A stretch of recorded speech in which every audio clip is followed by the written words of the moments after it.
This is a certified hood classic, The Drip Show. Might have to drop it down, you know what I'm saying? I don't like that shit.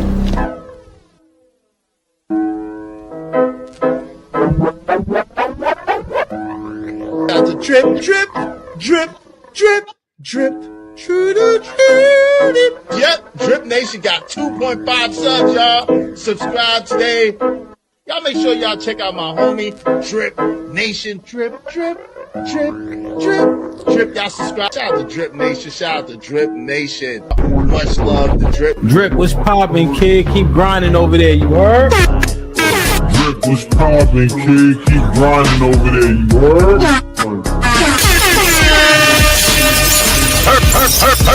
Late at night and all that, man. Make sure y'all holler at the Drip Show. From what I could gather, man, he's doing his thing over there. You feel me? So salute the Drip. You know what I'm saying?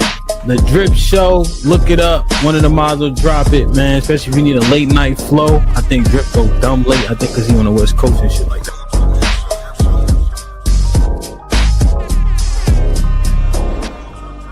We live, such it. What it do, fool? Hey, man, Splash Town, Texas, or where the fuck you at? What's happening? But hey, man, get dripping, man. Get to the Houston Premier Party Bus, man, because that's how we doing it.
This is a certified hood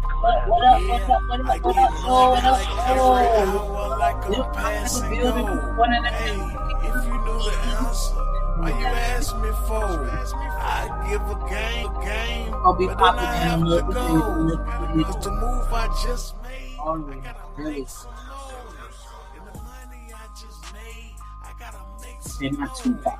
Okay, there we go. What's up? So,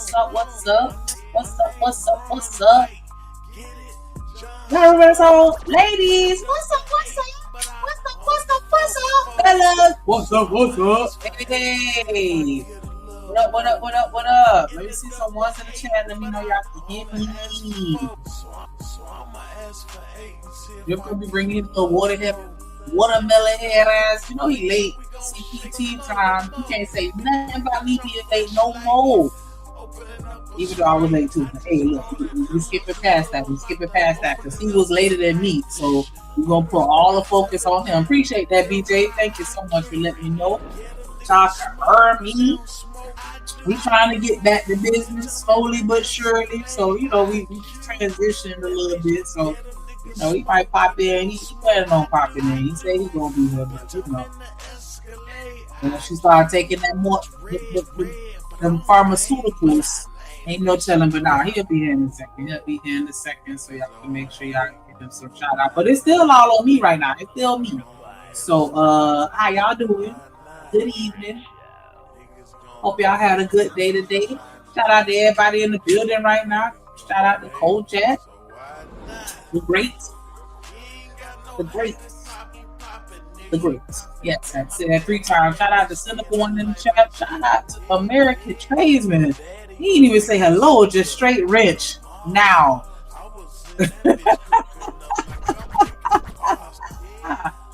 Why are we like this? Niggas ain't shit. We ain't. What up, Desiree? Glad to see you, Big Babe. Big Rich DJ. I want to give a shout out to all the moderators that showed up on time before I even got here. Appreciate you.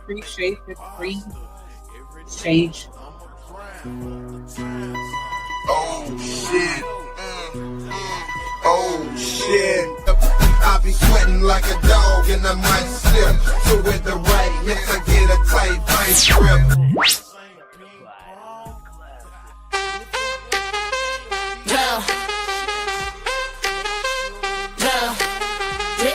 DripNation, drip, we going up. Drip, we going up. Shouts out to Cynical One, let's go. Queen moderator, drip, big range game. Drip, it's in the mind game. DripNation, drip, we going up. Drip, we going up. Drip, we going up. Shouts out to Cynical One, let's go. Once upon a time, there was a moderator named Kojak the Great. He told mofos to get down or get put down. Drip Nation salute. Welcome to motherfucking Detroit, goddammit. Wonderful shit.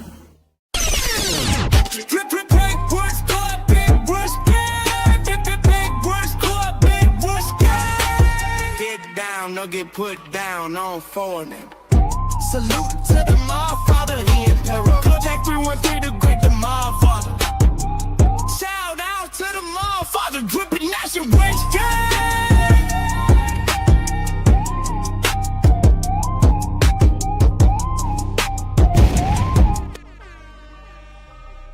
Yes, one time for that big rib squad in the building.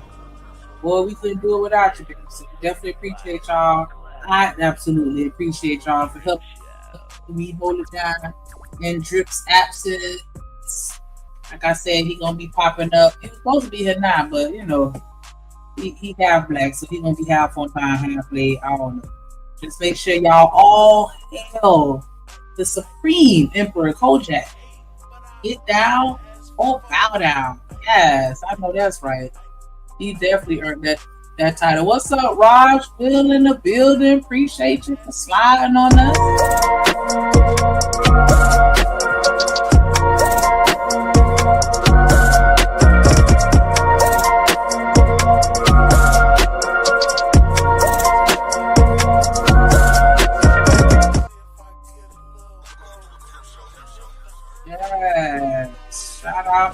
Shout out. If y'all like these little intros, make sure y'all hit up Drip on the email so y'all can get one. Because if we fuck with you, you might as well come on through. What up, Buck, baby? Glad to see y'all in the building. Waiting on Drip a little bit, but we gonna have to get that show started without him because he's late. Probably knocked out in the telling. There's a few things that I kind of want to talk about, but of course, I'm not prepared at this moment. One thing I want to talk about, it's up to y'all though. You know, one thing I got, I don't know if y'all remember that, what's her name? The rapper that went to take the Uber, and then that buddy was like, yeah, nah, you're not going to fit into us. Yeah, she actually ended up settling with Lyft. They didn't give them the disclosed amount. They didn't disclose the amount, but yeah, they settled, child. She won, you know, indirectly. I think they just didn't want to have to deal with it, so they just gave me some push money. But hey, it worked.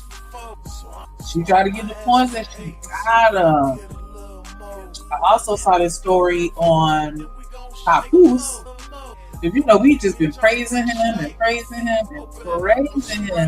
oh no, he might not be the good guy. Oh no. Shout out to everybody. Make sure y'all send some shout outs, send some love to y'all loved ones. If somebody y'all ain't hitting up in a while, make sure y'all hit them up. Let them know you care. I heard about the mass shooting in Detroit. Hey, child, boy, it's crazy out here. It is crazy. So, you know, that's how I be. What up, I be Wody in the building. Appreciate you for sliding through. If you hang tight, you might catch big watermelon head and a Drip supposed to be there. But it's okay though. I told him he can come if he up to it, and if he ain't, he ain't. So, you know, we just gonna act like he ain't. And if you show up, then that's just good. But yeah, it's a lot going on randomly. out here, and it is crazy. Like, yeah, man, stay prayed up. Stay prayed up. Make sure y'all continue to observe your surroundings. I probably that everyone observe your surroundings. Pay attention to your environment, the people, what they say, what they don't say. Like, please don't just be one of them people that just standing up and get caught up in some foolishness that you just in la la land, not paying attention to nothing. Like, nah, we not doing that over here. We tuned in over here. Ain't no asking somebody to repeat nothing. Now you better hear it the first time. You better hear it the first time. But I had this other story where what's this girl? Shan? I don't know if y'all familiar with her, but she a content creator. And she be doing content. Well, she was with her husband or whatever. Hold on, y'all. Hold on.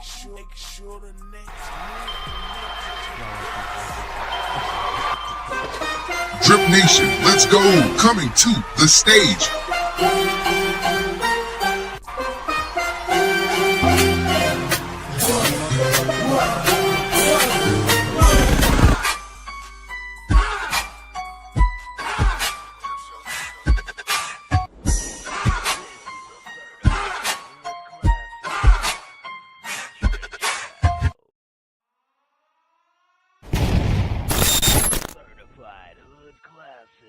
What up?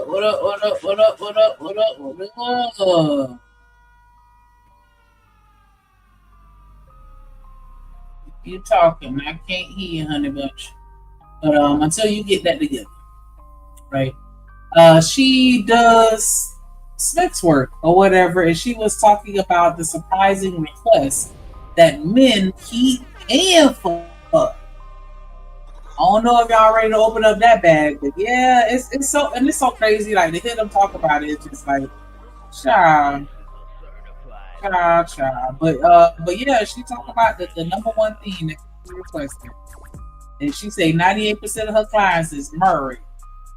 Oops, child. It was somebody's show that I wanted to review too, and I can't even remember. I was watching so much stuff this weekend, trying to, load up on topics and stuff we could talk about. And of course, I didn't write any of it down. I saved a whole bunch of videos though, but you know how that goes. But yeah, I definitely appreciate y'all for pulling up on me. Pull up on me. Y'all know that mean? Yeah, of course y'all know that mean. Make sure y'all hit that like button. Make sure y'all subscribe. Make sure y'all do all that other stuff that I normally say. Do hit the cash app. Hit the cash app. Hit the cash app. Show some support. You know what I'm saying? Put $2 on Drip Medical Bit. No, I'm just kidding. But definitely make sure y'all hit the cash app, hit the super chat, hit the like button, subscribe, all that good stuff. We like to know y'all support us. You know what I'm saying? Two views, or even if it's like, we appreciate that. Shout out Drip Nation. What's the 4? 1-1. This is America. Don't catch you slipping now.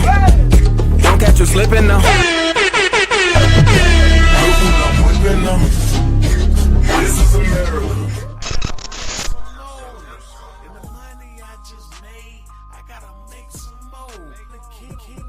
Shout out Drip Nation. What's the 4? 1-1. This is America. Don't catch you slipping now. Don't catch you slipping now. This is America. I ended up with 8, but I only asked for 4. So I'ma ask for 8 and see if I get a little more. And if the earthquake, then we go. Is that the end of it? No. Okay, look like it might have been longer than that. Like, we dropping movies over here. You know what I'm saying? It ain't just no little 2-second clip. You getting the whole movie trailer over here. So if y'all content creators, whatever y'all need, I'm telling y'all. I'm trying to tell you, Drip got you. He got you. Whatever it is, music, audio, visual, whatever. He a whole geek, man. Oh, big ass, light skin ass dork. But you know what I'm saying? He know how to do that shit. So definitely got to get props for the props too. So make sure y'all get that email up. Make sure y'all subscribe to the content creator page, which is the content plug. The search your content plug 93. Make sure y'all hit that Discord because that's really where you're gonna get the meat and potatoes. Again, content creators, make sure y'all hit the Discord. Make sure y'all subscribe to the content plug. And then y'all can get the tea and the chickens or whatever you want to call it. He gonna hook it up. He gonna hook it up. He gonna hook it up. There's another story out there about this dude. No, I don't even want to talk about it. I think I'm done with any conversation that got anything to do with anybody under the age of 18. I don't even want to talk about it. I just can't. I just cannot chop. So yeah, what I said earlier, I had called out some stuff earlier. See, we're nobody, y'all don't care. Who left a comment? I ain't even looking at the comment. Who left a comment to tell me what we gonna talk about? I hope y'all straight out there. Yep. There we go. You done drop the Discord. Make sure y'all scroll up through the comment section and click every link that you see in there. Make sure you subscribe. Make sure you join in the Discord. Just make sure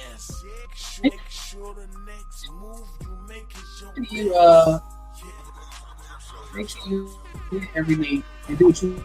We might randomly say something in Discord or something like, "Hey, we need several ways of communicating with you, not just through YouTube." And you know you can't send a message through YouTube anyway. So only hit that Discord so we can have that. Yo, check it out. If you're vibing with the Drip Show, hit that like button, drop a comment below, and make sure to subscribe for the latest episode. Can you hear me? Share this with your squad, spread the word, and let's keep the conversation going. Thanks for tuning in. Can Salute you hear Drip me? Nation. Damn. Yes. Oh, you can? Now I can hear you. Oh, okay. Now, What's yeah. up? But earlier I didn't hear you. You were talking earlier. Yeah, well, did you hit How it? you doing? How you feeling? I'm okay. Did you hear that thing go off? I heard the audio saying to hit the like button. No, did you hit it right there? Do you hear it right now? Hold on, my bad. Hold on. Need some that? fire visuals for your own content?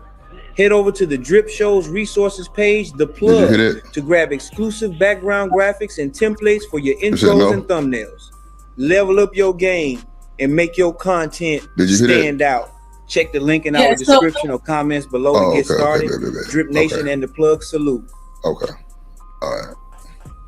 Okay, cool. What up, y'all? So hold on. Did you hear this one? Yo, check it out. If you're vibing with the Drip Show, hit that like button, drop a comment below, and make sure to subscribe for the latest episodes. Share this with your squad, spread the word, and let's keep the conversation going.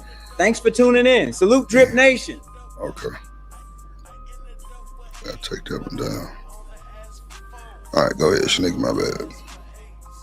No, you good. I was trying to, is that in the background? What are H&M? Under the media asset? Your computer. No, it's only on my stream deck, but I'm gonna add it. I'm setting up all this shit now. Okay. Nah, I was just looking so I can kind of familiarize myself. But man, what up, H&M? Go ahead and drop this ink. But the truth, I still got it. And chop it up. He talking about chop it up with.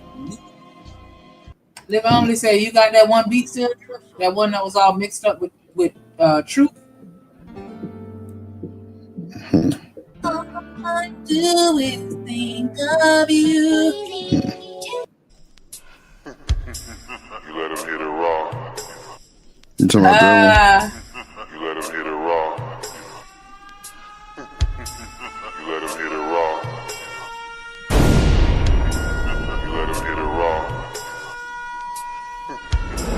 You let him hit it raw. You let him hit it raw. You let him hit it raw. You let him hit it raw. You let him hit it raw.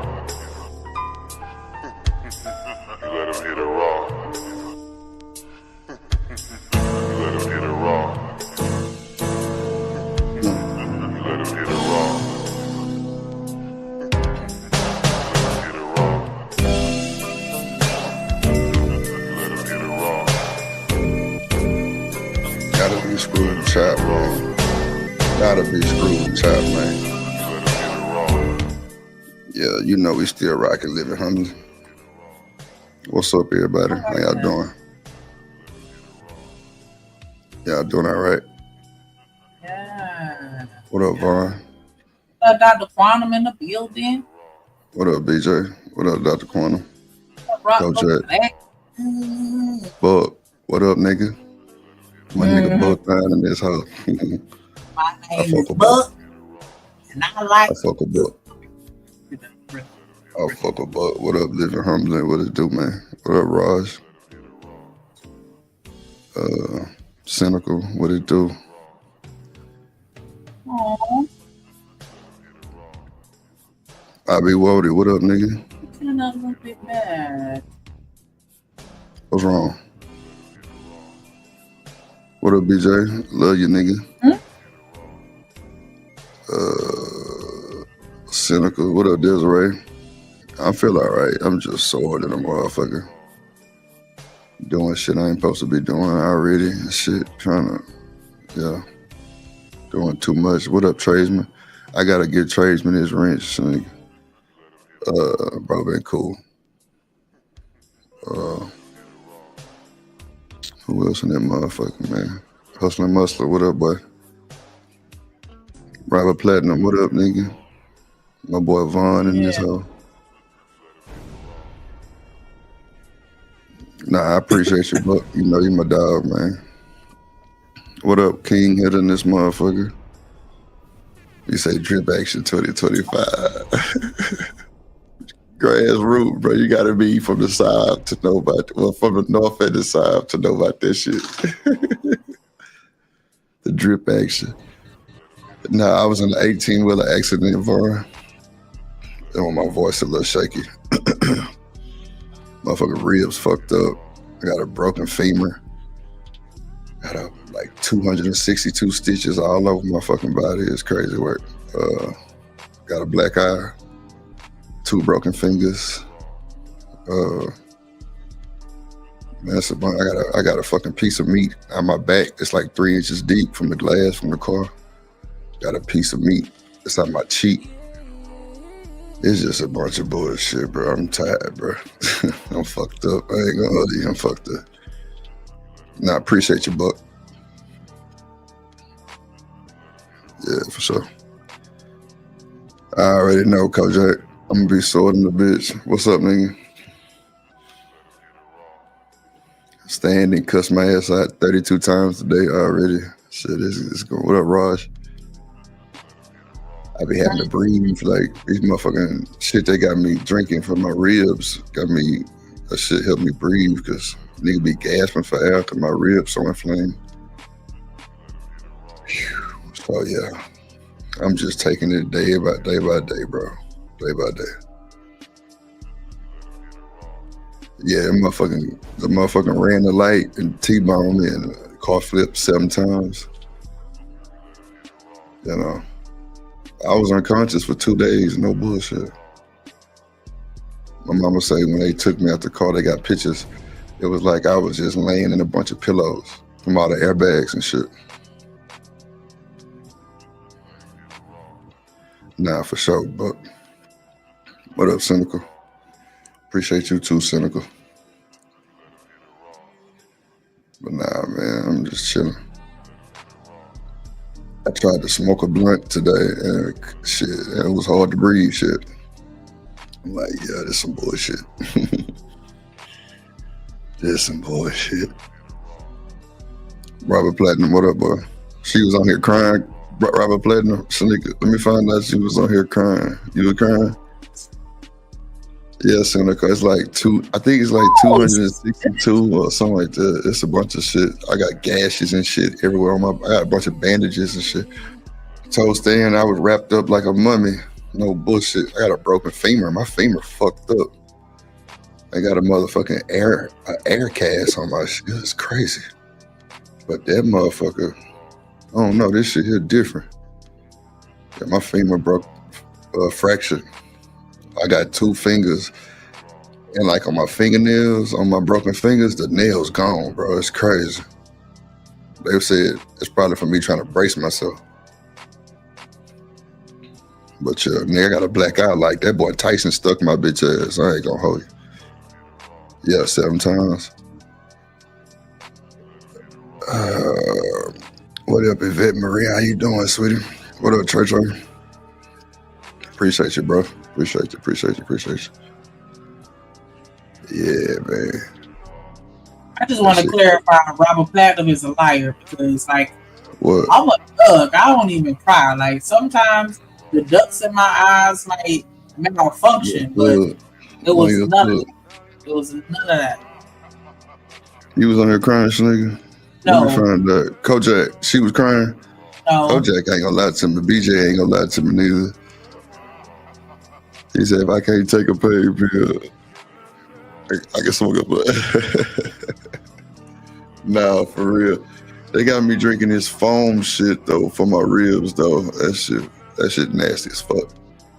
But, yeah, man, that shit scary, bro. I told my mama I don't even... Nigga, as a matter of fact, yesterday I think I was telling Shanika as how fast the truck was going. And as I'm telling her how fast the truck was going, nigga, I must have tried to jump out my seat because I felt like I was finna get hit again. I'm like, oh, nah, hell nah, I can't deal with this shit. So I'm just chilling, bro, relaxing, bro, just trying to take my time. I ain't finna, do too much extra shit. But that PTSD killing me, bro. It's killing me. What up, kids? Good to see you, nigga. That shit killing me, bro. What up, Vixen? Appreciate y'all, man, so much, though, for real. That motherfucker PTSD is like real timing, bro. I was just saying how fast the truck was going, and I just felt like it was finna hit me again. I'm talking about, I'm making faces and all kind of shit like, what the fuck just happened? But yeah, man, I'm chilling, man. I appreciate all y'all for holding it down, though. Then my mama was in the Discord talking to Big Bad Bull and Kojak. I just appreciate everybody being, respectful. I appreciate that shit. When was this, nigga? I forgot the date. I gotta go back and look at my shit. It was last week sometime, shit. I was in the hospital 5 days. Damn, my memory fucked up. Gotta be fucked up.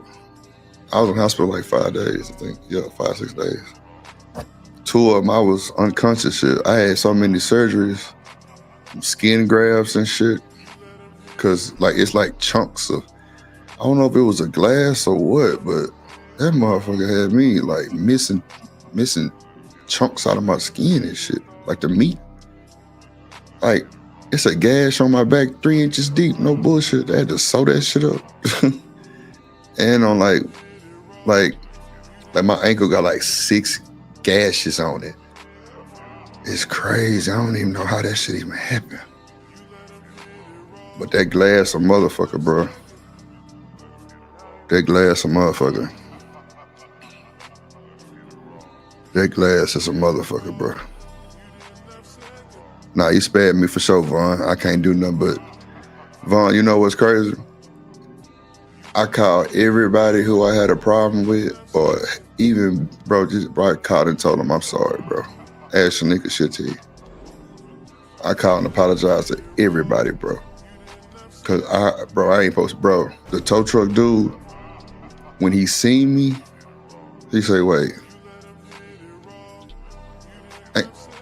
Like, he couldn't even get his words out. He was like, wait a minute, you was in that same black car? I'm like, yeah. He say, nigga, you ain't supposed to be here. No bullshit. He say, you ain't even supposed to be here, bro. So I'm just, oh, man. That shit just gave me PTSD again. Y'all, I just had a flashback just now. Crazy. Man. That shit crucial. But nah, shout out to Vet Marie, Kojak, Seneca, Keels. I appreciate y'all, man, being worried of this shit. That's the first thing when I woke up, first thing I said was, man, I gotta call Shanika. My mom was like, who in the fuck is Shanika? And that's when she got in the Discord and was talking to everybody. I don't know, man. It's crazy. But, you know, I got my motherfucking leg elevated. And then, you know, I always talk about that bike accident.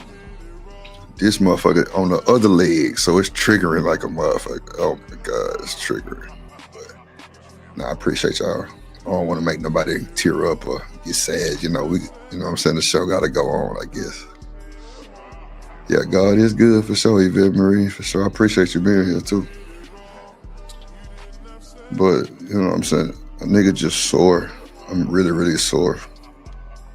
And it's hard to breathe sometimes after I talk for a long time. So I don't know if that's going to be like a long-term thing or what, but they got me drinking like this foam shit for that though. But, yeah, man, I appreciate y'all for real. Nah, but I used to drive trucks. I got a truck that I got a nigga driving, no bullshit. That shit dangerous, bro. That's a fucking shit. big ton. Plus the weight in the back. So you might be driving 10 tons. Oh, man. And but I think the nigga was only going like 47. He ran the light and T-boned me as I was turning. Yeah, man. Call your people and tell them you love them, man. Tell them you're sorry, bro. All them bullshit ass, petty ass beefs and shit, cousins and shit like that, bro. Nah, bro. I call that. I ain't gonna lie to you. TMKC even reached out to me. I told that motherfucker, I say, but look, bro, I'm sorry.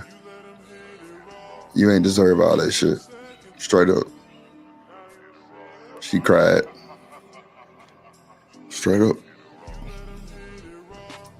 Like, I don't even, you know what I'm saying? Like, that's not even my character. To be on no exposing no bullshit like that. Nah, that ain't my character, bro. I'm a real play-ass, cool-ass nigga. For real. She reached out, she was like, Drip, I'm so sorry what happened. I said, man, fuck all that. I just want to tell you I apologize to you, man, for whatever I might have caused. Real shit. No bullshit. She was just like, really? I'm like, yeah, I apologize, man. I apologize for real. And that shit made me feel better. Straight up, because that's not my character.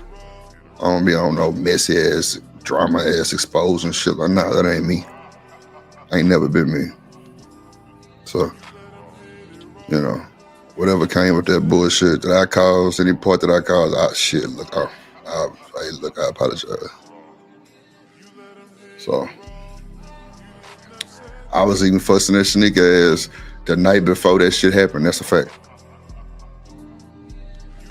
That's a fact. We had gotten into a bad little argument. I was like, my nigga, my bad, bro. I'm sorry. She like, nah, you ain't gotta say I'm sorry.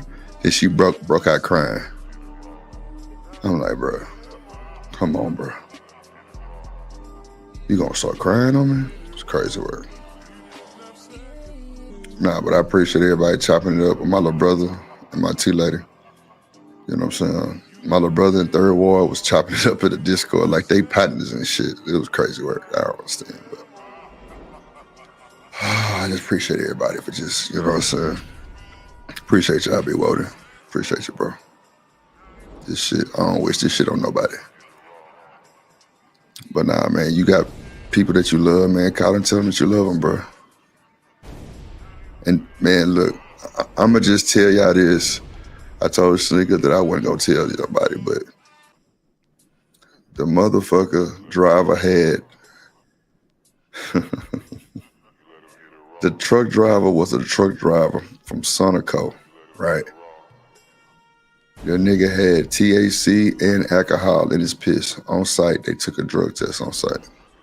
I'ma just leave it right there. Yeah. There you go. Yep. Lawyers been blowing up my phone by the 20s and 30s. Yeah. Nigga drove for Sonico. I think Sonico is like a gas company, I think that is. And he had THC and alcohol in his piss. So I'm gonna just leave that right there.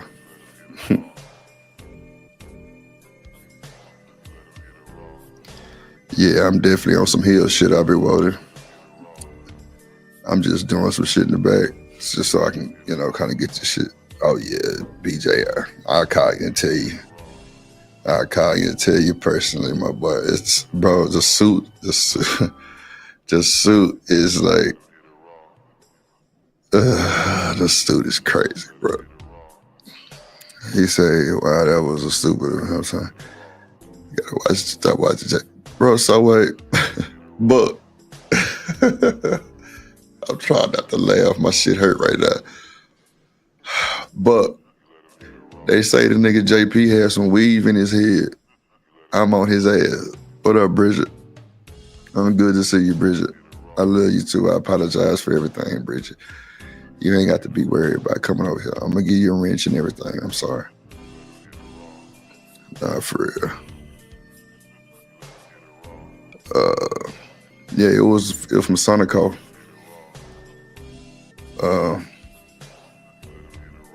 Nah, I'm dead ass, but I'm trying not to laugh, bro. I got me hurting. Oh shit, that shit hurt. Nah, they say that nigga had weave in his shit, bro. Talk about women can't wear weave, but he got his shit weaved up. I can't deal. Living humbly, what up, boy?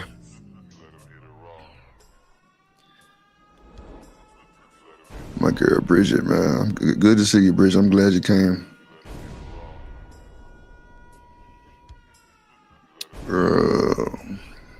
Who else in the chat? You see Robert Platinum, Shanique.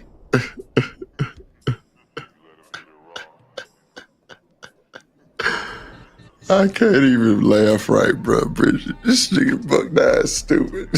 Robert Platinum ass crazy too. Oh shit. Shanika, you there? Don't be over there crying, bro. Oh my God. Shanika. Oh my God, don't do this.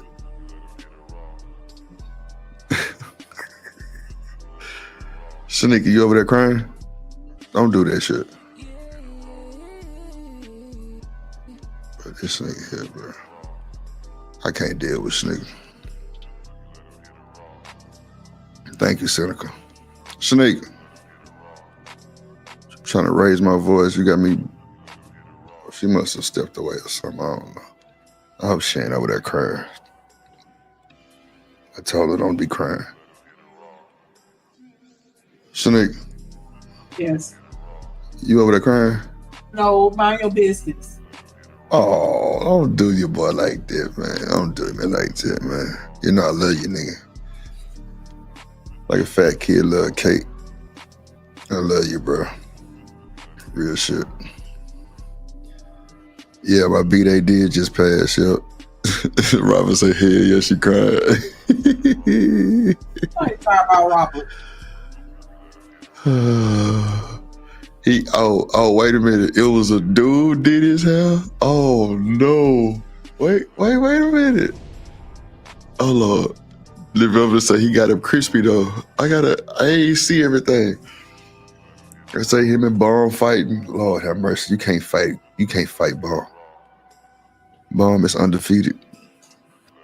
That's why I ain't want no smoke with her. They say a nigga, bruh, I'm trying not to laugh, bro. Y'all stupid. I'll be voting. I don't know, bro. I'm getting it just like how you getting it. Hold on, he said, nigga, that's BJ said, nigga Brady JP head. Nigga, BJ, oh my mama, bro. What up, Frizzle? Oh shit, boy, y'all ain't shit, boy. Robert Platinum is crazy. Oh shit. Man, I fuck with you, Buck. Big salute, bro. Shanika, you all right? Take your time, my G. Take your time.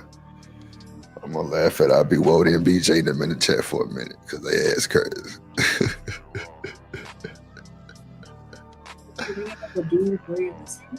He put the AI braids in his hair with a weave, right?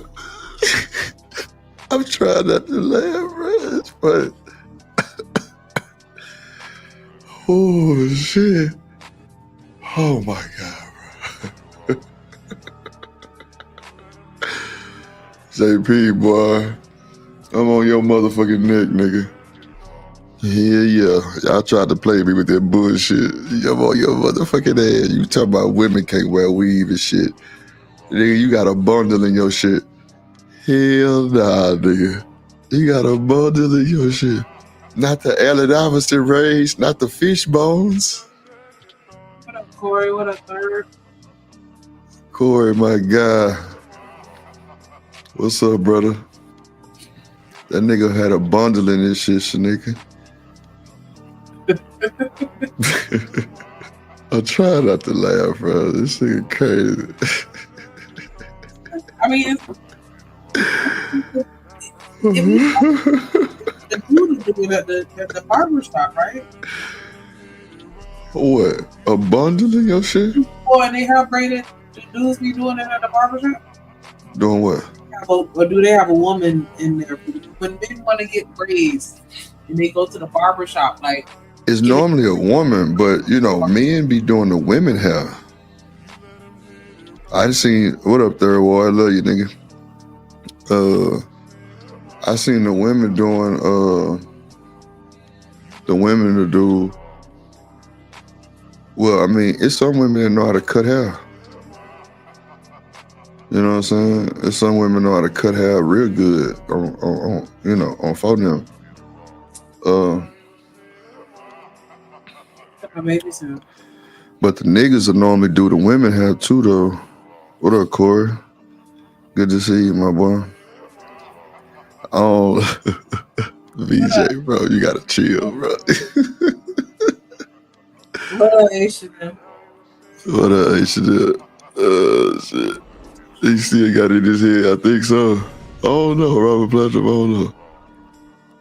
I saw one of the streams. It looked like he had some braids going to the back, but I didn't realize it was gentleman. Yeah. What up, Hustling Muscle? Luke. Now Holiday Heart, bro. Y'all wow, bro. Who said Holiday Heart? Yeah. I mean, yeah, I can't breathe. Was he sitting between his legs? Was he in a salon chair? That's all I want to know. That's the only part that makes sense. Like, don't be sitting Indian style between his legs.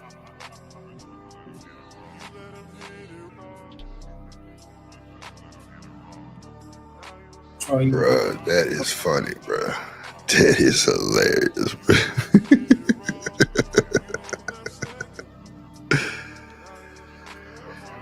Oh, shit. I gotta go take my medicine. You got it. I'll be right back. About 15, 20 minutes. No, I appreciate everybody. Appreciate everybody. That's funny as hell. But good to see you, Hustler Mustard, my boy. Your thing. He said, go watch it and tell me I'm tripping. Oh, my God. Go watch it. That's funny. The video that I wanted to play, it's a dude reacting to, I think it might be Lapid, one of them, but they had Tommy on there. I think it might be Lapid. It is hard. They had who? Victim. I think it's Lapid. The other guy that be with Anton. Oh, but let me. Oh, him. Deep Network. Yeah, I know of him. I think so, but they had an interesting conversation. At least one of the guests that was on there. I want to try to find him and follow him. But, I just thought it was interesting because it was kind of like, you know, they want to call out culture. Like, it was just so funny how this lady, like, it ain't funny because she thinking all of us look bad. Like, it was like she just wouldn't like it. No matter what the situation was, it's never our fault as far as she's concerned. You know, with women, like it's just never our fault. And it was just like, oh my gosh, like if this how we sound, like it's one of those. So we finna go ahead and call it right on out. Like, what are we doing? Stop it. Jump! Come get your ass, call out, shouts out, DripNation, Shaniqua, pop your shit. Welcome to the call out, culture podcast. Yo, you tune into the lovely Shaniqua, come get your ass, call out, shouts out, DripNation, Shaniqua, pop your shit.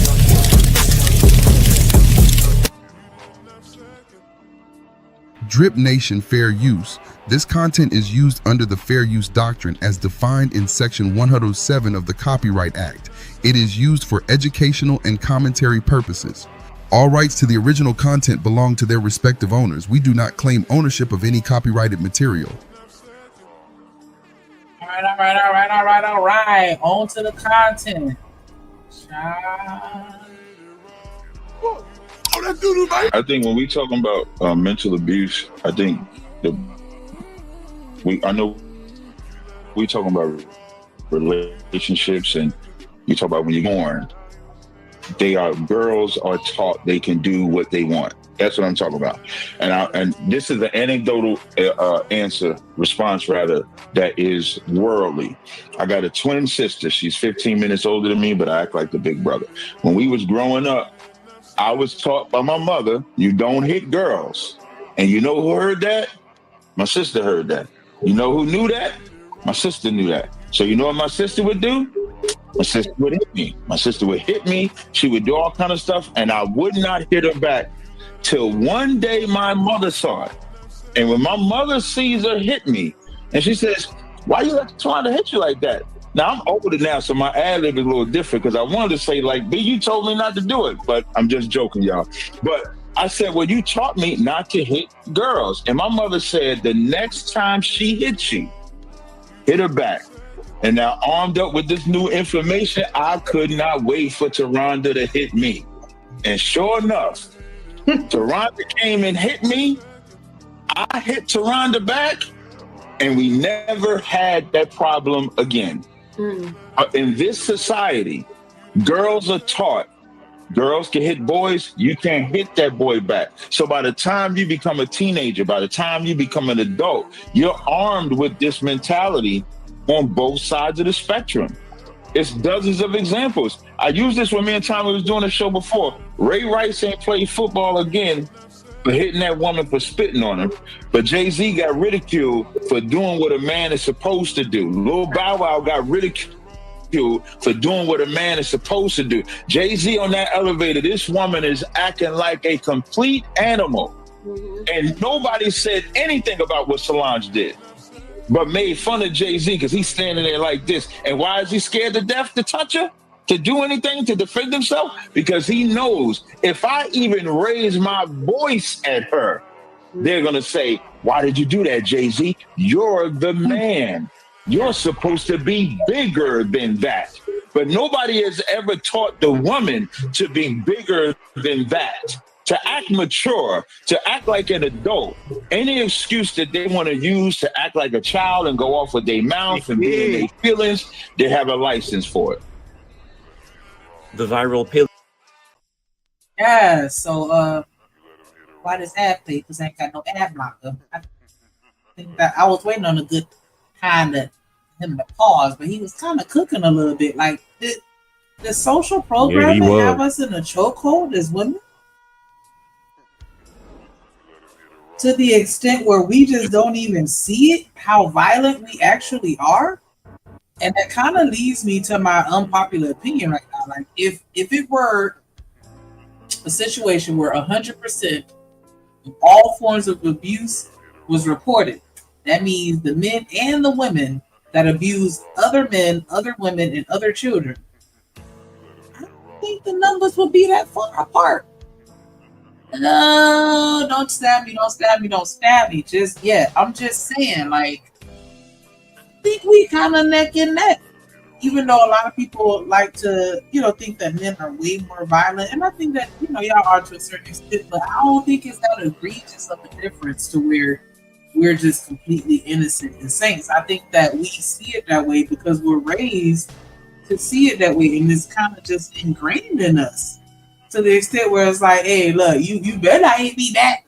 You know what I'm saying? So we don't even think of it as violent, and we just, I don't know. But I was watching this video, and I didn't watch the whole thing. Because like with certain videos, I watch a little piece of it because I want to live react with everybody else. You feel me? Like I don't want to already know because I'm still fans. But yeah, like looking at that situation with Jay-Z, like that definitely, I think it's like one of the best examples because he didn't do nothing, and nobody said anything to Solange like, yo, that was fucked up, you shouldn't have put your hands on him, blah blah blah. Like I don't think I ever heard anybody say that. When that whole situation was going on. I don't think they made fun of him for getting beat up.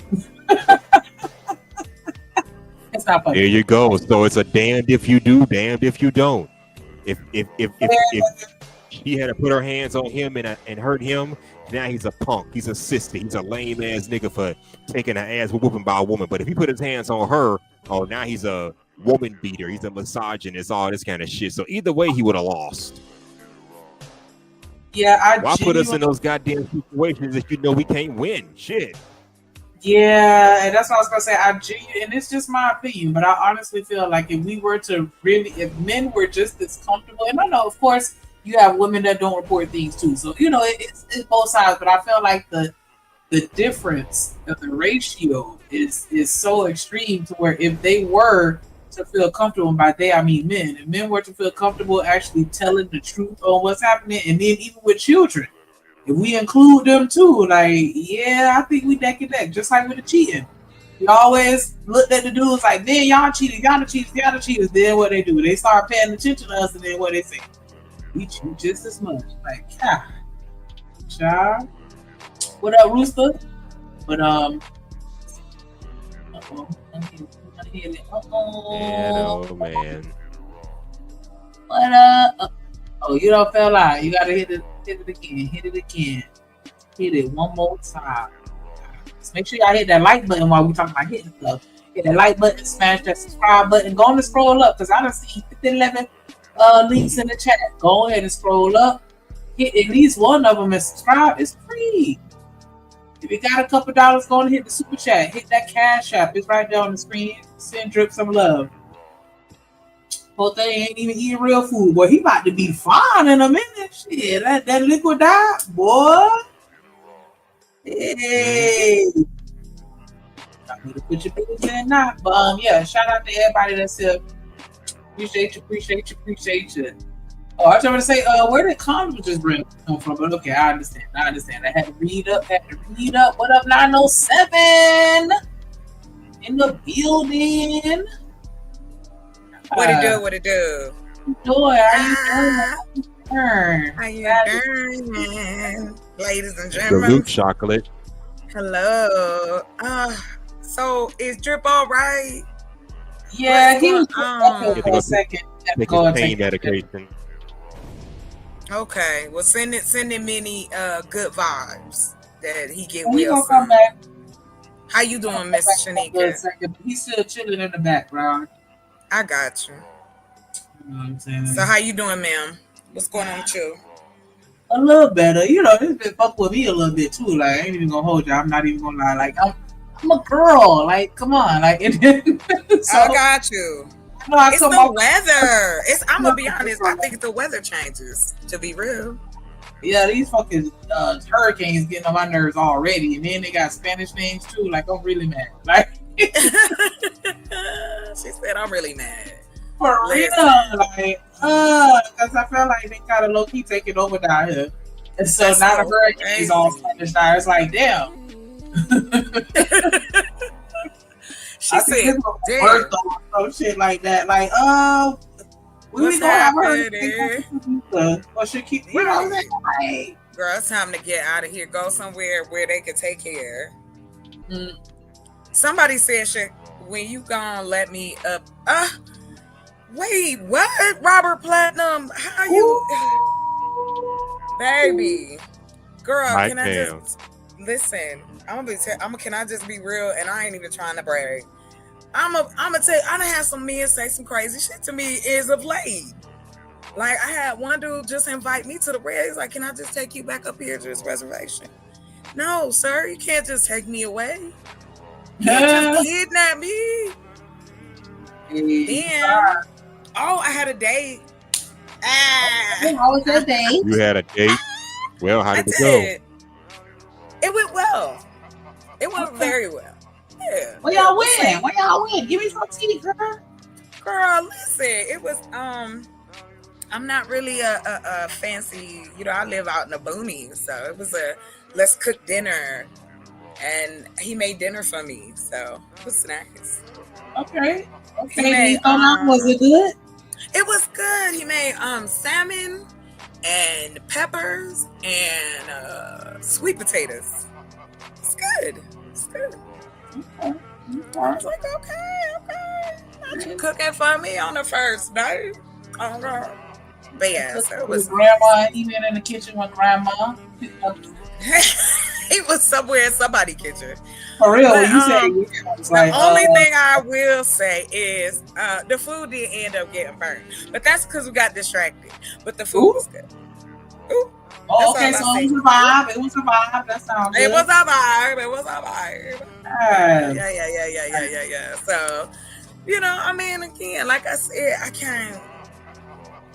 I will never knock on anybody, like having somebody kicking it. None of that. But let me just tell you, I'm just having fun. Okay, that's it. I'm just enjoying myself. And on top of that, it's been great inspiration and I have mad stories for you. So whenever you're ready, Shanika, I got mad stuff ready. It's gonna be inspiration for your book. Like, it is. No, I said I got mad inspiration. I ended up writing okay, so check this out. It's the popular stuff in the romance thing. It's role play. So it's like when of course, when people think role play, they think it's something like but no, it's like the guy is talking and the listener is the woman. That's all. Like, it's like the experiences that the guy is talking to you directly. So I got those. I've got and I done had some auditions. Okay. So, you know what? I can look you up one of my friends. He has a very unique voice, and I tell you, you need to get in a voice actor. Like his voice is like. I'm telling you, it's a niche. Women want to hear our men talking, and then especially our men talking sensually or sensitively or intimately, Yeah, he talking to me too. I can feel like he's talking directly to me. Yes. And then we got the scripts where like I'm a voice and then the other guy's a voice, so it's like your third person. So you get that interaction as well. So yeah, girl. I'm talking about oodles and noodles. You better hook my oodles and noodles up because I don't even do food like that. You better. I'm sorry. What'd you say? Wait, I'm sorry. What'd you say?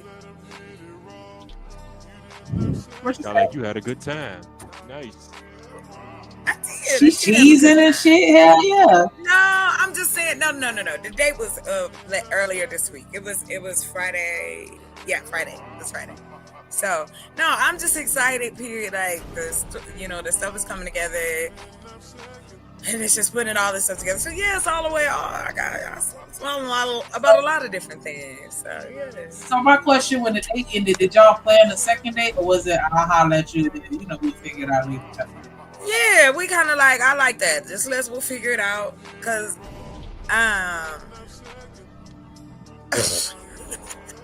wait. Hold on, I'm sorry. I was looking at the chat. I can't stand Robert.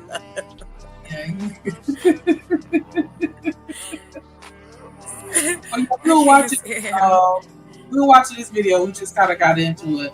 I don't know. Yes, go ahead. Yeah. Please, I just got up here, so he was. Robert wants to take you on a date too. Huh? What you say? Robert want to take you on a date too. He ain't say nothing Think about this no Robert date. guy want He to take just you out said where too. he could put the Robert vibes. ain't trying to take me nowhere. I know where Robert trying to take me. I You know want to where take you he somewhere and trying. get busy. Casino. I think. Go ahead and do your video, girl. I can't Oh, stand that's not it. in the building. And so, What's up? What's up? So yeah, with regards Oh, to thank you, Corey Love. I appreciate you, honey. I was careful. I knew him before I went. So you good. Thank you. Thank you for Me your personally, concern. I'm not going to your house on a. I'm not going to your I house on the first date. understand, but y'all just gotta saying. understand. I'm in the country, so it's not many spots we going to at a particular time. You know, in the evening, so it's fine. But no, would I do that regularly? No. If it was somebody I hadn't been acquainted with already, yeah, no, I wouldn't have gone. Dang, so they don't really have no spots, no nice little parks with a flower garden that you can stare at. No, we gotta put that stuff up here, honey, because there is nothing to do. That's why I say this place is a gold mine. There's nothing to do, and especially like you could go with a fair just passed, so that's over. We don't have no other. Drive out to the next town if you trying to hang out. Yeah, pretty much. Like if you want to really go do some stuff, you got to go to the next town. So like, you could go like 30 minutes out, or you could go all the way to Flag, which was like an hour and a half away. Hello, Travel One. Yes. So. But I like it. I like it like that. What? I like you have to drive out far? No, I like for instance, I don't know. I'm not really heavily into, let's go to a restaurant per se. I think I don't like being around a lot of people. You know what I mean? So I like intimate things. And so we don't have a lot of stuff around here like that. Do you know what I mean? Like the little, like maybe like a little hookah bar or something. You know what I mean? Just something like that. Yeah. Yeah. So, but yeah, it was cool. It was cool. Plus, we had been trying, like, it had been a few weeks. Like, he was like thinking I was trying to avoid him and shit. I was like, no. It just had been schedules, you know? So, you know how dudes do you. If you ain't like thirsty, you know, they be trying to talk to you crazy. Like, so you not. I didn't say I don't do hookah. I was just thinking of something intimate. Robert, why is you worried about it? He said you're gonna end up with bumps in your throat. I hate him so much. I've never done hookah. That's gross to me too. I ain't gonna lie though. Robert is right. I don't like the hookah shit. That's crazy. But Robert is stupid. Robert talking about out the gate, but I'm serious. Like it's just been crazy. But anyway, enough about my crazy ass Sinisha Nation. But I did, Shanika. I got plenty of stories ready. So if you wanna have me come through and read some stuff, I'm happy to do that. For sure. Yeah. No, it's international. Let's put this on. I ain't put this on.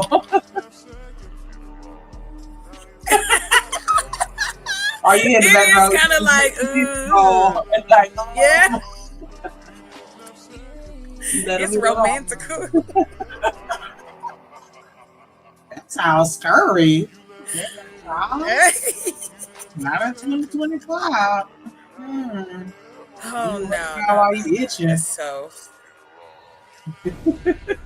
girl. Yeah, do you think that women have been socially programmed to our detriment when it comes to violence upon men?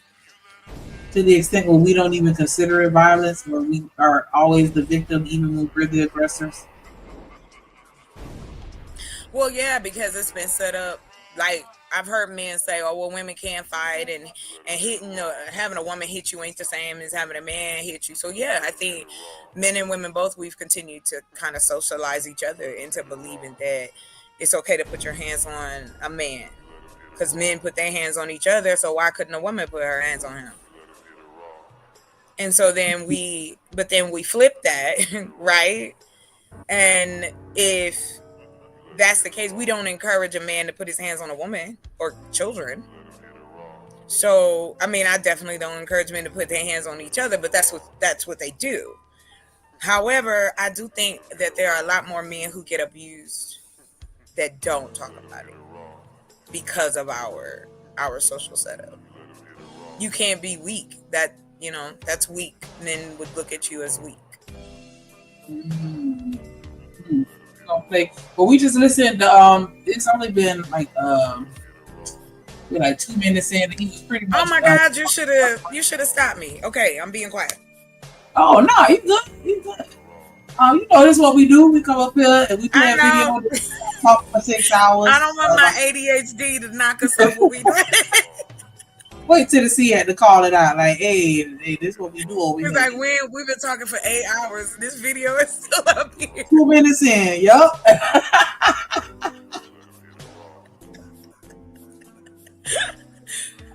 Oh shit. Yeah, I think that men are absolutely violent. I just think that women are violent too. Oh gosh, yeah. And because the men have been programmed not to say anything, that's the only reason why both crazy. Lean in our favor. It is both crazy, but the numbers always lean toward the men.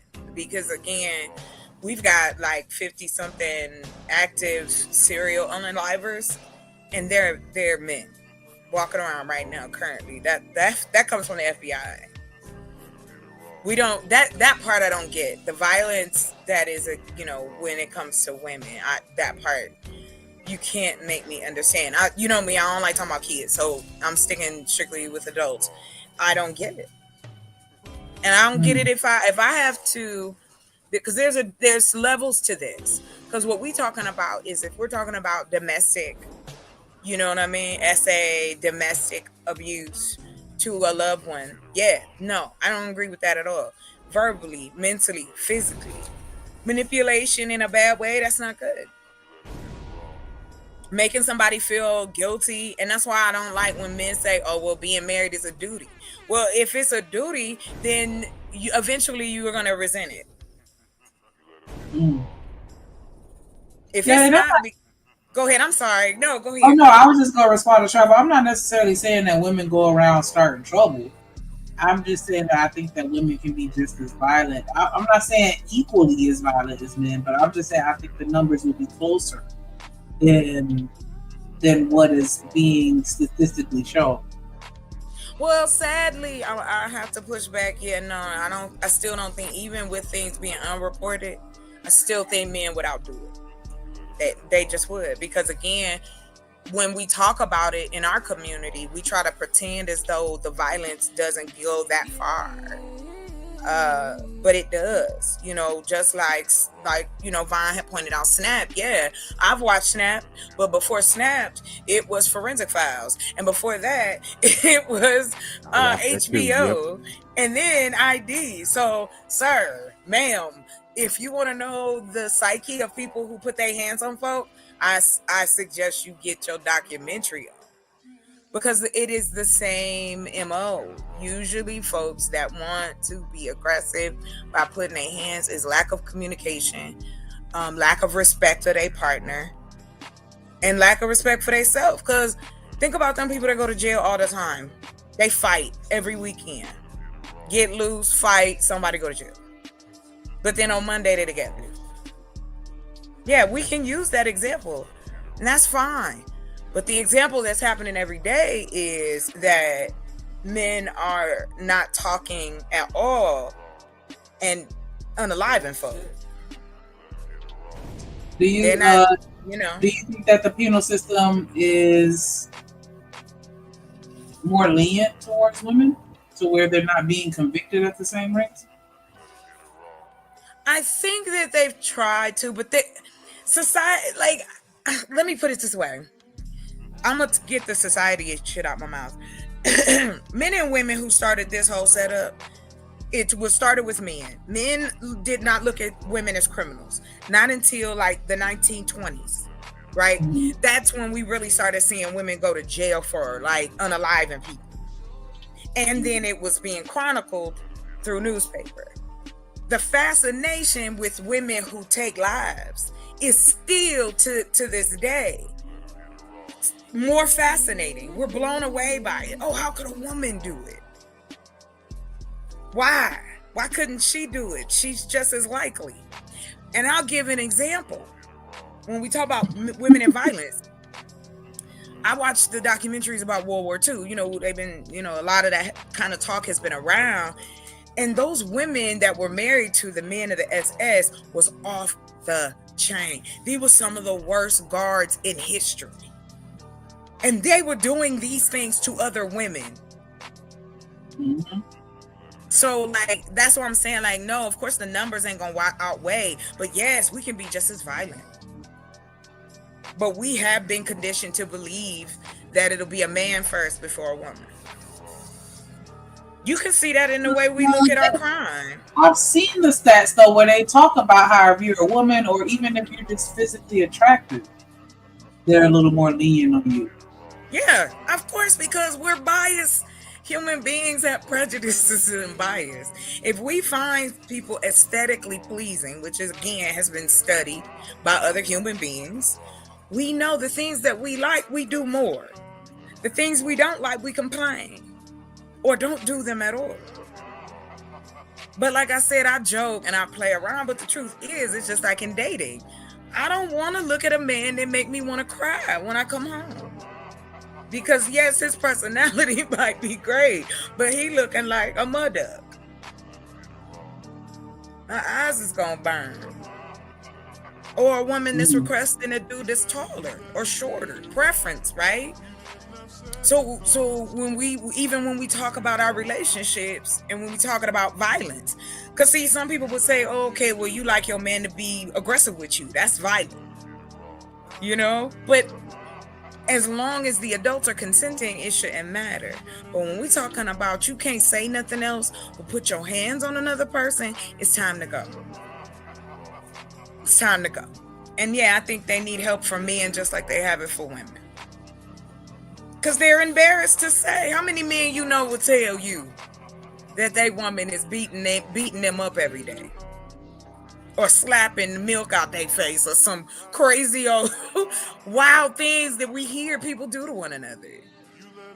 Would you think he was a weak person? Because he's a man. Am I wrong about that? That's my theory that that's what we think? Yep. That's how we're conditioned to think. We're conditioned if a woman half your size is beating up on you, then either you did something to trigger her, or you just too weak to defend yourself. But like I said, it's a damned if you do, damned if you don't. You can put your hands on me all you want to, but the second I release some UFC, WWF style moves on your happy ass, now I'm still the bad guy. I'm still the problem. Well, if I choke on your 5'2" ass, I'm still the problem. Shit. Well, again, why can't you just walk away? Because we're not taught to walk away. We're taught walking away. You have a choice. You have a choice. You have a choice. Fight who? Your wife? Your girlfriend? If she's supposedly half your size. See, this is what I mean. Look at the disconnect. If you see a man as weak, then why would you choke her? Say that again. So are you saying that if two men get into an altercation, and one is huge and the other is tiny, that the huge man should walk away? Even if the tiny man started, is that what you're saying? Because he's the weaker vessel, the larger man should be like, you know what, you got it, and just let him walk away.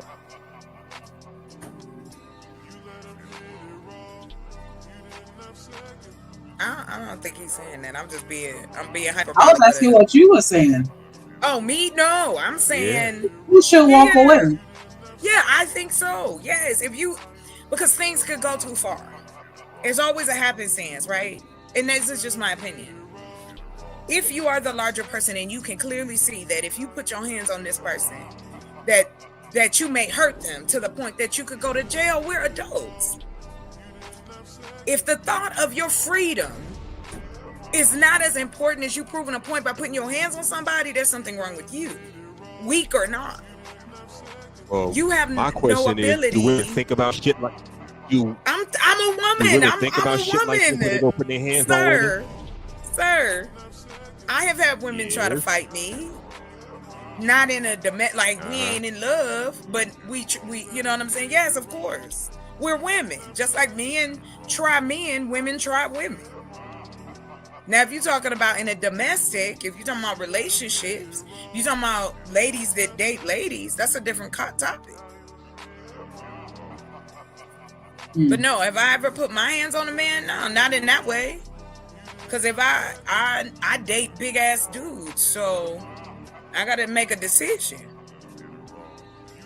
Well, I'm not even finna rap and cap. I've absolutely laid hands on, my male counterparts. I'm not proud of it, and I do more. But that's a lot to say, Shanika. So good for you to be even honest. Nobody ever hit me back.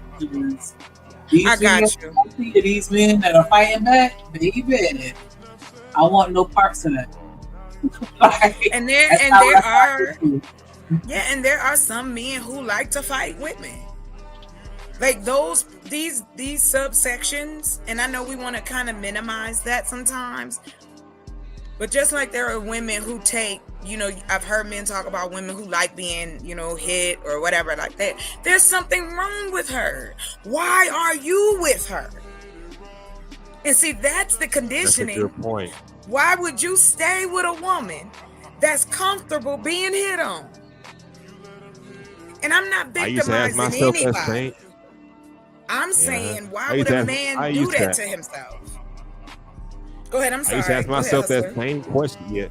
I used to ask myself that same question. What female enjoys that kind of toxic and violent environment and violent presence around them? If you're a woman and you enjoy all that kind of shit, maybe that says more about you and less about the men. And we ain't talking about no kinky. No, I'm saying for real. Like I want, when you're dating someone that, they want to get you so wired up that you attack them. I don't play fighting, but come on, we don't need no abuse. Yeah. No. I'm not talking about that. I'm talking about you gonna hit me, I'm gonna call the police. This is what we do every other weekend. Do you know what I'm saying? Why stay with a woman like that? I've asked many a man that too. Like, if you can't turn around and tell us, oh, well, we like, she crazy. Yeah, but you with the crazy one. You married her. You didn't marry the stable one.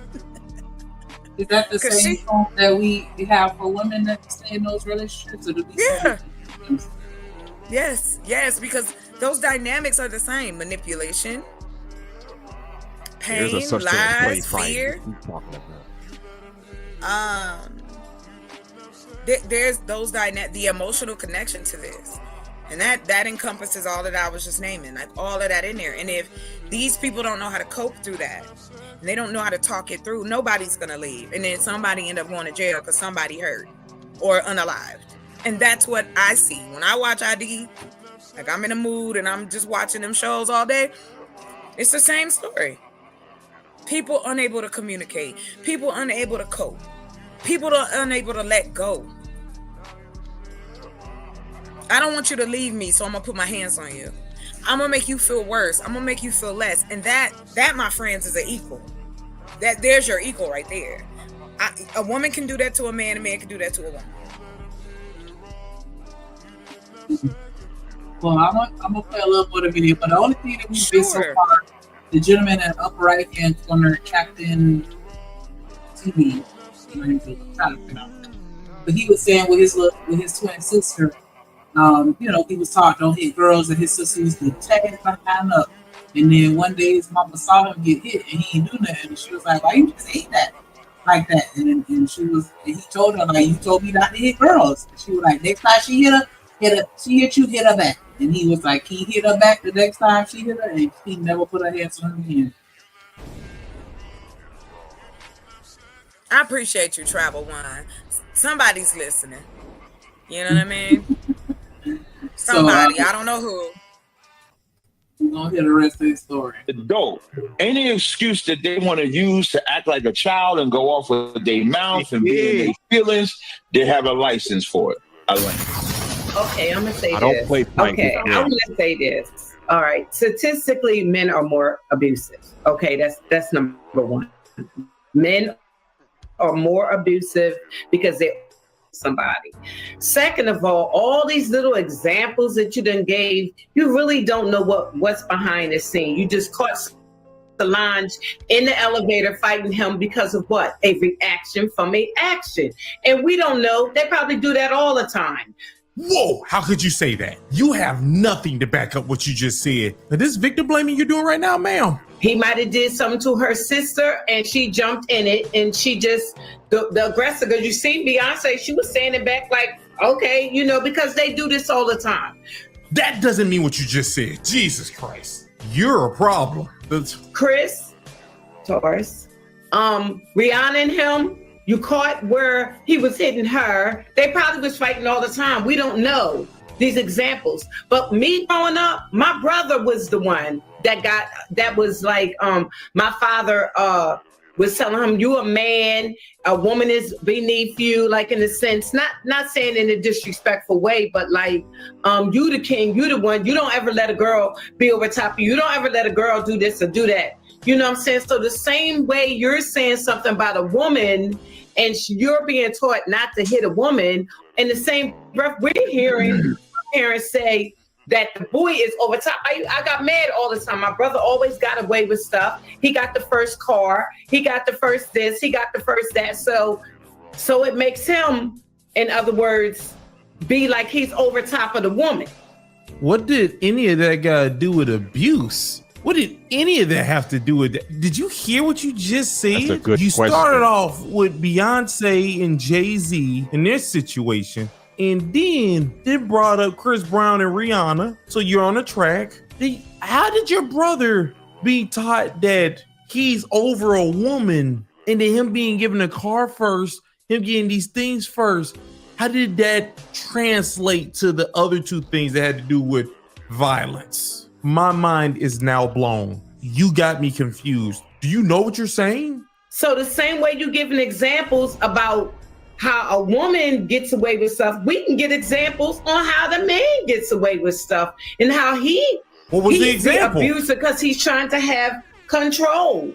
You know, every time I've known about a woman doing something from a man to a man, it's a reaction from his action. You said something about the girl cheated on her man, and the lady said, you need to watch. She's bringing men to the house when you're not there, or whatever the situation. Then when he came home, he said, you gotta go. She probably was saying to him that we don't know, what about how many times I done let you get away with cheating on me? What is she talking about? So do you feel like most of the time when women are violent, that it's just a reaction? No. Come on. I don't know. I mean, like everything that we do in life is a reaction to something. That's what I don't get what she's trying to prove. What up, yes, if you because if you hit me, my reaction is going to be one or two things. I'm gonna hit you back. Or I'm gonna call somebody to hit you. Like we not gonna let that slide. Feel me? However, I understand that, but if your reaction is violent, are you excused from any type of punishment as a result of that? No. Because if my response is, I'm gonna hit you back based on whatever the case may have been, what you said, what you did. But if we talk strictly, you put your hands on me, I put my hands on you, man or woman, I'm gonna probably react by putting my hands on you. Now, could something happen from that? Yes. File assault charges, somebody could really get hurt, somebody could get unalived. Like, you never know how far it could go. So is it worth it to me? No, it's not at all. Not at all. You don't get that chance. And coming from, I know they say, I'm not sure what the word is. I don't put myself in that category, but I consider myself a survivor, of those type of things that happened to me in my life. Having somebody put their hands on you to get you to do what they want is never something that I would want anybody to go through. That's why I'm very adamant on, if we can't talk about it, then somebody need to walk away, or everybody need to walk away. We're too old, too grown. But I think, I just don't. I just don't think that we see it the same. But Depending on who's the initiator. Well, regardless of the initiator, right? Because in some counties, both of y'all going to jail. Whether he's abusing you or you abusing him. Then they sort it out. But y'all both go to jail. Then you have, if there's scratches on one person and not scratches on the other, then that person with no bruising or anything is gonna go to jail. Like it's different all over the country. So yeah, it can be generalized, but it also is so nuanced because again, you've got 3 levels of this: verbally, physically. Well, the verbal is mental because you're trying to get them, you're trying to manipulate them, and that's the same with the physical. I'm gonna use the physical to scare you or to get you to do what I say. But go ahead, continue the video. I'm sorry. No, you good. What up, Coach Fern? What up, ADS? I definitely agree that women have the right to defend themselves against anything or anyone that is threatening their safety, right? Protecting yourself is one thing. Like we see a lot of situations, and I'm not saying the majority of the women are like this, but we see a lot of situations where women try to say something to get at a man, and then when that don't work, then you ready to throw hands. And then it's kind of like, you can't touch me, because we've been programmed that whatever I do, if I put my hands on you, you can't get me back. So we have to be like that. But Shanika, I don't disagree. It used to be. It's been promoted that way. Music, videos, movie, television, school. It's been promoted that girls are weaker. So us hitting a man ain't the same as a man hitting a man. So hey, Drip, how you doing? I'm all right. Nice to hear you. For real. Appreciate you. That shit still hurt coming from a woman. Right. Yeah, because I know I'm gonna knock your ass out. But this is what I mean. Like, the next part of that is us showing how to communicate instead of using violence. We use violence even on here. Like, we'll go directly to violence on these panels. Knowing we able, right? Drop the low. Come on through here. Drop the low. And it ain't the latest. I'm just saying. But anyway, all I'm saying, I had to treat. Come on now. Did you hear Drip? I went out on a date. I'll tell you later. You went on the date with who? I went on a date. How did it go? It went good. I didn't get home till 5 in the morning. Hey, you had fun, man. You had some fun. Yeah, I did. I had a good time. It was. That's good though. Yeah. Was it like on some talking point shit, or was it like some natural shit? It was just on some, hey, we vibed, and I met this person. That's how it's supposed to be. That's how it's supposed to be, though, Chuck. Supposed to be real cool, calm, collective, not strenuous and. Nah, it wasn't at all. Just for the shit like that. Yeah, we had a ball, just laughing, listening to music, talking shit. You know what I'm saying? He around my age, but yeah. Okay. But anyway, like I said, that's it. I'll let y'all have it. But yes, I think that again, if we don't talk about the part I was gonna land on was this. It's now the discussion. Why do we have to do it? If there's a choice in your brain, and so then why do we have to go there instead of having other options or cope in another way? That's all. We need to teach that, or let people see it more. I agree. I just feel like when it comes to the whole you walk away, it just seems like that is a message that's only being for men, but not necessarily for us. Like we should be able to walk away as well. I agree with you. I agree. Yes, we should too. Yeah. I meant that for both. And I feel like again, nothing applies to everybody. So I feel like in a lot of situations, we justify our violence by saying, well, it was a reaction to something that you do. And that makes it okay. Because I mean, I'm even guilty of it myself. Like, nah, like you took me out of character. Like, no, that's just a part of my character.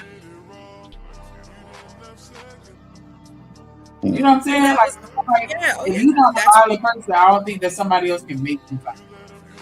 Well, I think that there are triggers. You know, again, I'll use the space as true examples. We know certain words, certain things, and we know certain people can be triggered by those things, and we watch other people trigger other people just for fun. And in all honesty, that's a form of abuse. You know, like if you go look the definition of that's manipulation, right? Not cool at all. Because when you know how to push somebody's buttons and you do it intentionally to get a negative reaction, because yeah, I agree with that, Shanika. Some people can do that, and then that's that FO. What is that? FAFO. Yeah. Yeah. Because sometimes you don't know. My pastor used to say a long time ago when I did go to church. He told me, he said, you know why I smile at people? He said, because you never know where somebody's head is at. And maybe just nodding and saying hello and move on. Because you just never know. Do you think it's dodging accountability if I put my hands on you and then when you get ready to call me out, I say, well, I was just responding to something that you did? No, that you ain't taking accountability or shit. That's called gaslighting. I mean, that's essentially what little mama, I'm saying, mama, you know, she's definitely older than us, but that's what Big Mama Sister Freedom was just saying. And it wasn't okay then, and it ain't okay now. That shit was abusive. Okay, it wasn't good. I get the point, but we could have done it another way. You can tell somebody something. Your delivery can be different. We have ingrained that violence equals love, and then we are surprised why people stay in relationships that are violent.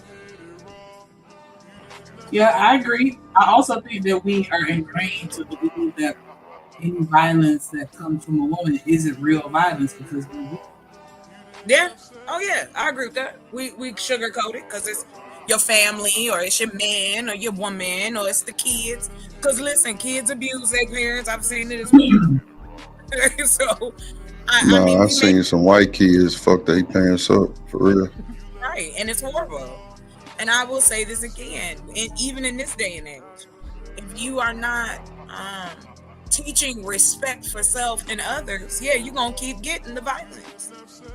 If we don't discuss coping instead of telling somebody pull up because you don't know how to read that, you need to calm down. Right. You're telling you conflict resolution. Exactly. We used to call that's coping. You got it, sis. Conflict resolution. The conflict within you to not listen. I had a lady try me about a couple weeks ago, like for real, try me. And I just was like, lady, I'm crazy, but my freedom is the only reason your mouth is still attached to your face. Like, that's it. Damn. Now, is that the right way to go about things? No, but I know that I'm a violent person. So I stay away from things that will trigger my violence. Like we were saying earlier. You know what I mean? Tell yourself the truth. Yeah, I'm crazy. So I don't go where the crazy is going to have me in the clink. Not the clink. Damn. I did say the clink. I say, yeah, shit. Yeah, I mean, and Coach Fred just said something. He said these modern parents don't teach respect. They teach blame. Give up in adversity and fight. I feel like that man that you just played, he has to give me something to back that up. Like, what? We cannot say that. This has been going on in our society way before this new set of parents showed up. Hold on now. The difference now is the frequency of what you can see and the fact that people are willing to show us their lives. Because we still wouldn't know if folks wasn't recording shit. If people wasn't doing documentaries. if Netflix didn't have money to burn, we would not know half the things that we know about how we interact with each other socially, intimately.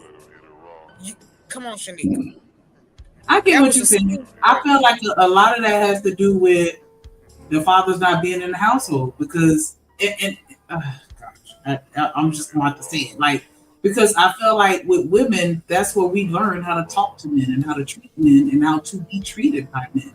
Because I don't know about your daddy, but I wasn't allowed to raise my voice and be all rah-rah and, you know what I'm saying? Like, that shit wasn't happening like that. But I know I've had moments where I've gotten raunchy with my mama and said some stuff to the point where I've had to go back and apologize to her and say, thank you for not slapping me in my mouth and knocking my teeth out. Because I've had those moments. But I would never in my life say half of the stuff that I done said to my mama to my daddy.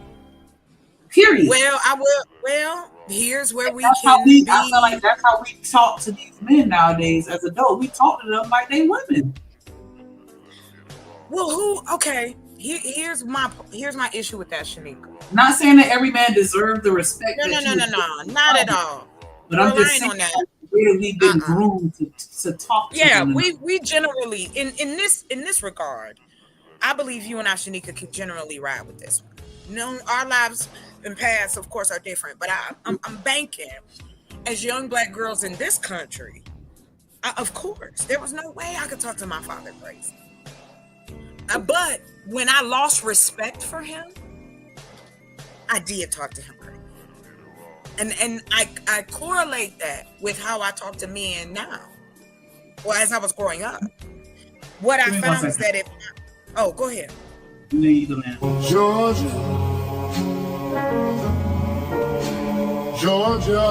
Also ATL. Also ATL. Get in there.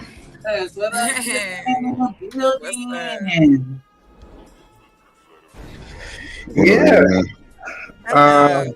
I think this is a good conversation. I just came to say hey to y'all guys before I get in my next meeting. But I learned that even my sister's very respectful, and she didn't have a lot of interactions with. Well, I guess she had some interactions with my father, but in reality, I think my mother hit her in the mouth every time she got smart.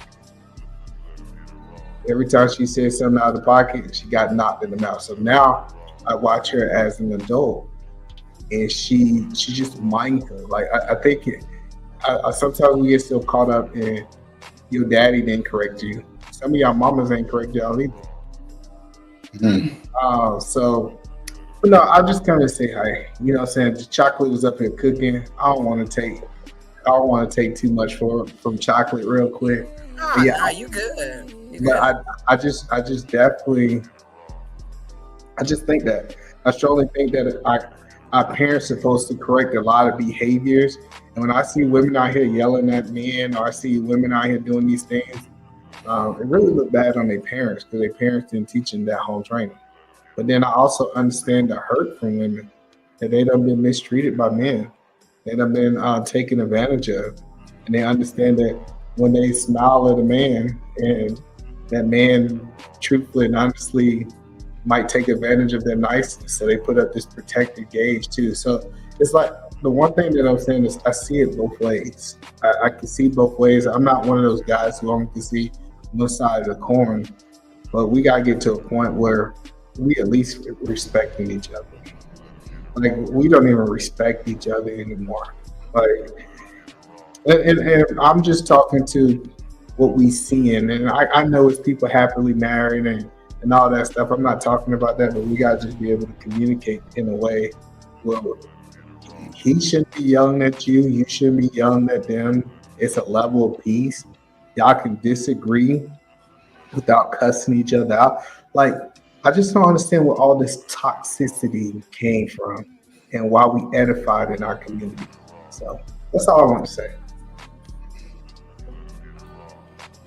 What's up, man? Yeah.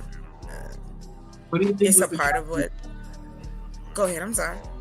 No, I was saying, what do you think was the catalyst? What changed? I think again we were kind of pushed because when I think about us as a group, a community, especially if you grew up in the 90s, our whole stance in life is aggressive. We don't look at our community isn't soft. That empathy, compassion, and level of understanding that needs to be there, so we're not at each other's throats. It goes back to like, for instance, to keep it light, that when you go to different panels, and I've been to different panels all over the internet with maybe a few black people, maybe half, maybe 5, whatever. And if a man shows any small amount of attention or respect to a woman, he is then called a simp automatically in the chat and on the panel. These are grown men. We ain't talking about no 20 and 25-year-old men. We're talking about 40 or 50-year-old men calling other men simps because a man takes interest in what the woman says or agrees with her in some way. And then it turns into, well, you don't have to be a captain saver, this or that, or this weird and I'm speaking to the space, this weird ideology that us as women, when you do talk to us, the only answers that you'll get back from us, it's gonna be a lie, because all women lie. So there's this disrespect that kind of falls in there, where they want respect from us, but yet there's already a table of disrespect being laid out before you even finish what you're saying. And I land there. No, I think it was calculated. I just think that black people didn't see the setup. I think that other races think that black people, if they're together, they can compete against anybody. I don't think there's no race on earth that black people can't compete against.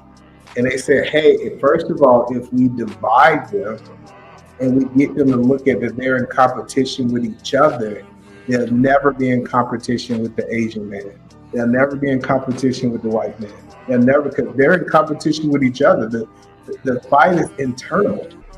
And so I just really think it was calculated. I think it was a calculated attack, and we fell for the juice. Well, and I agree with you on half of that. As far as us falling for the Jews, where else were we going? It wasn't like even a couple generations back, and that's as far as I'll go. It ain't like we got somewhere else to go. Either we assimilate or we become a part of our own community, and then we still take some of that assimilation back. So we can't say, oh, we all drank the juice. Everybody is drinking the juice in this country, because there's portions of us in every community that is dealing with this same issue of, hey, I can't talk to you. I gotta be violent with you. It's not just us, I know that. But right now we're talking about black folks. And in our community. It is though. It is. But again, and I agree with you on that level of social standing. Yes, divide us. Of course, I agree with that it is calculated. So since we know the truth, then that means we have choice in this matter. If we know the answers, then we now can go ahead and come up with some solutions to fix them, instead of continuously talking about the things that we know already. Because we're aware of it. We're just not showing how to cope with one another. We're not showing how to basically respect one another. Well, no, the point that I'm trying to help you understand is I've been studying meditation. And if you study meditation, I listen to what country music teaching to fall in love, to find your woman, right? Like this idea, when you start understanding meditation, especially from a business point of view, they wanted us to meditate over being divided. Like, people don't understand how strong the music is, how it can completely change a generation. You know why people was in love in the 90s? It's because we meditated on being in love, at least making love. I guess we can at least say that we was making love in the 90s. I know we was in love, right? Sir, how old were you in the 90s? It depends on what part of the 90s you're talking about. Okay, so what? How old were you? The oldest, I was 9. In the mid. Okay, so I wasn't. I was older than you, way older than you, and I will tell you that yes, the '90s music was wonderful. However, the issues that are in our community are still here, sir. But it's worse now. By So percentage. since we know that, let's do the things that we can do to assist it, or are we going to continue to watch a runaway train? No. What we And got to No, that's what I'm saying, Chocolate. First, we need to start saying is, regardless of how we feel, we need someone else. The biggest trick bag that we bought is that we can do it by ourselves. I hear the men saying they don't need no woman. I hear women saying they don't need no man, right? And I'm cool, listen. But if I can get you isolated, I can control you. It's hard to control 2 people together. That's the point I'm saying. It's easy to control one, but control 2 people is twice as hard, or 10 times as hard to be action. So we just got to come together, Chocolate. You got to get that husband, Chocolate. I know. I don't. I know. Listen, and you said how we gonna fix it, Chocolate. You got to get that man. Y'all got to come together. I don't know how it became about me getting a husband. It's not about and you. I appreciate that it won't be No. again. It was a joke. It was a joke, you. Chocolate. I know, but No, let's what not I'm saying is that And don't nobody want that motherfucker eating man shit. Let me talk to Drip. Let me talk to Keep it to yourself, Ricky Bobby, because I'm I messing don't want. with you. Let me tell Drip. I gotta get What's out up, of B? here. What's up, B? You know what I'm What's saying? For you to fix the community, you gotta join together with a woman. I'm sorry, Drip. I know you want to talk about what you want and the life that you want to live and this, that, and the third. I'm telling you that individual thinking, Drip, is the reason. I'm with you though. I know that I'm talking to you. shit. I don't want Okay. Let me talk to Shanika. I got Shanika. Because I always thought a successful black man got to have a successful black woman. I always thought that. Nah, you need to have somebody. You got no. That's well, we know you get like rush hour. That's cool. We ain't fucked up about this. No, listen. So let me talk to Shanika. Shanika. The next chapter in your life, if you want to talk about how to advance the black people and the black race or human race in general, you can't do it by yourself, Shanika. You got to partner with a man. You just have to, Shanika. Listen, I know it don't sound good. I know you think that these dudes are different nowadays. I'm just telling you, Shanika. That's just it. I'm telling you, the only way we gonna be able to go to the next level is we need partnership. And I'm not even talking about in the business. I'm not trying to do business by myself anymore. I need to find people who I'm a partner with. Like, I think this show, Drip, is 10 times better because it's you and Shanika. I think if it was you, just you, this would be a whole different show. And I'm not saying that you would be having. No, I'm with you, brother. Trust me. I'm dead. I'm with you. If in business we think this, why would we think that same concept through life? I'm just gonna leave it there. So E, let me ask you this. And I'm gonna try to talk kind of quick without having the gas for because my ribs is fucked up. But bruh, a nigga named Broken Berlin was up here, right? And he said some shit that really hit like 9,000 times. So E, do you agree that back in the day, men were supposed to speak to the father-in-law if they had a problem with their daughter?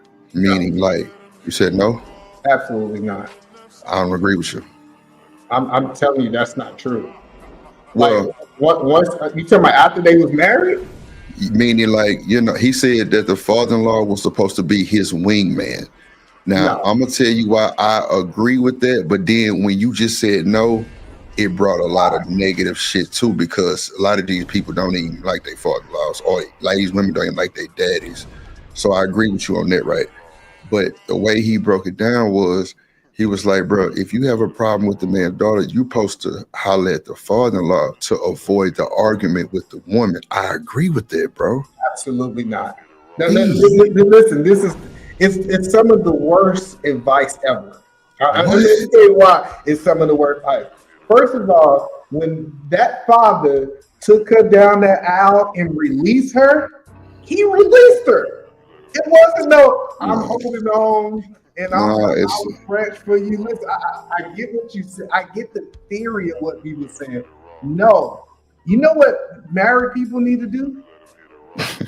Y'all need a whole 2-hand circle. And You y'all go to bed, deal with y'all issues. Bring it. You know what that father gonna do? He gonna take his baby side every time. No, Get to talking crazy about somebody's daughter, and he gonna be like, yeah, let me go talk to my daughter. That's not. Now, I don't think it's that strenuous stuff like how you saying though. I don't think it's that. Like I'm not saying everything, man. Like not like what. It got like if you think it's gonna cause an argument, and I can't talk to her about it. It got to be extreme. That's the what? Man, no. Okay, go ahead. Matter of fact, I got a long ride. Let me hop in the car. I'm gonna get in the car. Okay, bet. That's a bit. The thing that I'm telling you is, no, you supposed to go talk. I'm telling you know the problem with talking to people, parents. You talk to their parents. I learned this in American. You tell your parents. So say for example, his daughter cheated, or somebody cheated, right? You get to talk to somebody about their kid, right? They forgive their kid every time because they their kid. Wait till they find out something about your black ass. They ain't gonna forgive you. Okay, they gonna hold on. They gonna hold on when you let parents into your marriage. I'm telling you, bro. I'm telling you, it's the worst thing ever you can do. I don't think it's that strenuous on that. I think it's more like the bullshit, the little petty shit. And then he said something like, even with the women, they go to our mothers to try to avoid shit with us. Man, like, bro, that shit was going on back then. It was. Can you imagine a woman coming to complain to your mama about you? Bro, my mama would probably prefer that shit. No, I was going to say, there's a lot of cultures. Crazy, bro. Not black culture. Not black culture. I would Black culture, you're not the only black person in the culture. Come on, there bro. are so different types of people. You gotta stop.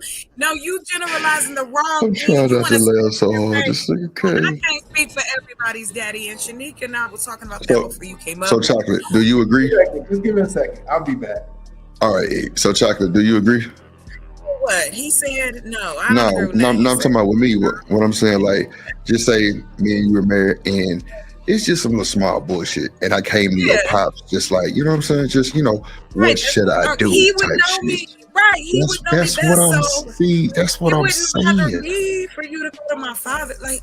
Where's That's Ferg what I'm at? saying. Like the weirdness don't make sense no more. Like we can't. That's being a community. That's being close. Like. So chat, if y'all down with that, put a 1 in the chat, because I kind of feel that shit, because it'll kind of save you from a bunch of bullshit. Your mother or your father. Yeah. I don't want to go to nobody. I don't want to go to my friends. Come on. I don't want to go I agree with to you. someone else that might give that, because they have a different type of bias. Now, don't get me wrong. I mean, you know what? I'm not even gonna say it. I don't care if you dealt with some negative shit. I'm sorry, but I'm just talking about how it should go normally. Is if there is like some stuff, some tension, maybe it's some stuff going on about moving or a house or having kids, anything. You know what I mean? We trying to build a life. Why not? They're a community. Okay.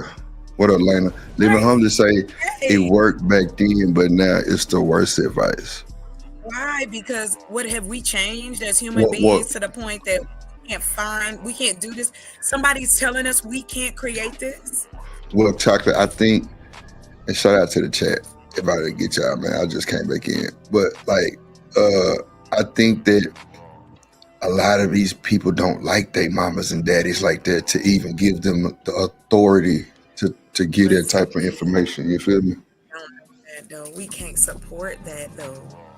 Well, We no, can I support. ain't. His daddy's I gonna would got him prefer calling my y'all mom niggas and simps. daddy You to gonna feel definitely like talk to my daddy? woman about I whatever they wouldn't. needed to check in with. Now, That's all I was gonna ask. unfortunately, oh, I'm sorry. Drip. Hey, Rogue, how you doing, lovely? Hi, Hey, Drip. chocolate. Yo, it's Drip's fault because Drip don't want to do no. You know, this is why we need Shanika back in charge because Drip don't want to do no intros, no nothing. Hey, big head, welcome back to you. I didn't even see that you was down Hey, there. big I didn't head, bring welcome you up. back, big head. Wait on the break in her sentence. I didn't want Hey, Drip. Yeah. you to be in the background. Dang, hey, eat the man. What's up? I said them You don't hear people talking? Hi. These motherfuckers loud as shit, boy. I'm loud? Oh, my bad. Nah, Rogue C ass loud to the motherfuckers. I'm sorry. I'm sorry. I What you said, said, E? hey, Drip, they worried about the internet calling them simps. Go to them daddies complaining about their daughter. They gonna let this simp ass nigga keep coming Nah, in with E. their Let me problems. tell you something, E. Like, they My gonna look at daddy him not even told. like a man. No, E, You that's can't get not my daughter true, under bro. control? E, that's not true, bro. That's not true, bro. Bro, stop I'm it, E. telling you what is the Stop truth. it, E. Who was that? What happened? Hello? Did he drop In the down? name? Look In the at name. God.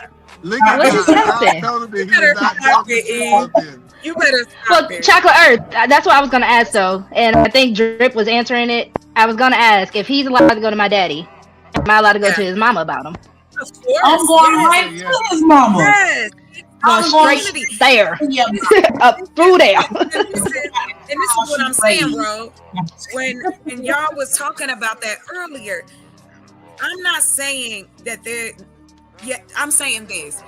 In a normal scenario, in a normal scenario, in the sense of you ain't hating on nobody, right? Like there are people who live every day, right, and ain't going through crazy drama, right?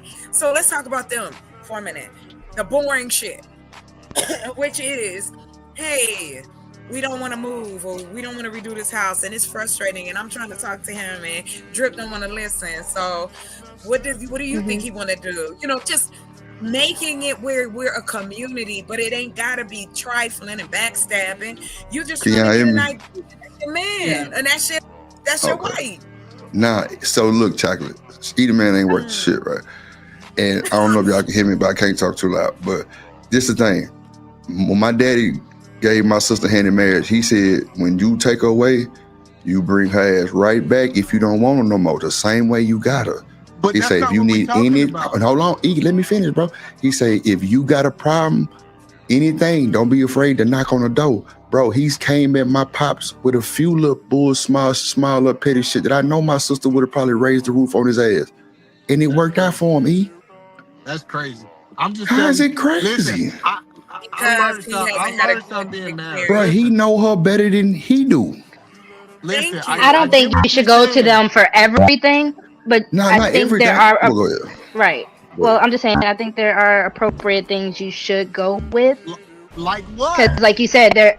I mean, I was in a young Bro, marriage. your We shit, hold on. your shit Borgen, bro. See, I'm Borgen? Hold on. Yeah, you Borgen. All right, You my back. crazy, bro. No, Yeah, you good. so give me an Yeah. example, Drip. Okay. Well, hold on. I can give you one. With young people, you can ask your parents From about. the woman point of view, I don't understand why a man need to go to another man about what's going on in his relationship. Bro, that's her that's my sister best friend, bro. My pops and my sister are besties, my nigga. It's shit that my pops done told my sister that he won't even tell nigga his own family, bro.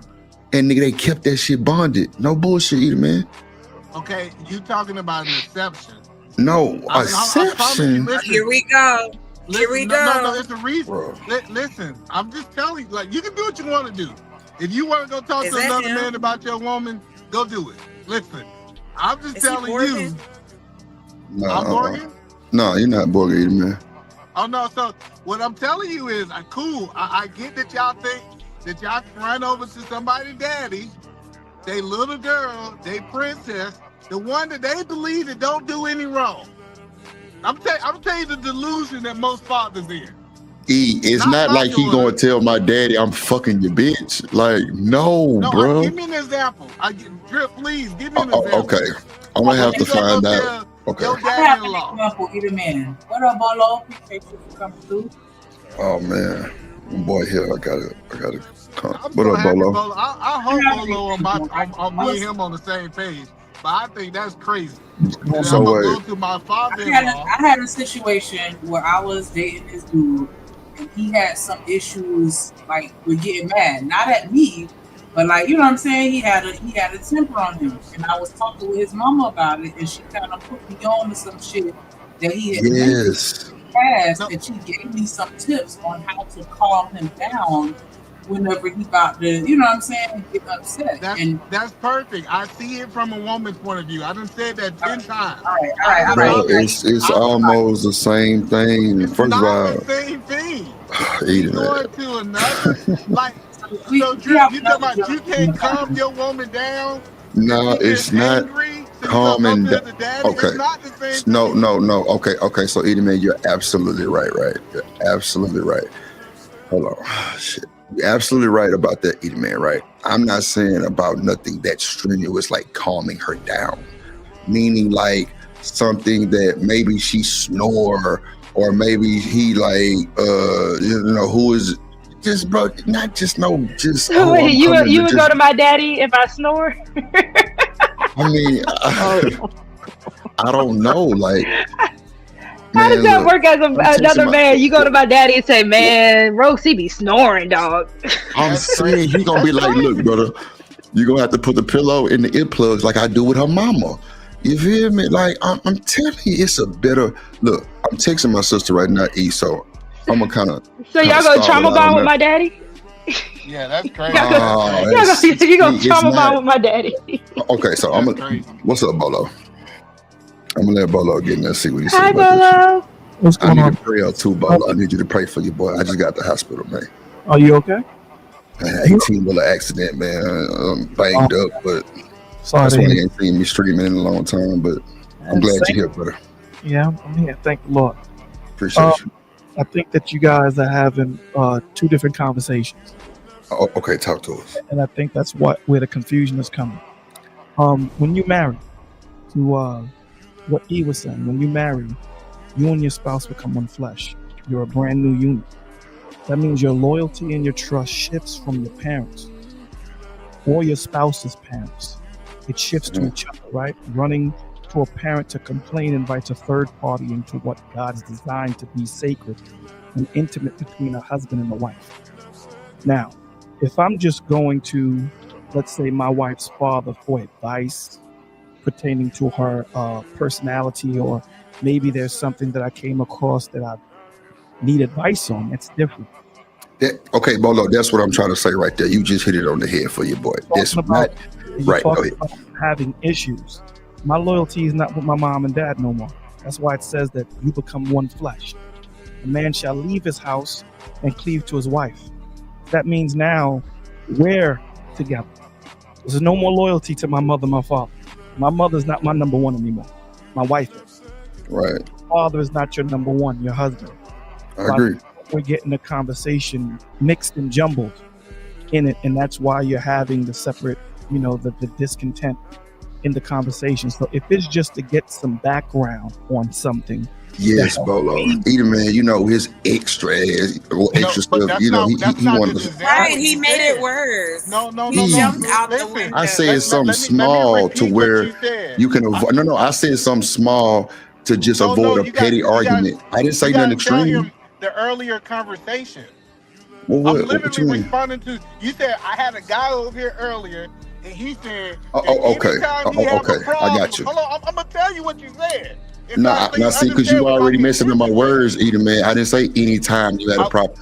Okay, so Bolo, what the man said was, back in the day, the father-in-law used to be the husband's wingman. He said that he would go, sometime he would question the father about, just like you say, little smaller shit that you might have found out that you never knew, that the parents might have a whole, just, syllabus on of what's going on, what can be wrong, and how you can, excuse it, aid it, shit like, I'm sorry, stuff like that, you know what I'm saying? So either man took it as, because you used the word problem. Yeah, but see that goes into, let's just say Roxy and I'm married, right? And I'm having issues. So with Roxy, we're having issues. For some reason, I can't understand why she's not understanding what I'm saying. We've hit a wall. Now, if I'm going to go talk to Rogue C's father, I'm not going to tell him what the issues are. Thank you. That's what I'm saying, Bolo. But here's the point to what he is saying. I'm just going to ask questions to Rogue C's father to find out why her thought process is the way it is. So it gives me a better understanding on how to deal with my wife. That's exactly what I was saying, Bolo. I said nothing strenuous, something small. But go ahead, my bad. Here's the point. I'm not bringing him into my relationship. Right. That's the point that E was coming from. I'm not bringing him into my relationship. I'm getting information. Thank you. You know what I'm saying? So for me, I have a question, Bolo. Yes, please. Sorry, go ahead and finish your thought and I'll ask my question. I have a question to that. I'm good. Go ahead. I just wanted to ask, would my father, because I'm thinking, yes, my father knows me as an adult, but I don't think my father would know me at the same capacity as an adult that he did as a child. So would that be useful information for you as a man? Because at the end of the day, you are the same person you are. You're just more mature. Come on. You're the same. In other words, the way I see 1 + 1 is the same. I just have a deeper understanding to it. Does that make sense to you? Mm-hmm. I hear you, Bolo. I agree. disagree. I just What up, James? And the reason I disagree is she might have never raised her voice at her daddy, but she yelling at you. And he was like, why you yelling? But listen, I'm sorry, let me mute. What if I get it from my daddy? Why you always trying to mix up something?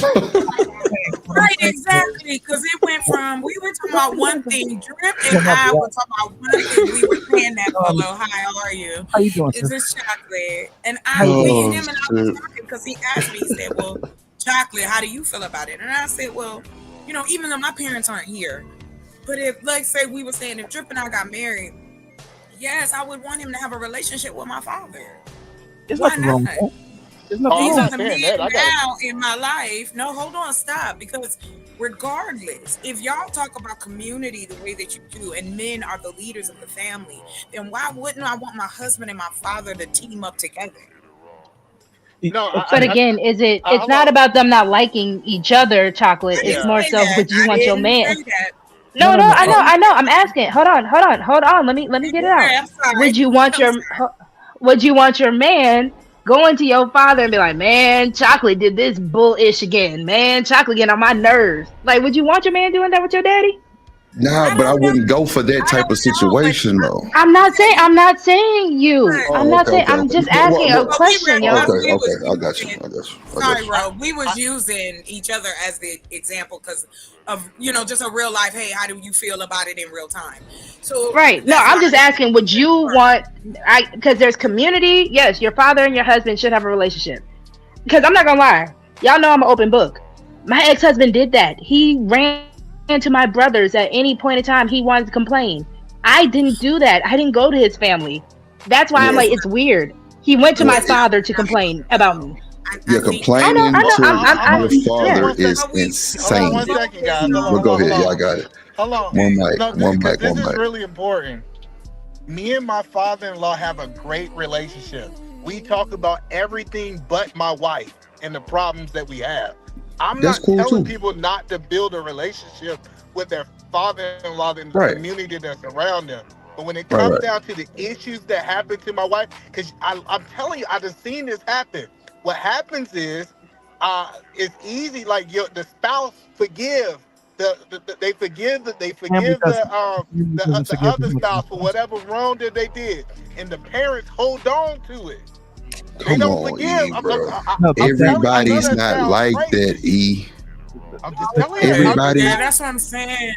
Bro, but Corey did bring up a good point to the point that I was asking Bolo. Corey just said that my father won't know me. My father won't know on an intimate level the same way that my husband would. Yeah, but I'm not finna go ask your daddy why your panties stink. No, I'm going to ask you. I didn't. Oh my God, I didn't say that. I'm saying that the way that my father would calm me down is not the same way. I know. You over there, don't hurt yourself. My father can calm me down in a way that my husband can calm me down in a way that my father can't. That's all I'm saying. and vice versa. Yeah, but- I can calm my husband down in a way his mama can't. But we're going. Bolo just told you that we not coming.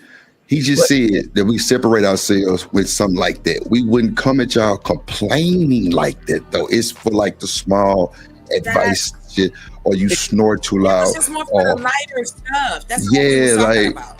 Bolo, go ahead, bro. Cause Here's the thing. But that's what I'm saying. My wife. I get what y'all were saying. Either man, stop it, bro. Let Bolo talk, bro. But if I go talk to other people about my wife's door, Your shirt's they backwards. can't do nothing about Get it. your shirt. This is be quiet, Bolo. The Let him airplane's on talk. the Go back. ahead. Yeah. We have to understand. We have to understand that.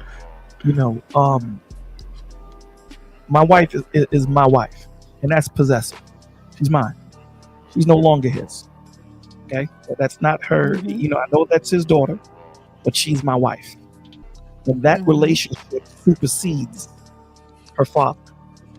You know, it just is what it is, right? Because now we're creating a new unit, right? A new family. There's a cutoff at this point. So what I'm saying is, as a man of wisdom, if there's something that I didn't pick up, you know, because again, as a man, I can only see as much as I can see. And if there's something that I didn't see or I couldn't pick up on why she's moving the way she's moving, my job is to, you know, probe and prod, ask the father certain questions so I can gain and ascertain why she's moving the way she's moving. You know, as far as complaining, you have to understand that what E is saying is true. That at the end of the day, my baby girl is my baby girl, dogs. But Bolo, hold on. Okay, go ahead. It's harder to forgive. It's easy to forgive my daughter. It's harder to forgive. If my daughter complains to me about her husband all the time, she's creating a vision or creating an idea of how I'm looking at him. Because I don't hear his side. I'm only hearing her side, right? And this is what a lot of us don't do. A lot of us don't take the time to say, well, let me hear his side too, because at the end of the day, I'm sure he can say that you're an a-hole too. So for me to have an understanding, because maybe you're off, baby girl. Not too many parents move that way. A lot of parents are emotional. A lot of parents are going to side with their child, be it boy or girl. And this is why we have that issue. This is why I always tell you, the Lord don't deal with your emotions. He can care less about your emotions. It's about the truth. Bolo, I think Edelman gaslighted you, right? Because No, he ain't worth the SHIT, right? But let me tell you something, Bolo. Let me tell you something. I was talking about what you said earlier, Bolo, on just me coming. Maybe I'm trying to just, like I said, she snore too too loud or something. I don't know, but something just, I'm not complaining, Bolo. I'm more of seeking advice for something that I've never might have seen before. Maybe she sleepwalk. Maybe she got sleep apnea. I don't know, but I'm just saying, I'm not coming to say, man, look, your wife too much. I mean, you know what I'm saying? Your daughter dogging me. She giving me too much. She da-da-da. No, I would never come to your daddy to speak on that because he is going to take your side. So I respect you on that, Bolo, right? I'm saying when the dude came up here and said what he said, he was saying that the father-in-law is supposed to be his wingman for little small petty stuff that you can avoid arguing with your wife with. So I just took it upon myself to say, that would only be wisdom. That would only be real quick, thank y'all. you. Drip, That's all I'm saying, somebody Bolo. wants to That's say all hi I'm to saying. you. What that, Caleb? Drip, you heard. Say what's up, Drip Nation. What's up, Drip Nation? What up, Caleb? Mr. Drip. Mr. Drip, I hope you feel better soon. Appreciate you, brother. Appreciate you, little papa. Appreciate you, little papa. And also, Yeah, Bolo. That's and also what I I hope was feel saying. better. You said what? What did you say? Hey, Bolo, Nothing. Okay. Miles of babes. He's talking about he don't feel better because September's almost over. Oh Lord. Tell him I Look, feel Caleb. I remember being a kid. Bolo, I got you. Right, but Bolo, that's what I was saying y'all right there, still hear though. me or did my signal drop? Yeah, y'all your still shit hear dropped. Yes, we hear you. We can hear you. We can't hear you. Your signal sound muffled. You going in and out. You should stop talking. Hey, no. What up, Jay? Hey, Bolo. Yes, sir. I done literally seen somebody go to somebody's father and they say we was cheating on each other and the Wow. daddy wanted to hold him accountable for the cheating. Like they went cheating, both of them went cheating. And he But either forgave man, who his said daughter. something Listen, about? See, bro, that's why I like talking to you, bro, because you be trying to spit stuff hold out on, first. I don't know So, why y'all get so Scenario's triggered. crazy. That y'all gotta cut me off. Like when no, I bro, start you talking, be Yes, with this the is my because bull, your thing. bro. scenario is Go ahead, crazy. E. Yeah, you be tripping. Go ahead, You E. is out of control. No, that's not what we was talking about. And Oh you my came God. I think changed I the think conversation. I No, I you think came up, E. The conversation we was having, you even cut me before off to say that, this. and I'm cutting you off and saying it again. Swerve right No, in front of the benzo. I'm telling Oh you, shit. you changed it, and you keep adding these crazy scenarios. I'm Yeah, sorry he that you had didn't crazy have a stuff. positive I experience with somebody's daddy, but you need to quit. Like this is no this is so not the worst thing in the world to do. it is. And so the point that I'm trying to help y'all understand is this You is ain't why it's helping so nobody. important. I got you. Hold on one second. This is why it's so important to have a Oh my relationship with God. God. The Oh reason it's my so God. important for you to have a relationship He'll with come God, back when you he should go to leaves. the I Father. ain't If you tripping. don't understand, listen, No. y'all talking about the daddy knew it from the Oh longer. Now God knew it from the foundation of the earth. Well, Go to go to See, him. God. man, we God, understand that, crazy why y'all man. gotta cut me off? When he I don't know why leaves, when everybody he got. park, I'll come back. I'll be in the E, chair. we know what you saying. You taking it to the extreme. I'm saying what Bolo said earlier. Wait, why did It's chocolate just the leave? small talk. Cause she don't like eating man talking shit.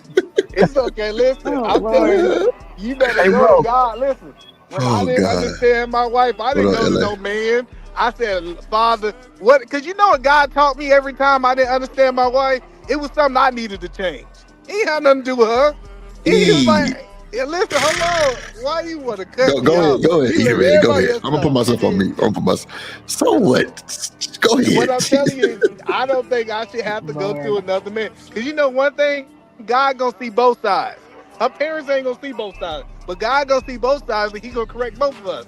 So nah, I'm going to God. I So ain't what going to no about her other brothers, man. Eat Man? Oh God. Absolutely not. What about my brothers? Absolutely So no, you not. can't. Yeah, Absolutely.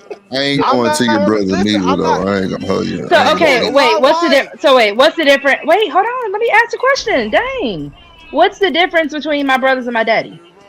That's a big difference. It's Though. You gotta make I'm me special for the asking. Bolo. I don't know the difference. What is the I difference? I'm asking respect. you a I question. probably don't even like your brother, but I respect your dad. Wow. The But y'all father, community, right? I thought the whole point was to be community minded. Bolo. it's a different dynamic when you're So not. you have a reverence for my daddy, but you don't like my Yeah, brothers. he OG Because triple nine OG. times I out of respect 10, that if you man. don't like my brothers, mean you don't really like my daddy. Then your brother probably don't like me. It don't matter. I respect your daddy. It don't matter. That's crazy. Well, this Because is what I would see myself liking hey, my sister-in-law. this is what I would say. Yeah, I mean, hey, Rosie. there's a Hold different on, E. Hold on, E. Go Rosie. ahead, Bo. the relation. Hold I'm on, sorry. E. Bolo talking. I can't hear. Bolo. My bad. Bolo trying to talk. You gotta be quiet. There's always going to be a different relationship with siblings and with parents. Oh God. So it is always it's gonna. You have to come from a different perspective because the father can understand you. He can understand a wife opposed to a brother if he's not married or if he's single.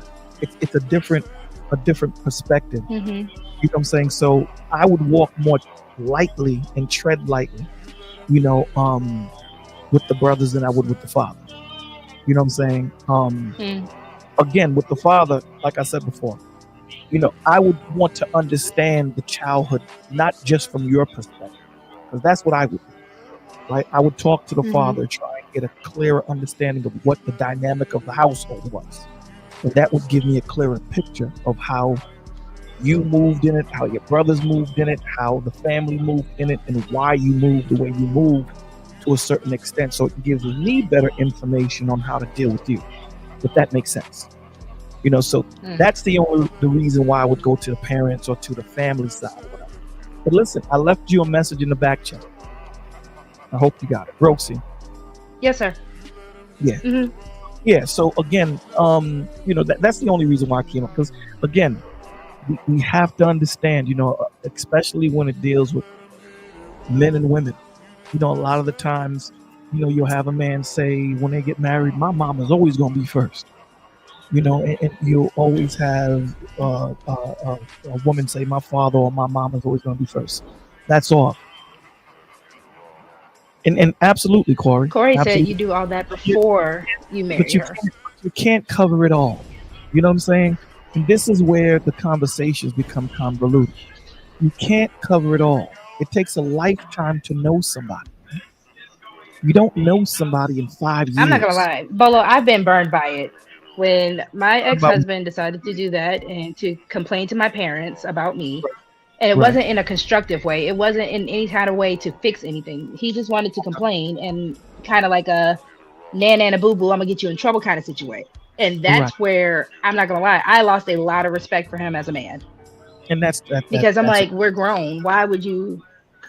that's a good What point. was your purpose in doing that? That's a very good point. But what I want to respond to Corey is there's just so much information you can get in the moment. You know, it takes a lifetime to get to know somebody, man. And this is what people getting. People keep thinking that you know someone. There's people that are in relationships and marriages for 50 years still getting to know each other. You know, because every situation brings out a different side. You know, and you have to understand that. And you know, this is a new Rogue C I'm seeing. I've never seen this Rogue C before because we've never been in this Oh my. situation before. You dig what I'm saying? The same as me. Rogue C never seen this type of bolo before. Why? We've never been in this situation before. So we're both in a new environment and we have to figure it out together. You know, so we have to give ourselves that leeway, that room to grow and that grace. And that's the point of it. So again, I wouldn't go complaining to the parents, but the more, listen, information is free. And this is what I tell people. Information is free. So if I see that my wife is guarded, if I see Rogue C is guarded a certain way, and it's nothing due to me, I haven't done anything to guard her in the way that she's guarded. The only way I can find out is by probing. I'm not going to probe her. I'm going to talk to the family. Yo, what's going on? I'm not going to tell them exactly what my situation is with my wife, but you know, I'll figure out a way through wisdom to find certain information out or whatever, or I'll try to probe Roxy. But if I'm beating a dead horse, you know, it doesn't hurt. You know, it doesn't hurt. But I wouldn't go complaining to Roxy's father or mother or a situation like that. You know, this is my wife. You know, we're gonna do our best to try and figure And I it get out. what Drip was saying when it comes down to the little things, Bolo. I don't think, you know, I'm trying to figure out what is the line or the appropriate level of talking to your spouse's parent when it comes down to talking about that spouse. Because I'm thinking, like, of course, you would ask for a hand in marriage. That is where, you know, you would probably probe my father, and my father would probably probe you. Okay. I'm really, if I wanted to know, you know, yours, Drips, whoever, you know, I wanted to know their favorite meal, I would probably ask your mother. Yeah. I'm really just trying to sit and rake in my brain, like, what is an appropriate conversation about you to have to your parents? Let's say if I want to get you a special gift, something that, you know, I want to do something special for you in memorization of you being a child. I might talk to your mom and dad, like, yo, what was her favorite toy? Or where did you take her? Or, you know, something that really meant something to her when she was young. I'm not going to get that information because if I want to surprise you asking you, it's going to lead you to think, okay, so Bolo's going to do something for me. Well, you know, they might tell me, well, you know, she had this teddy bear that was shaped like Kermit the Frog and half pig, half frog and such, and she loved it, but we lost it when the house had a flood. So now that points me in the direction of looking for that teddy bear / frog. That makes sense. But little things like that would help me to help you. To little things like that. You know what I'm saying? Because again, you know, when the Lord talks about wisdom searches all things.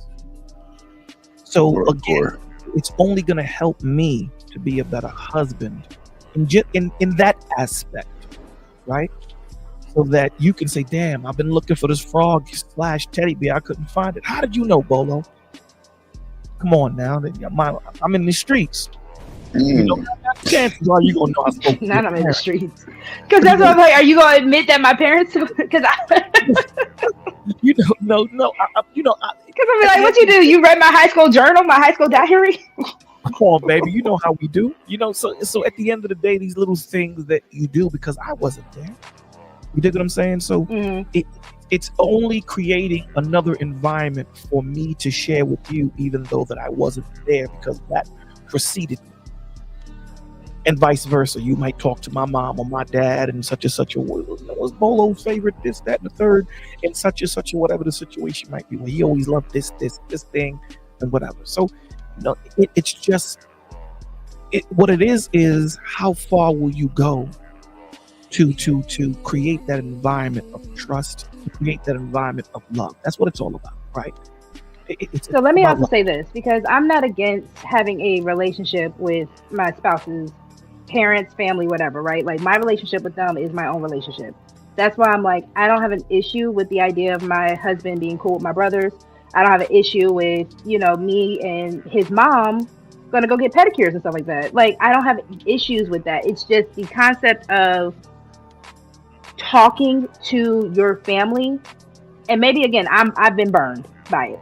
Right. So it's just that's the issue I have. Like when you start talking to your family about me or my family about me, and I do that to you, because again, I think Eda Man was trying to touch on it earlier. If we get into a fight and I complain about you to your mama already has a mindset about me, and then we get back together, like your family is not going to look at me the same way that they once did because we kind of snitched on each other.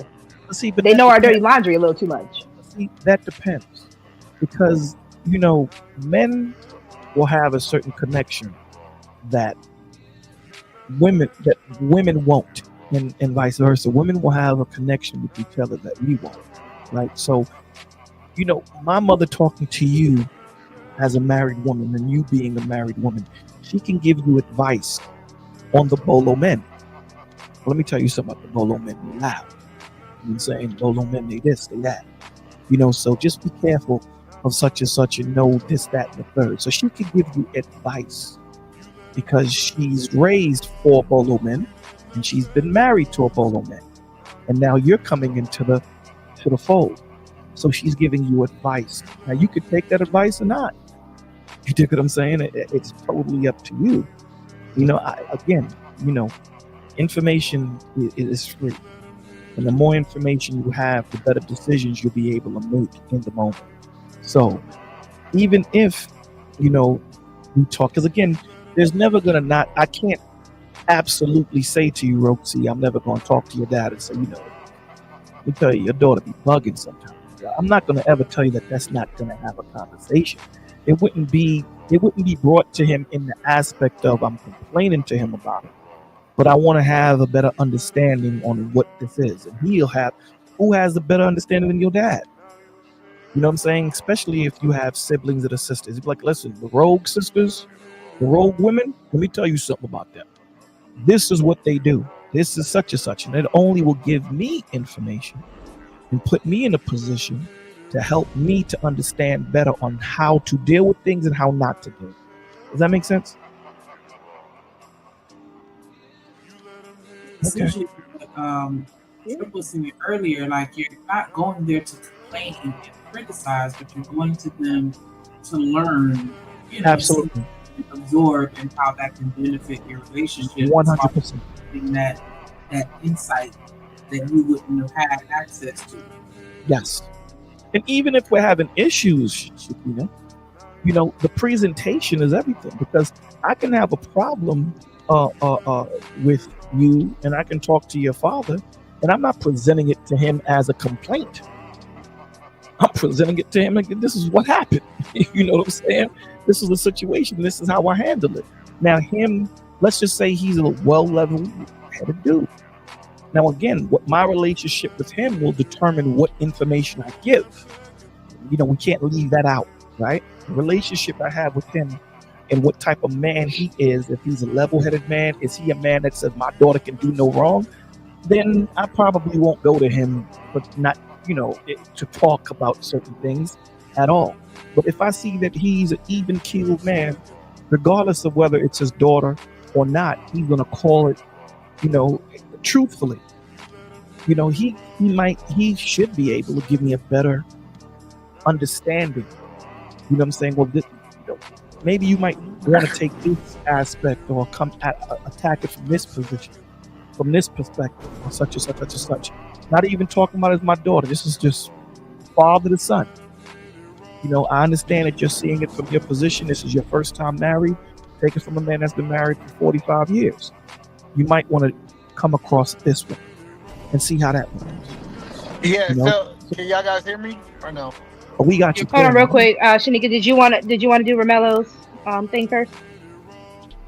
Yeah. Shout out to Romelo with the $10 super chat. He said, drip. Wishing you well. Definitely appreciate the support. Hype me up.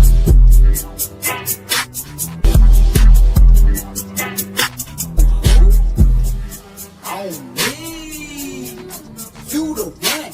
Ain't nobody fucking with.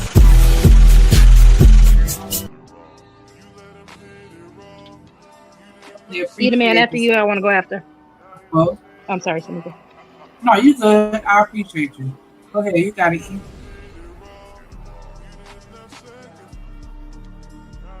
Okay. Well, let me say this, guys. Well, we give him a chance. You don't talk, right? My computer was tearing up. I just want to say thank you for letting me up. Thank you, Shanika, Rogue, Drip. Thank you guys for having me up here. Chocolate, thank you for, giving this old man a platform to talk. Thank you guys. Holla at me, Roxy. Y'all have a blessed night, all right? Always a pleasure. Love you all. Yep, you dropped. Well, Shanika, I don't know if you saw what Lana was saying. And I wanted your opinion as a woman, because Lana was saying her husband's family was always talking about his flaws to her. And I think that's fine. Like, if y'all are talking to me, I'm going to just sit there and listen. I'm going to kiki a little bit. But I don't know. The moment I feel like I say something, y'all can kind of turn that and flip it on me on some Gossip Girl type stuff. What do you think, Shanika? Yeah, I mean, I agree. I feel like if anything, I probably jokingly defend my man. Like, y'all leave him alone. Don't be talking about him, like, you know what I'm saying? Like, that type shit. But I learned a long time ago not to complain to a man's family members about something, an issue that you have with him, because that's his family, not yours. And, in most cases, they are going to take his side blindly. But you just have to you're going to have to gauge it person by person to see if they're level-headed. But if I were to talk to somebody, then it would most likely be his mom, because I feel like, she's going to approach the conversation from a mature aspect, and then she's going to, be able to give me the insight on what I need to know on how I can interact with him better. Because she's still, even though he's grown, right, and he moved out the house, it's still core values that she's still going to hold on to as a human.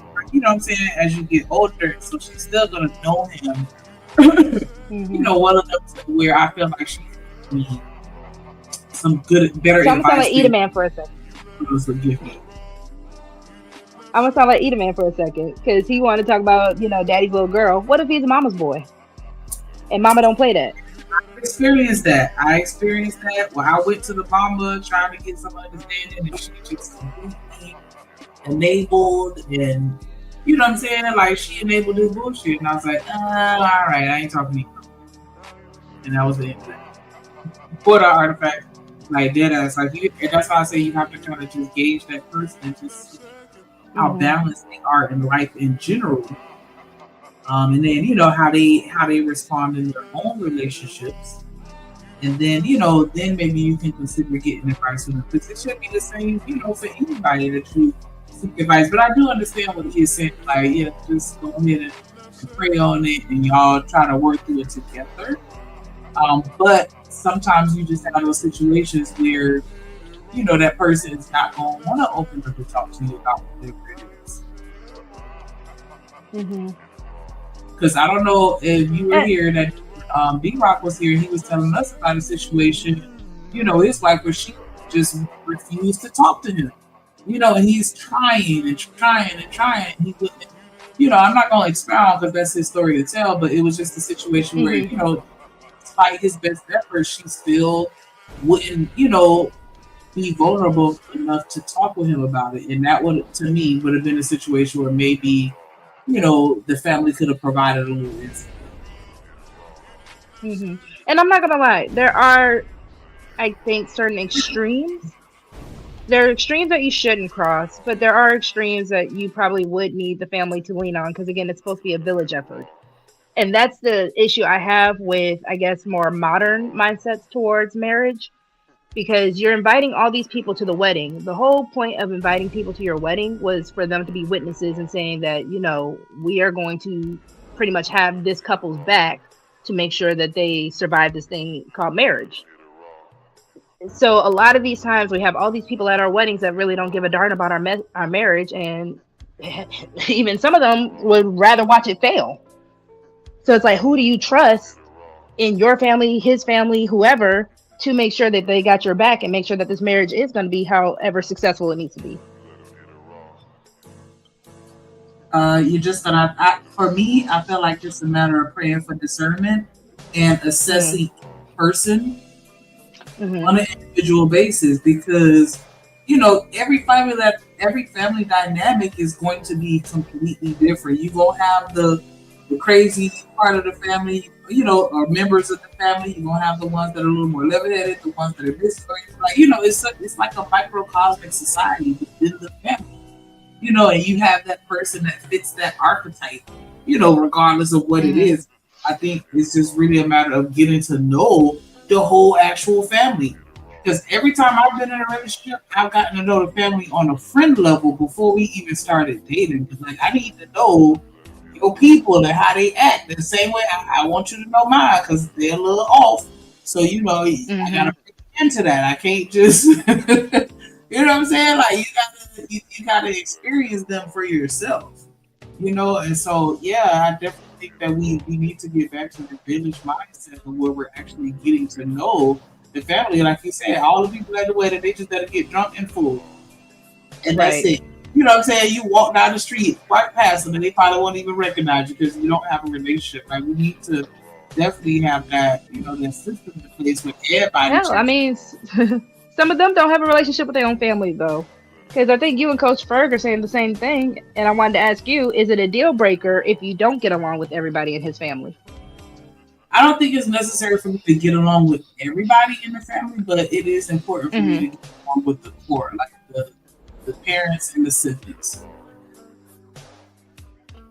And, with the siblings, because, anything outside of that, cousins, blah, blah, blah, blah, I prefer to have a cordial relationship, but, I'm not going to force it.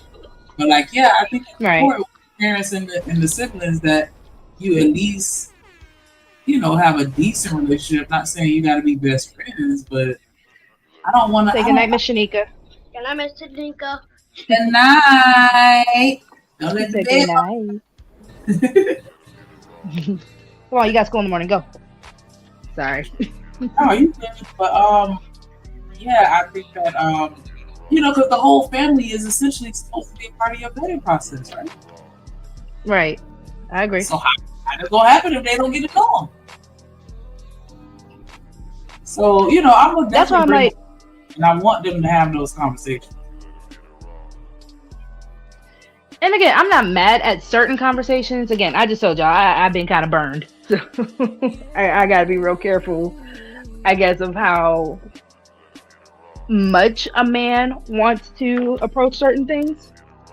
Because again, it's one thing if you're really trying to get resolution. But if you're trying to make it seem like you're trying to turn my family against me, one, you're going to be sadly mistaken, because that's not going to happen. But two, it just makes you look some type of way in my eyes now. Would you rather? Because that also means you don't have proper conflict resolution. Sorry, what were you about to say? Would you prefer that he complain to your family or complain to his friends? I mean, from what I've heard, it was both. And I don't know, maybe I'm a suffer in silence type of person until we work it out. I wasn't the type to go to friends and family to vent until it was just like I had nowhere else to turn to, and I'm really looking for answers type stuff, right? I get it, but like I said, once it turned into, oh, I just want people to look at Rogue C some type of way, that's when it was weird for me, because I'm like, I'm your wife. I'm saying not to just go and complain and then bash you, but I mean to like if he's just trying to deal with some conflict and he can't deal with it, so he's seeking some type of advice. Would you prefer that he seek that advice from your family or from his peers?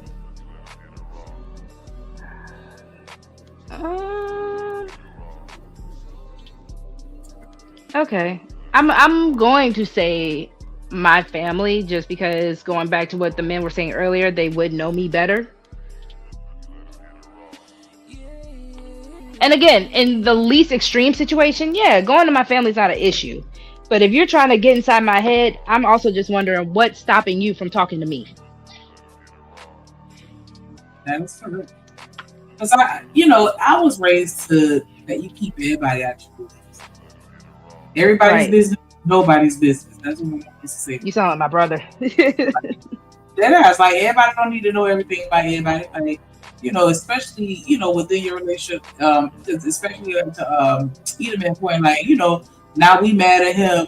You don't forgave him, but I'm still mad because I've had that situation even with my friends. We sitting here, doing the most, and then took his ass back, and I'm over here, and both of y'all mad at me because he mad at me, and now you on his side. Like what? so and then I get that family gonna stick up for family or whatever. So, but I don't trust everyone to be able to deal with their own internal problems. And if we're not going to shove religion down everyone's throat, then how do they deal if they can't do it? Are we sending everybody to therapy or to their pastor? Now, see, in the mindset of that, if there are issues, I would say, wouldn't you want that to be the first step to go to, because that is an unbiased party, or it should be an unbiased party, right? The pastor really has no skin in the game for either way. And plus, this is the person that y'all either did your counseling with, that y'all, said he's the one who ordained your marriage. So why wouldn't that be the first person you would go to? And I get it for people who don't have access to their pastors, but again, I'm still asking why.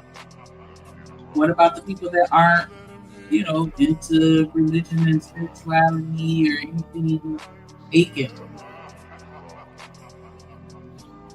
I mean, at that point, marriage counselors. Again, I just think there's also a bias when you go to someone's family that isn't necessarily going to be fair to you or that person. Because what if you go to my cousin that don't like me? And then she just gonna gossip and talk mess about me anyways? What if you go to my sister and my sister has a crush on you? Because there are messy family dynamics like that too. I think it kind of goes back to what I was saying. You gotta pray for discernment at this point.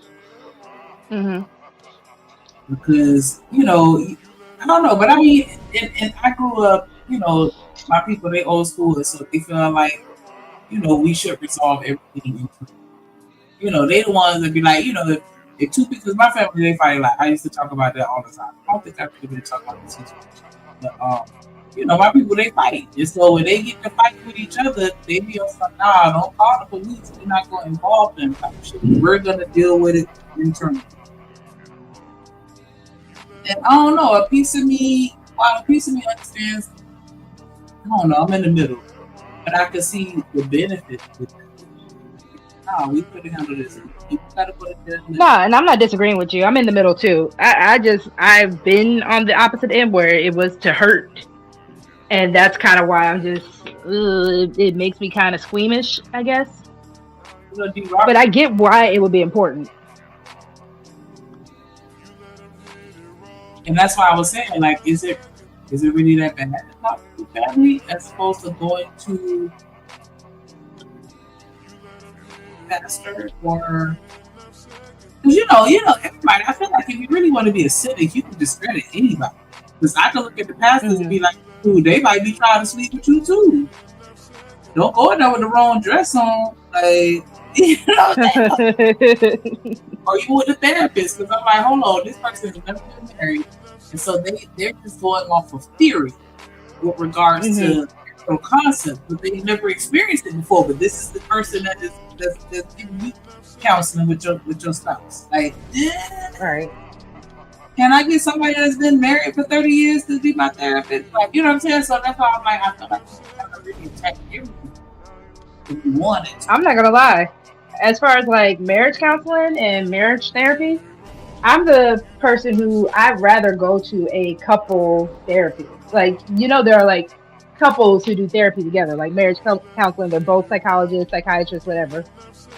And they are specifically there for like married couples or people in relationships. I personally, I don't think I would want to go to someone who's single for marriage counseling. And that's just me. Because like I said, I would want someone who has the experience, like you said, who can use both theory and experience, but there's also less bias or less of a chance, not saying that the chance isn't there, but it's the probability is a little lower of this being someone who is actually trying to sabotage my situation.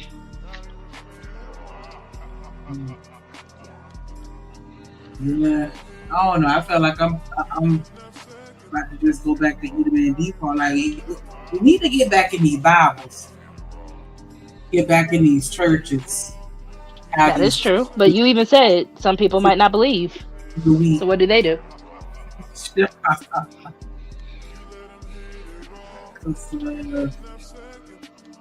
the end of the day, it's just telling you to be a decent human being and be compassionate. Like, you know what I'm saying?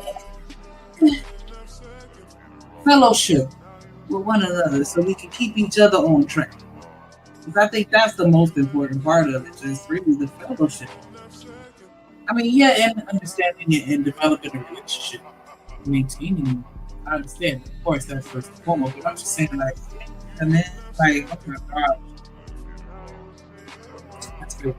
Some serious trust issues.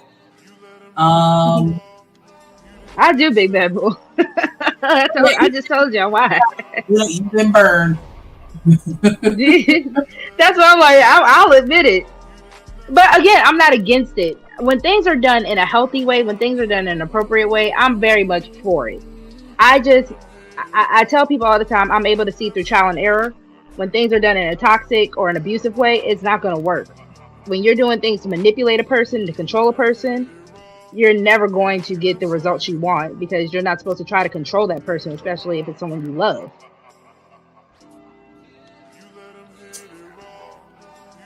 Yeah, I don't know. The pessimist in me just can't help but feel like we all just the blind, leading the blind when it comes to this shit. And we have to just sit down and be able to have the conversation and actually communicate your thoughts in a way in which it can be absorbed by the person as a result of that relationship and familiarity that you have with them. But even you just say that, look at the irony of that. You're saying you're pessimistic. I'm an optimist, but I'm still being called out for having trust issues. So I think there's, like you said, it's blind leading the blind. There's no right or wrong. You can't be an optimist with trust issues. That's an oxymoron. I think to be human is to be an oxymoron, honestly, because I am optimistic. I mean, essentially, that's what I was just saying. Like, that's why I'm like, I don't, because nobody has the answer, and so we're all figuring it out. Even people that are perceived to know the answer or have it, like they still figuring it out. That's why I used to like watching shit like Frasier. Like he went to Harvard. You know what I'm saying? He's still fucked up, like the rest of us. And I think that's why this internet space kind of draws the people it draws, Because I think there are people who are A, looking for answers, B, people who think they're the gurus who could tell the answers, and then there are just majority of the people who are just in the middle. We're trying to figure it out. We're trying to share our experiences so we can see, hey, did you experience what I experienced? Or, hey, if you didn't experience what I experienced, you know, what were your results like? That's why I'm not so mad at the space. I know a lot of people try to give the space a lot of discredit, but for those who are honestly seeking answers, I'm really not mad at it. And for those who actually just want to find community in it, I'm not mad at it. Because we can have good conversations. Like, even this one is an amazing conversation. It's just crazy. Well, just for me, because I have tried to be very logical and analytical, and I feel like, you know, it should be a scientific formula for everything, right? Because, you know, everything goes back to science. Well, not everything, but you know what I'm saying? Like, you know, in most cases. Nah, because I could probably go back to a couple of streams where you made fun of me for that. What? I bet you I can find a stream maybe like 10 streams ago where you were like, there's not a scientific or analytical answer. Oh, no. I mean, I know that. No, I probably just being cynical at the time. And just, you know what I'm saying? I mean, everything, even though I have a love-hate relationship with science, because it's like, I don't know, the philosopher in me can't help but question everything. Mm-hmm. To the point where even, you know, I have my days where I'm like, who created math? And how we know this shit is what it is? I mean, outside. How do we know 1 + 1 = 2? How do I know A squared plus B squared equals C squared? Or, you know what I'm saying? Like, what? Like, who made this? I mean, what doing? Like, we just, because a lot of things that we have adopted, the fact has been debunked. We don't know what we don't know. So how do we know what we know? Type shit. You know what I'm saying? So that's why I have a love-hate relationship with science. But, you know, I understand it. Just like even with the stats. Like, I hate stats, but I get it. I get the concept and the need. You know? And I think that's why I love science. Because science literally, no one in science actually says things are an absolute to begin with, right?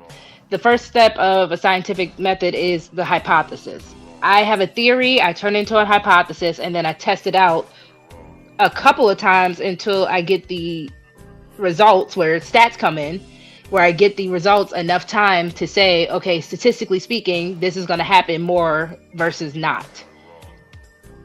Science, even though we call it an absolute science, science never said it's an absolute science. We just have these situations that happen enough. And I guess that's the optimist in me, right? We have this happen enough where we're like, oh, there's the proof. But it all started with a hypothesis or a theory. Which I feel is rooted in bias. A small degree. I feel like a lot of scientists are looking for a specific answer. And you know what I'm saying? Not saying, I don't even say a lot, but I feel like there are scientists that look for a specific answer. And they will create the environment to support it in some situations. And that's why I just be like, but I mean, that's mainly with the social sciences and shit like that.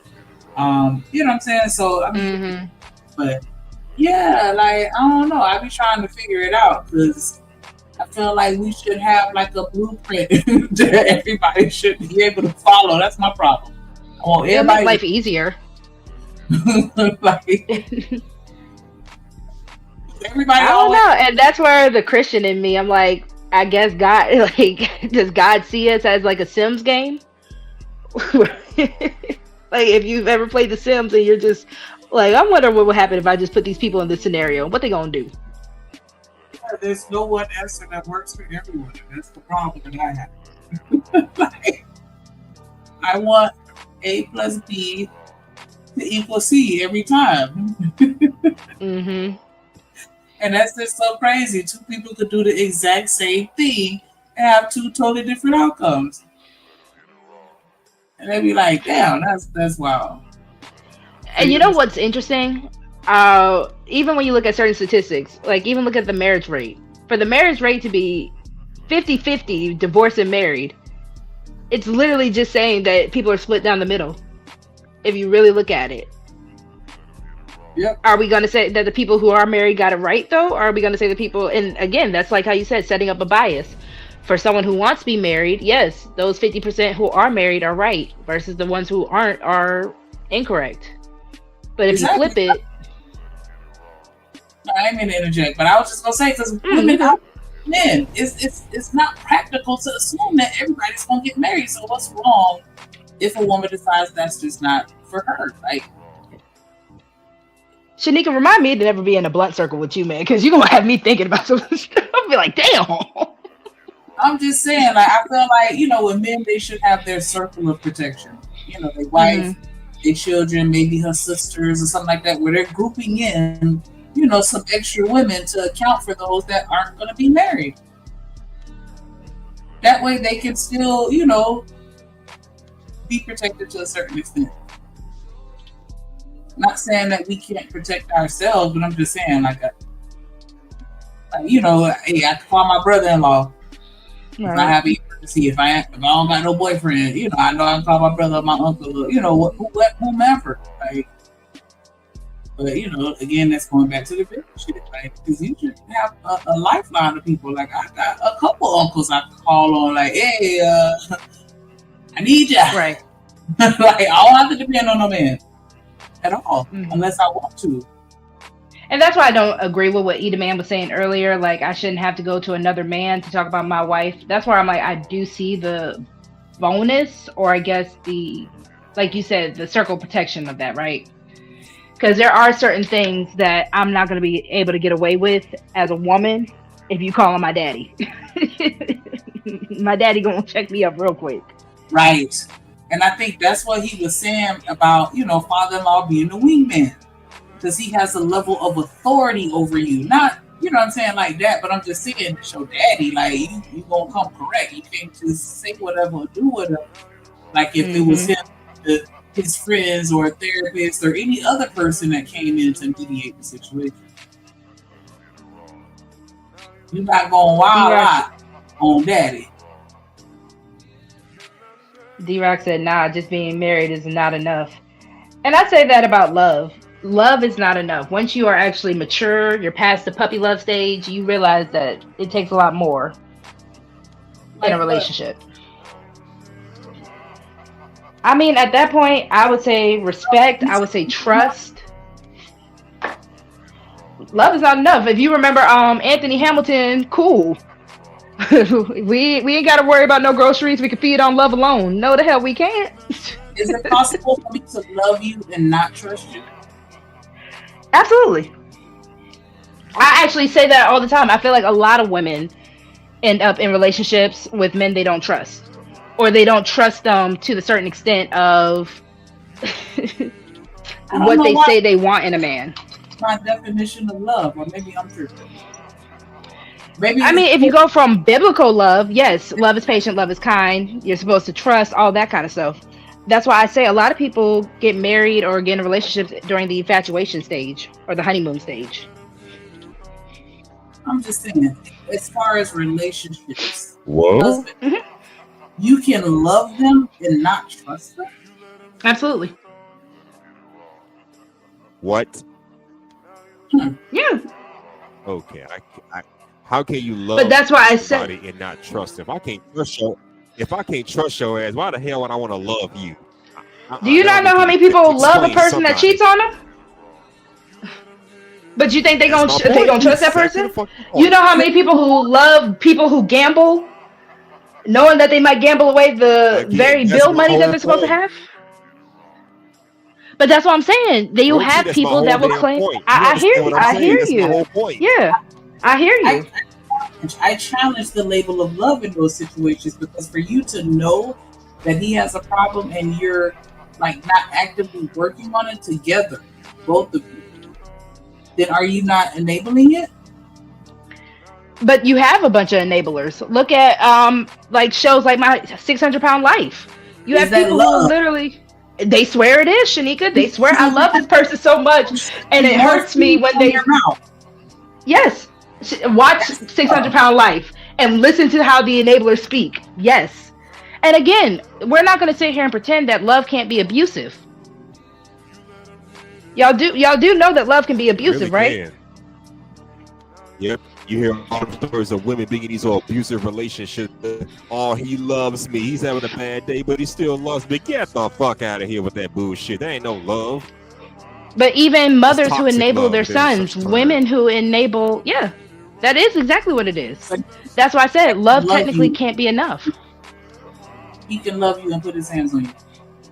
If someone tells you I love you to death, what does that mean? I love you to death? What if I said love conquers all? Does that mean anything? I'm just saying, yes, I believe that everything has everything is, everything has a good, a shadow, a light, a good, a bad, an opposite. Everything has an opposite. That's why, and this is coming from somebody who hates an area, like a shade of gray area, but I understand why shades of gray are needed. It's moderation. You can't lean to one extreme or to the other. That's not healthy. I can't starve myself, but I also can't be a glutton. I get what you're saying, because everything is about. But I don't know. I just find it hard to process someone genuinely loving me and being not out of me. How can you look at me in that state and be okay with yourself and be like, yeah, I love you? Do you watch like end of the world type of TV shows? Because this is where I actually first heard this vocalized. If you know the video game that turned into a TV show, yeah, The Last of Us with Pedro Pascal. Oh yeah, The Last of Us, of course. I remember that movie. I never saw it, but I remember it. It's a good TV show. Yeah, so they brought up this concept. It's like some Resident Evil. Kind of. It's kind of like Walking Dead, all that. So Pedro Pascal's character, Joel, ends up, taking on this little girl, Ellie. Ellie is quote unquote the cure. So everybody's trying to go after Ellie to the point where they need to pretty much murk this little girl in order to get the cure. So it shows Pedro Pascal's character, and this is, like I said, the first time that I heard it vocalized this way, where he loved Ellie so much, where he was willing to do evil things for her. And that was that's a very toxic or bad side of love. Because we're always used to seeing the good side of love or the romanticized version of love. We don't know the bad side when people are when a person says, I'm willing to delete people for you. That's a toxic side of love.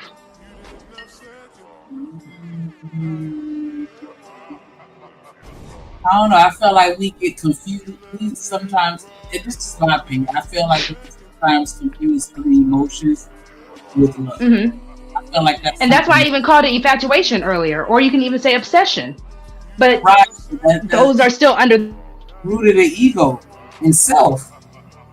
You're not doing that for them. You're doing that for you. Hold on. Am I Borgen or Shanika?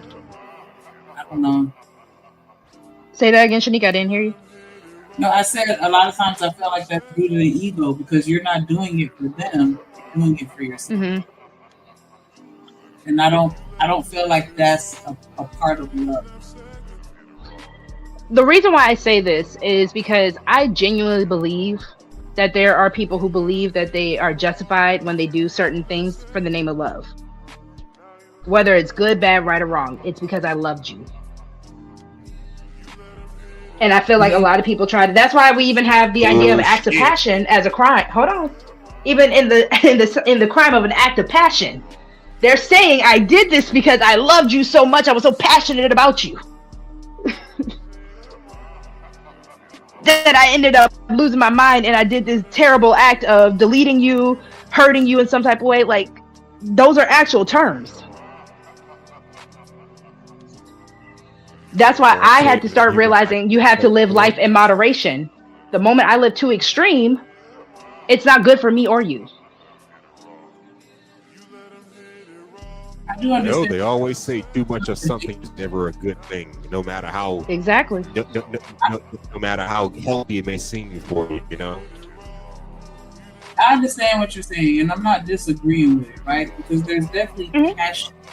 There's passion involved, right? But I think that passion and love are different, and I think that passion, again, it's still a portion of that's attributed to ego, because I'm upset with how you are making me feel right now. It's causing me and my passion, to respond a certain type of way. But I still feel like that's, it's levels to everything. So of course it's gonna be levels to love, whatever. But I just feel like that. I feel like we don't really truly understand what love really is, and we throw that term around very loosely. Well, Corey did a good breakdown on his show a while back ago where he actually expressed the different levels of love. And a lot of people swear that they operate in agape love, but they don't. Agape love is the unconditional, that's a godly love, right? No matter what you do, I'm going to love you. We're going to be able to work this through, blah, blah, blah. And most humans don't operate in agape love. And I don't think technically we can. We can probably do it for a certain extent or even for a little bit. But humans have conditions. Even when people are like, your parents love you unconditionally, I don't necessarily believe that. There are certain conditions your parents instill in you or want you to uphold. In general, I think human love is conditional love. And I think once people are aware of that, we can kind of operate more. I can't love you like how God loves you. I can try, but I'm human. I'm not going to be able to all the time.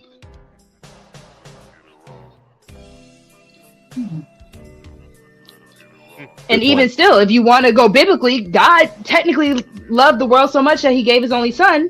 But also God loved the world so much that it hurt him so bad that they were a bunch of sinners. He flooded the world. Absolutely. People do crazy things for love. So that's why I'm like, love is the passion. Love is the delusion. Love is all of this. We always hear this, like I said, even in the 2 Corinthians verse, we hear the good side of love, but we don't talk about the bad side of love. Because some people just don't want to hear it. And even if we do talk about the bad side of love, it more as a deterrent. Like, oh, you don't want me to find love, but it just be by myself. No, I've learned that you gotta take the good with the bad. The world ain't all sunshine and rainbows. Sometimes dark, gloomy storms and a whole bunch of catastrophic shit happening out there. So come on, we got to be real, take the good with the bad. Come on. And H&M, that's how I knew I was maturing as a woman. Because again, I used to think I hated the shades of gray area. I hated it. I'm like, I want absolutes. I want black or white. But then I really had to grow up and realize that that's not how life works. For anything. Yep, same here. I learned that. I learned that when I almost said senior year in high school. I started going to that mindset. Again, you can say I caught on before then, but I guess when you're old, when you're younger, you notice things, but when you're older, you start paying more attention to them. Put it like that. Hold on, H&M, because Coach Ferg, you're saying that you're glad you didn't have conditions, but you did. If you were out here wilding the way you be talking about the quote-unquote crack babies, would your parents really, and I'm not saying they wouldn't love you, but I'm saying there are conditions to getting the benefits of a parent. If you are not going to obey my household rules, if you're not going to be a productive person in society, I'm not going to give to you in an unconditional way. I'm not going to have your back in an unconditional way because you're pretty much playing me in my face. I could be the type of mama and be like, nah, not my baby. And then when my baby's doing it, I'm looking stupid. Doing what? Let's say just dumb stuff. My baby stole something. And I'm over here defending my baby. Nah, not my baby. And then you got caught stealing twice, 3 times, 4 times. How am I going to keep looking at people in the eye and be like, nah, not mine. I love my baby. My baby, I love my baby conditionally. I mean, to be fair, there are some parents who do that thinking that their kids could do no wrong because they don't want to see, the reality of it. I mean, they think that they raise their kids so perfectly that they could do no wrong. And sometimes right.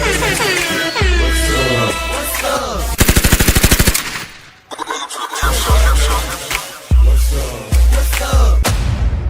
What's happening? What's up?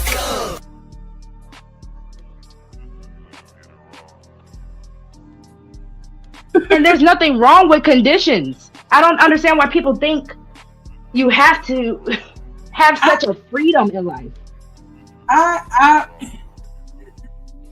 With my boys, like I tell them, because I want them to have open lines of communication with me. So I tell them like, hey, whatever you go through, I want you to talk to me and I'm gonna be there for you.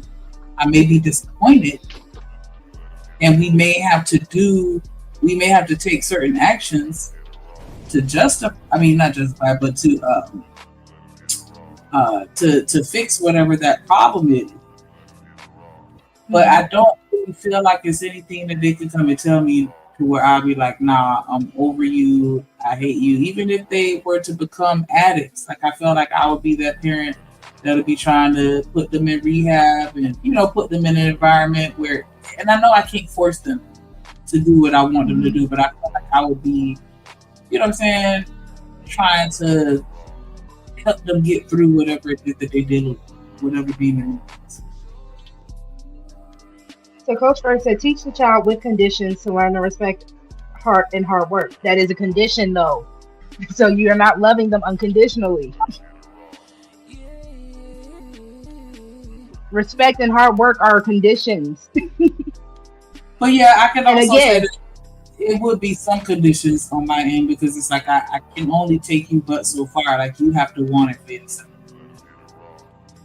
So I love shows like and I got made fun of it earlier. I love shows like off the stuff of like the ID channel and all those type of forensic type shows.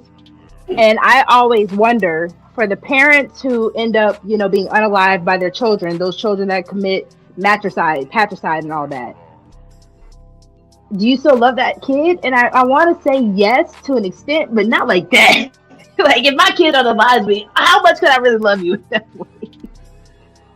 You ain't here no more. How much, right? But I'm saying, how much did they love me? Because if I let them live their life so freely where they feel like they can step to me that way, excuse you? I mean, but again, I think about this stuff. I get it, and I'm not trying to, be that guy, but I would want to investigate. Like I just would want to understand their upbringing and what the parenting style was. I would want to get the full picture of that, because children come into this world completely innocent for the most part, and they learn and develop their skills and ideology primarily from their environment. And I get what you're saying. Oh, nature. Because there are situations. Sorry, go ahead. No, you're right. I'm not going to discount hereditary genetics and shit like that or whatever. Is what it is. But yeah, I felt I would want to understand what happened. So yeah, I'm gonna watch the documentary. And that's why I love watching stuff like that, because the forensic science behind it is very interesting to me. So like the TV show Deadly Women. You have these teenage girls who pretty much have the life anybody would dream to live. Some of them will have the abusive parents, so it kind of makes more sense why they snap, right? But then you have some of these girls who are just so in love and infatuated with this relationship that if their parents say no because this person's not good for you, and proving that person's not good for them, they unalive their parents. So I'm like, how much did they love their parents versus them loving that person that was able to convince them that their parents had to go in order for them to be together? I get that. But the asshole in me is going to wonder, like, how did she get to a point where she was so easily manipulated into falling for her? Because that's how I kind of look at a lot of situations, and I know it sounds really fucked up to say out loud, but it's like we're conditioned and programmed and taught and edified, and we are who we are by design.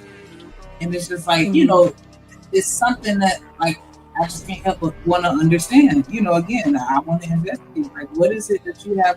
What type of relationship did they have? Were they always telling you what to do? Did they just step in and start trying to parent selectively? Like, were they always there for you? Like, I don't know. I just feel like you have different types of relationships with your parents, and when you don't have that relationship from an early age, where it's like, hey, let's have these open lines of communication. I don't know. I just wonder how that turns out. It's like, and I don't know. And I mean, my mom and I were like, we talk about everything. Like, even when it came down to this opportunity, I felt like such a dork when I tell their stories. But like, me and my boyfriend, we sat down with our parents and talked about that shit. Like, that's, you know, and clearly I'm the only person in the world that did that shit. But like, you know, we have that open communication to the extent where I always felt like if I can't talk to my parents about what I'm doing, I shouldn't. And I just felt like if we have, you know, those types of conversations and relationships with our children, they're not gonna stray too far to where they're gonna let some random ass outsider get in their fucking ear. What up, D-Rock? What up, Lady D? What up? Artifacts, Coach Ferg, what up? Shout out to y'all, How man. you What up, feeling, Lena sir? Love? What up, Big Bad Bull? What up, boy? Good to see you, nigga. My mama talked about your ass. Said she spoke to you. What you said, Sneak? I was saying that was a nice little clip you played earlier.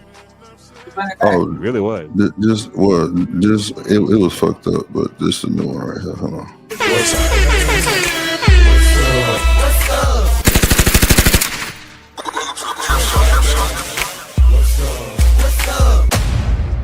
What's happening?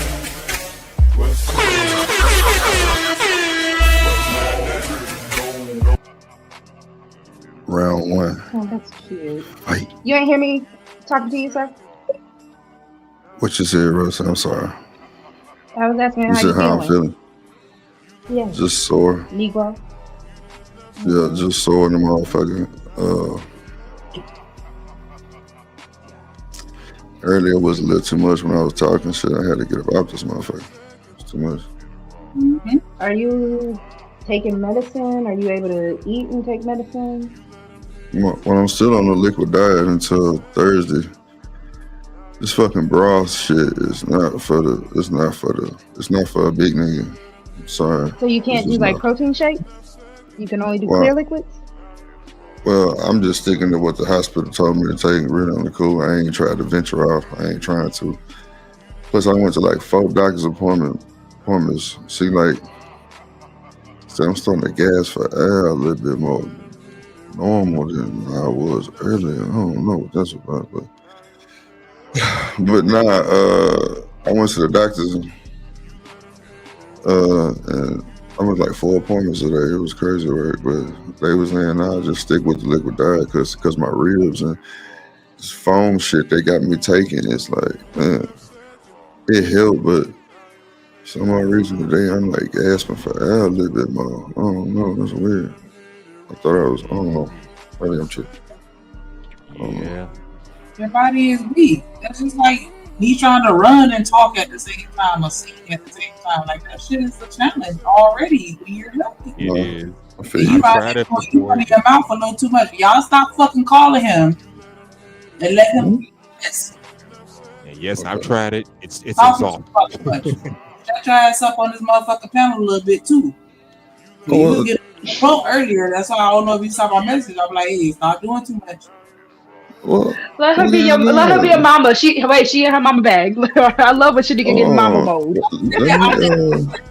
I could hear it. I don't know if anybody is paying attention. But I can hear it too. I can That's why I asked. Too much. Well, y'all ain't shit. Y'all gonna let me So do the shit. Shanika be mama in him. Ain't that some bullshit? Shanika be mama in you. You don't need all the mamas. Shanika got it. Nah, more like she more like a big sister. Every hour. Like big sistering him. Nah, H&M. I know a mama when I hear it. Well, she does have children, so what you expect? You got kids too, so you can relate, right? Every hour. That's it. 5 minutes max. Shanika, she got real mama. I'm still in the training mode. Shanika, a real mama, okay? Let me just put myself on mute. Relapse. No, but you need to ask your doctor if you can drink protein shakes, like an Ensure or something, just so you can get your strength up. Come on, y'all don't start on me like that, right? All right, I'm gonna just put myself on mute and get doing what I was doing, shit. But yeah, okay. I'm all right. Shut it up. Coach Ferg, come up if you can, because I want to know what you mean about scared. You know what be pissing me off too? Like when I be seeing the girls that just had a baby and they already outside, baby 6 weeks old. That should be pissing me the fuck off. Sit your You ass. such a mama. She's such a mama. I'm dead. Like, oh, Shanika gonna be like Jennifer Lewis when she get old. Yeah, I love That's the vibe I give, and I love Jennifer Lewis. That's what I see Shanika being. Wait, yeah, what was that shit? It was her and Brandy and the other lady was singing.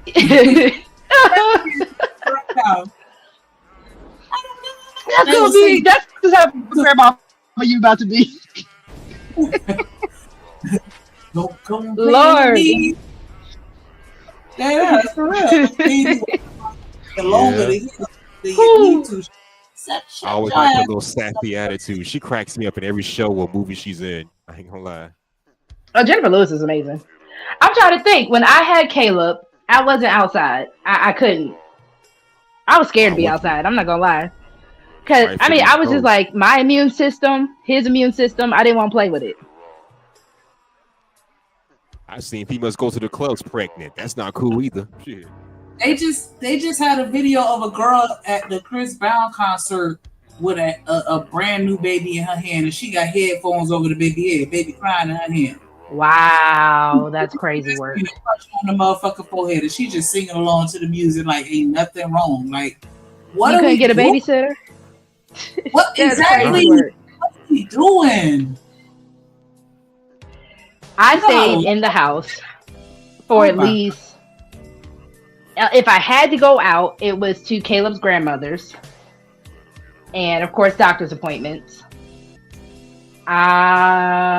Probably for the first 4 weeks at least. He was a month old, maybe a month and a half before I actually really started going out. Outside, period. In my family, you're not going outside for shits. Go sit your down, dead ass. Like, give me that fucking baby, and they gonna hold the baby with one arm, and that's it. Right. Baby just. I think after 8 weeks, I got stir crazy. About 8 weeks or so, I was starting to get stir crazy.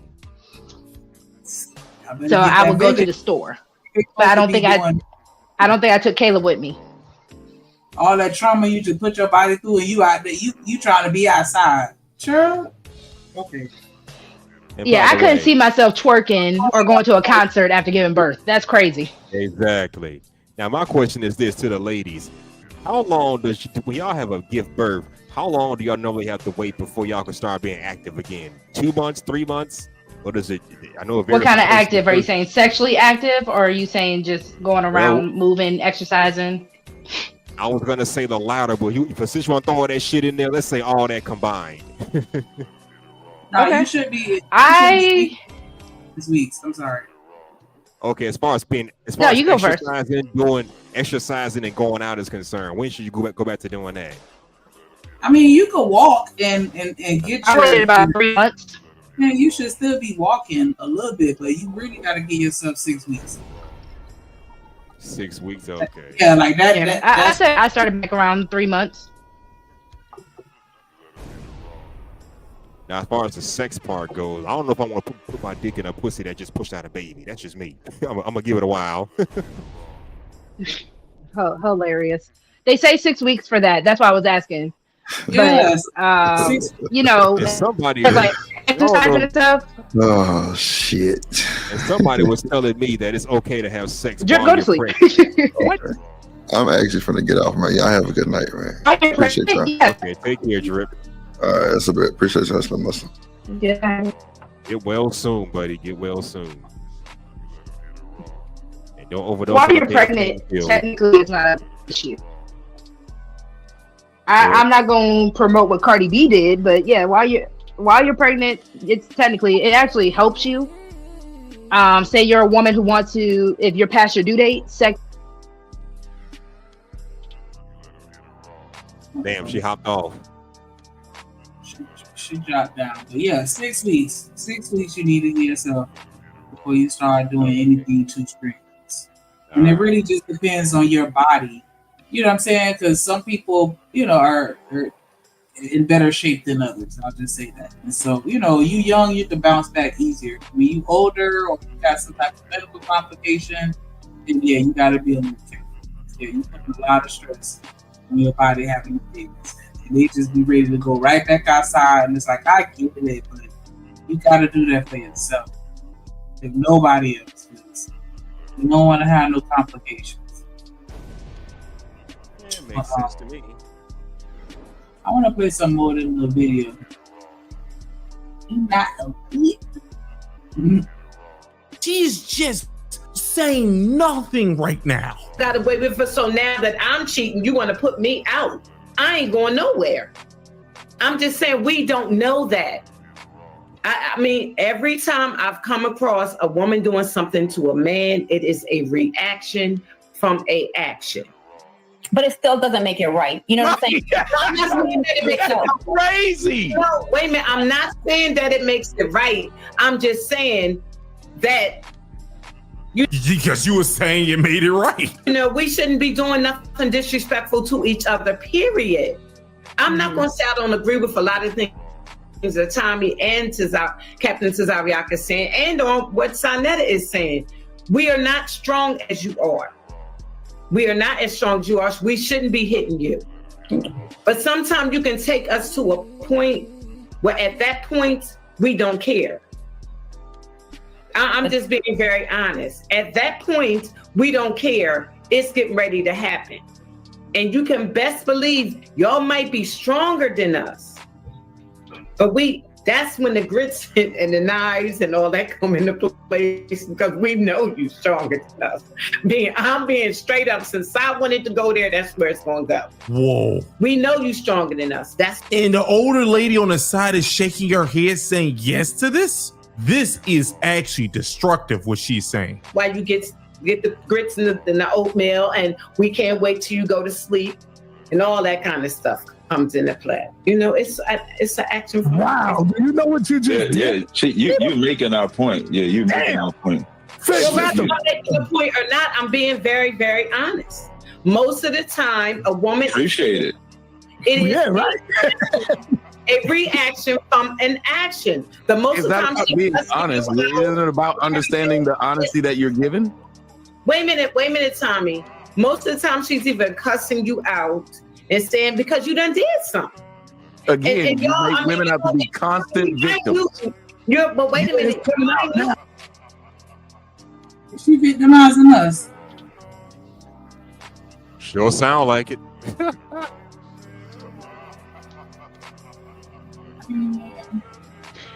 So wait, can you either explain to me what happened to Run It Back? Because StreamYard just told me I ain't shit. It just said H&M and shit either. Dang, it jumped H&M too? What is going on with StreamYard? Right. StreamYard got beef right now. Dang. For real. I'm back on StreamYard kicking you out too. What just happened? She was just pretty much saying like, yeah, we gonna get violent, but it's pretty much a reaction to something that you did to take us there. Hold on. So wait, are they trying to justify women putting their hands on men? She is apparently. Child. And define take them there. She just said like she know up through there. She said, as women, we know that we're not stronger, so that's why we go wait till you go to sleep and get the grits and the hot boiling water and the knives and the all the other stuff. Because we're weaker. So when I watched Medea movies and the hot grits were used, that was for a man that was abusing a woman, and she couldn't leave. I'm not understanding that should not be your tactic for a simple argument. It really shouldn't. Right. The only tactic there is just to walk away. And I'm not gonna lie to you, H&M. When I was younger, I was not the walk away type of chick. If a man walked away from me, I wasn't having it. But again, that's where maturity and recognizing self should come. I was about it. I was about it. What was you doing? Throwing niggas up against the wall and shit? Like, you gonna be with me or else? No, it was just a matter of I was a brat. If we had issues, I wanted to talk about it now. I didn't want to wait. And I didn't realize for most men that that's how y'all cool off. I was more inside of my own head where I'm like, nah, we got an issue. Let's go ahead and talk it out. I really wasn't aware that men actually need that space to be able to talk it out later. And I'm impatient. So again, I had to learn that about men personally, because the internet space hates when I say things like everybody should do that. Violent and impatient. That's not a good combination. Sir. I was a boy. brat. I was immature.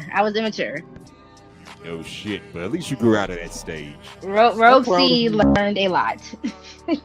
I was straight up aggressive. Like, I ain't even gonna hold you. What kind of aggression we talking? It's not a flex. Like, you walk away from me, I put to follow you and circle around in your face. You might get a finger to the temple. You might get swung on. Like, it just, just angry. And that was the only way, at that particular time that I was able to release it, because the words wouldn't do anything. You know what I'm saying? And so, like she said, I had to mature to understand, like, hell no, that shit ain't right. And then, just seeing men actually hitting them in the back, like, I'm good off that.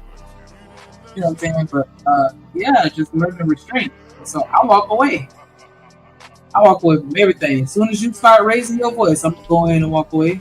I'm going to go ahead and leave. See, I'm not going to lie. I started doing disclaimers, Shanika. I started telling, men I'm talking to, men I'm cool with, like even like homeboys, right? Or my brothers, I'm not trying to fight with you. Because I know when I get into a certain tone, it kind of turns men into the defense. Because, I shit about stuff. Y'all hear me on here. I get passionate. So I had to realize I had to kind of let people know, like, I'm not trying to fight with you. That's just how I talk. And I just started coming with disclaimers. And if a person tells me, well, can you kind of, come down some, depending on the conversation, I'll be like, yeah, you're right. I can kind of. That's where I was like, self-awareness was my friend. Yeah, I knew what I was doing. I was just being a bitch. You made me mad. I want to make you mad. We gonna be mad together. Misery Love Company, Anger Loves Company, all that shit. Yeah, Ro, your mic is boring in a little bit. I'm burping. God. Sound like a frog. But Empress said you gotta. What about buy that Apple or a cheap Android? Get a Samsung. There will be no Apple slander. Not tonight. No Apple slander at all. Am I better? Yeah, I am absolutely an Apple slander. I ain't even gonna. Oh no, not all the way. I'm a slut for Apple. I don't have a Mac. I don't know. Like, I don't know. Computers, I never really spent the money like that. I have a MacBook. I have a MacBook Pro. I was like, I want all my devices to connect. Yeah, I had one a while back, but it was one I had got from the auction. So that was the only reason why I got that one, because I got it at a good price. But yeah, I'm frugal. So, but yeah, like it was just a little disheartening to hear her at her grown age say the things that she was saying. Like, yeah, it is what it is. I'm gonna grits on you. It's your fault. Like, damn, man, walk away. So again, I was always under the. Bring it out, Tommy. You're making women to be constant victims. None of y'all, when y'all was talking, just like. Well, you're not finishing either. You're just repeating yourself. Wait a minute. Are you to Tommy? No, I'm saying you're repeating yourself. You can ask the audience. there. And that's what you was doing, but nobody said that you was doing that. But when you listen back to it, you're going to hear yourself repeating too. Okay? So here... She's losing it because all the guys just said, you made their point that women are violent. And then after you have said all that violence you just did, you made them victims. You know about the violence, and then you actually justified the violence. And now you don't know how to stop yourself because everyone is now saying, well, thank you. Thank you for doing what you just did, my dear. You just made your whole argument. And Sister Wise, don't know if she's that wise, the older lady, she's shaking her head, looking confused like this, agreeing to the violence. Here's the thing. Here's the thing. I'm gonna let you have it because I don't even want to go there. I don't because you interrupted me. You made me forget what I was about to say. She wasn't saying nothing. She was just repeating herself. I just would like you to, again, learning. I just would like you to look at some of the things that are being said to what you're saying, and from men and women. You could be like, I could be saying something that's very true. I could be saying, man, I just lay up in the bed with this man and tell everything me and this man do, and everybody starts shaking their head. Well, that's gay. Oh, hey, I'm just being honest. You are, but it's still gay. What you're saying is abusive. No matter how honest you are, it's abusive and dismissive. They gave anecdotal situations. You turned around and took those anecdotal situations and added things that weren't in there. You literally said, well, true. Is it true? You don't know what happened when hold on, but we do know what. Okay, ma'am. So you're not going to minute the situation. I don't want to minute what you did just because you seen a reaction from an action. But wait a minute. But if you're who taught her the word minute? That's who I want to fight. If you're a cop, if you're a cop and they pull up on a situation and they see somebody beating you up, do you want them to separate or do you want them to sit in their mind and think, I don't know what caused that person to do that? You want and just let it keep going? But you want another page. What you talking about? Dog. Come on, man. That's what I'm saying. Like, you cannot just add in what we don't know. We only can go by what we absolutely know right then. What we know for a fact. Let's deal with the facts before we start adding things to it. And each of those things, when you were talking about the facts, the woman was the abuser when we saw it. You added situations to lessen her abuse. You said, we don't know if. Yeah, you don't know, but you do know this woman was doing this. That's why Doc said it doesn't matter. It's wrong. That's all you saw, but you're not saying, Tommy. She did it Why again. Do we need to see these other things? Why are you telling us? Because we do, because we want to know how it got to where it's at.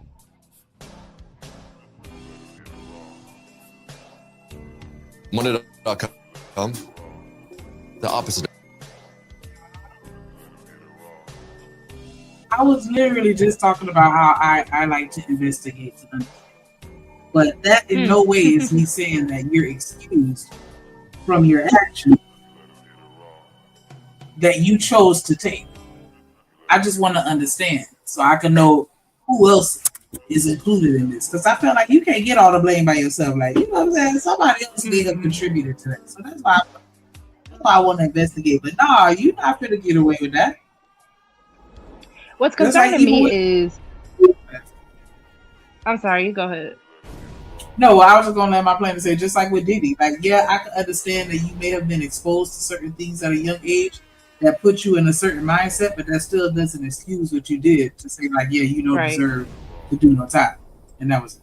Yeah, I feel that way about R. Kelly. What's concerning me is this woman is in a big age. This isn't like early 20s, you know, unruly type of teenager kind of situation.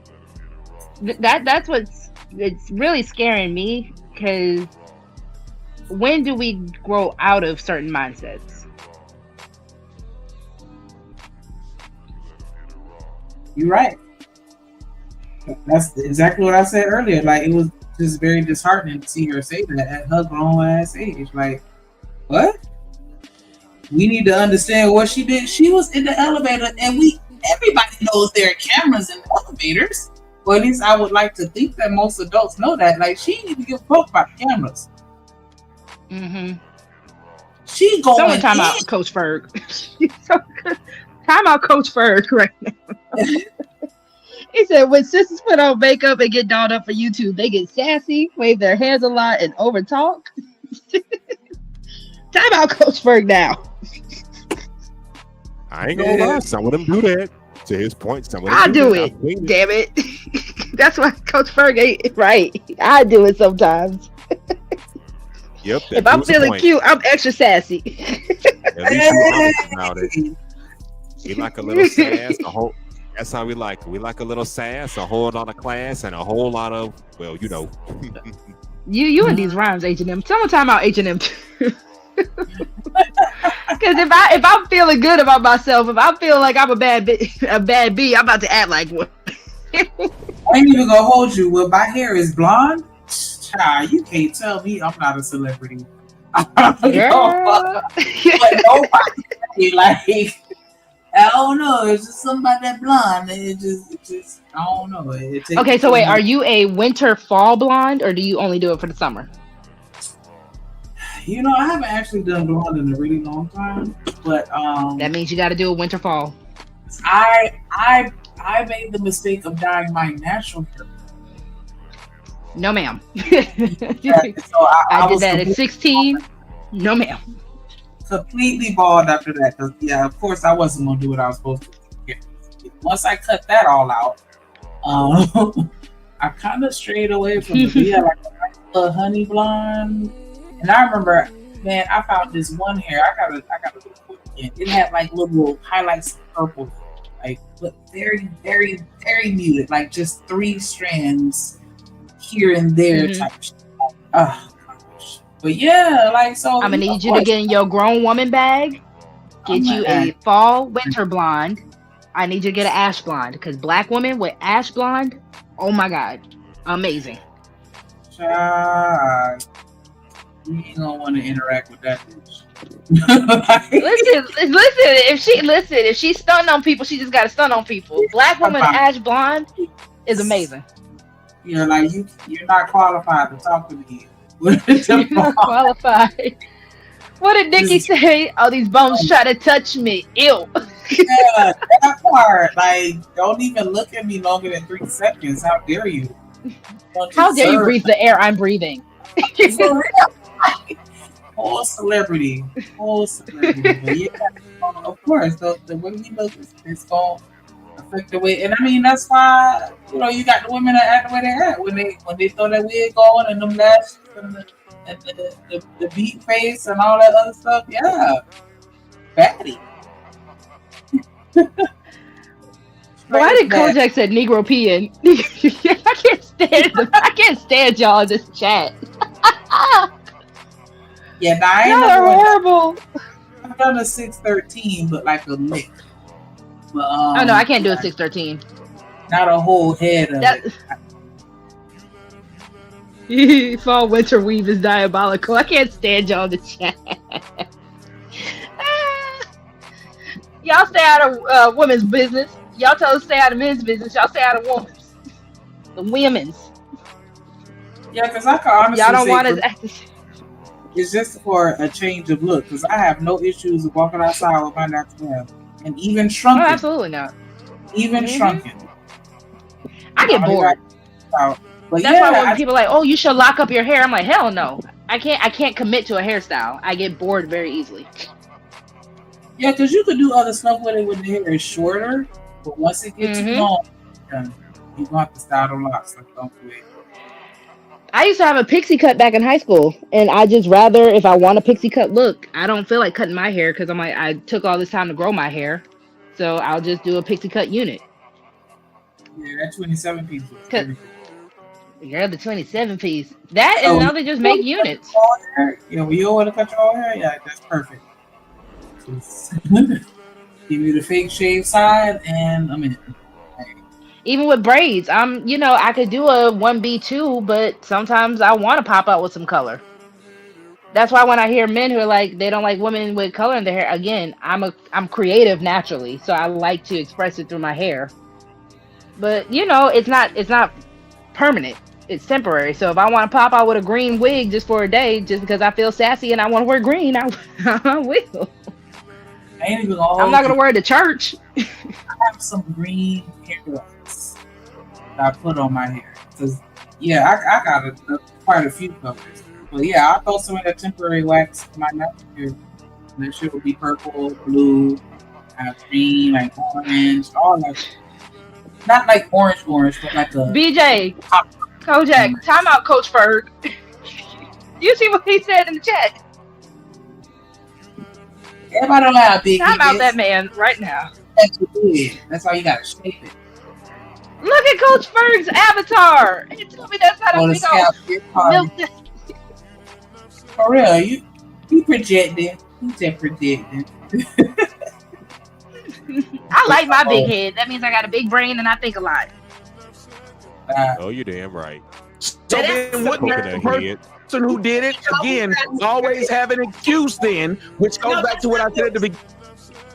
But I'm saying at the beginning, say women, every time they call excuse and say someone made them do it, then you're not an adult if someone can keep making you do something.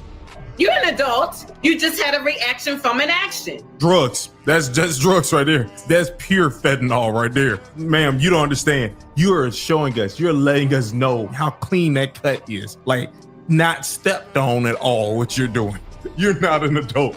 All you just said is that you won't take accountability for this man is hilarious. No matter what, ma'am, you know, if you get upset and do something, you will always have an excuse. There's almost always a reason for a person to do it, unless, even if a person is actually crazy, mentally crazy, they'll say, well, you know, the dog told me to do it. The voice in my head told me to do it. That's a reaction from a reaction. No matter what you're saying right now, you're showing everybody that you justify violence for women. And that's very disturbing. You're an adult. You was an adult when you did whatever you did. But I agree. When Nepal said, should you just walk away? I'm a person that feels as though that you should just walk away. You should just leave. I think women need to be retaught or have to be retaught because if you think about it. Too. No, not on this subject because men are raised to be more disciplined. They're raised that way. Women are raised that they don't. That's why I use my sister as an anecdotal experience that's reflective to the real world. Women are raised that they can say and do whatever they want to a man. Men are raised to be more disciplined. So it's impossible to believe that a woman is less violent. She has to be more violent because she was raised that way. And another stat that, like when you bring up statistics, I would never do that because a man can't even bring up his abuse. Right. If a man brings up he's abused by a woman, he's a punk. He's a sissy. He's a homo. He's everything under the sun to where men accept the abuse because if they go to a brother they believe if they come to me, now this ain't real, but this is what people believe. If they come to me, because I'm a counselor, and say, hey, my wife is doing this to me, or this lady is doing this to me, they believe I'm going to ridicule them. I'm going to expose them. I'm going to laugh at them. I'm going to talk about them because you're supposed to be tough enough to do what? Take it. Oh, that's just a girl. That's just this. So women have to be re-educated when it comes to discipline.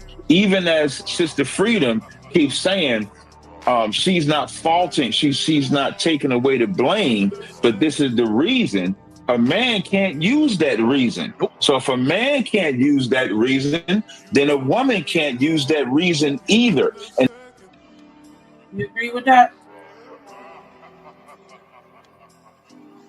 Do y'all think that the men are raised to be more disciplined when it comes to violence? Yes, we are. Yes, we are. Yeah, I would say yes. Yes, we are. I would say yes, because a lot of times you have to teach men, like a lot of boys don't know their own strength. So I will say yes. And even just with boys and their energy in general, I'm not even going to say they're trained. I think they are repressed sometimes. Because if you see like the little boys with all the energy and they're automatically like, put that baby on some medication. Why? He's just a boy. Yeah, boys will be boys. They always say, I don't like that saying. I don't like that saying, but I do feel like, especially little black boys, they do repress them, and then you do have to show little boys like you don't know your strength. Yeah, they need some discipline. Trust me. Because if they start wrestling with each other and they try to wrestle a little girl, you got to kind of train them like, nah, you can't do that. Okay, but Sorry, what if H&M, she wants to join in? Because I know when I was in elementary school, we literally had girls try to join in on our little, play fighting, wrestling, and tackle sessions. I'm like, what the? Even my 9-year-old, 10-year-old self knew that was out of whack. I'm like, no way. Yes, but I was also taught as a girl, like, nah, you can't play like little boys. One, when I was growing up, I was wearing skirts and skorts and stuff like that. So the moment a woman teacher, my mama, anybody saw me, they're like, you're in a skirt. You're in a skirt. You can't play like them. So you train children.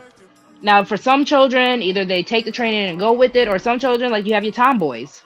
You have your, I don't know what the equivalent to a tomboy for a boy is, without saying anything insulting, but you do have some children that go against the grain. Yeah, because I had female cousins that would try to join in on our little scuffles. I don't mind it, just know what you get yourself into. I like play fighting. I don't mind it either, but at 13 years old, I didn't have muscles back then. That didn't happen until about 15, but you get the point, right? Yeah, because I play fight with my cousins, but like you said, when that puberty hit for everybody, we kind of knew our roles. And then again, even with that puberty hit, that's where that adrenaline spike happens in most boys. So, y'all get kind of angry. Like if you a girl cousin or a sister, you hit someone wrong type of way, y'all got angry. So I think that's also where the quote unquote training and the discipline comes from for boys. Because that was also the age where they're like, nah, go make sure that young man is in a sport. Like if he wasn't in a sport before, that's that age you put him in a sport.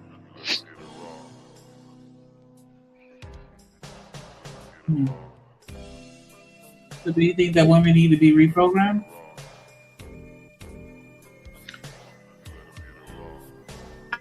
I think women, and I'm going to say this very gently, I think women need to know their strength as a woman and stop trying to compare their strength to what men do.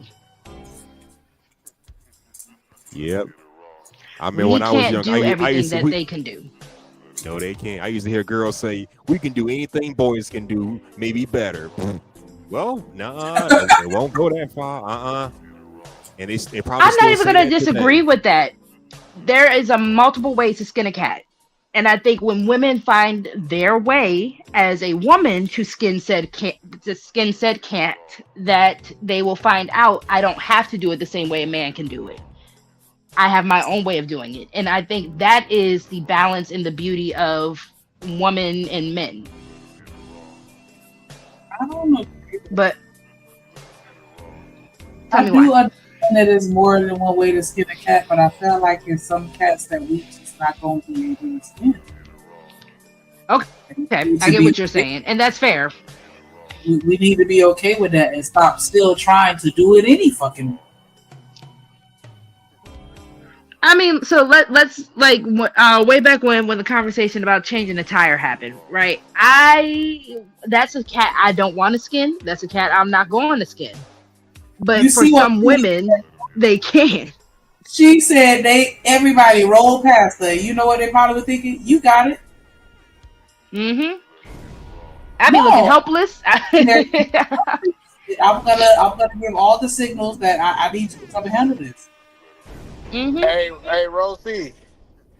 Talk to me. I just got back to Signal and I want to finish our conversation. I ain't had no. Nah, Eater Man, don't take us back. I already agreed with you, E. You won. I'm trying to figure out why y'all trying to get some old knowledge instead of trying to get some new knowledge. Eater Man came up with his Moody Long. I wish I had a time machine. I was out here in the boonies. I had to go out to the boonies. I know.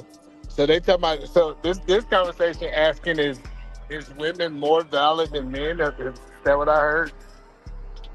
No, we were just talking about are women less disciplined when it comes to violence and conflict resolution as far as how we're raised? Are we less disciplined than men, and do we need to be reprogrammed? No, I think it depends. It depends because I know a lot of women in the hood who didn't put her hands on little crazy JJ because little crazy JJ had 15 bodies. He didn't have no problem with a woman putting his hands on him. So like, I just think it depends. I think women get away with what they can get away with, and it's the same with men. Men get away with what they can get away with. Women know, men know who they. And I think sometimes we try to put it in like, oh, make these absolutes. Nah, it's like even they try to men. generalize it.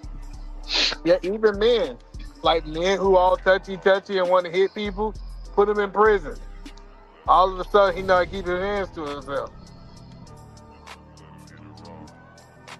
So that's all I'm saying. I think it's easy to kind of say that this, that, and third.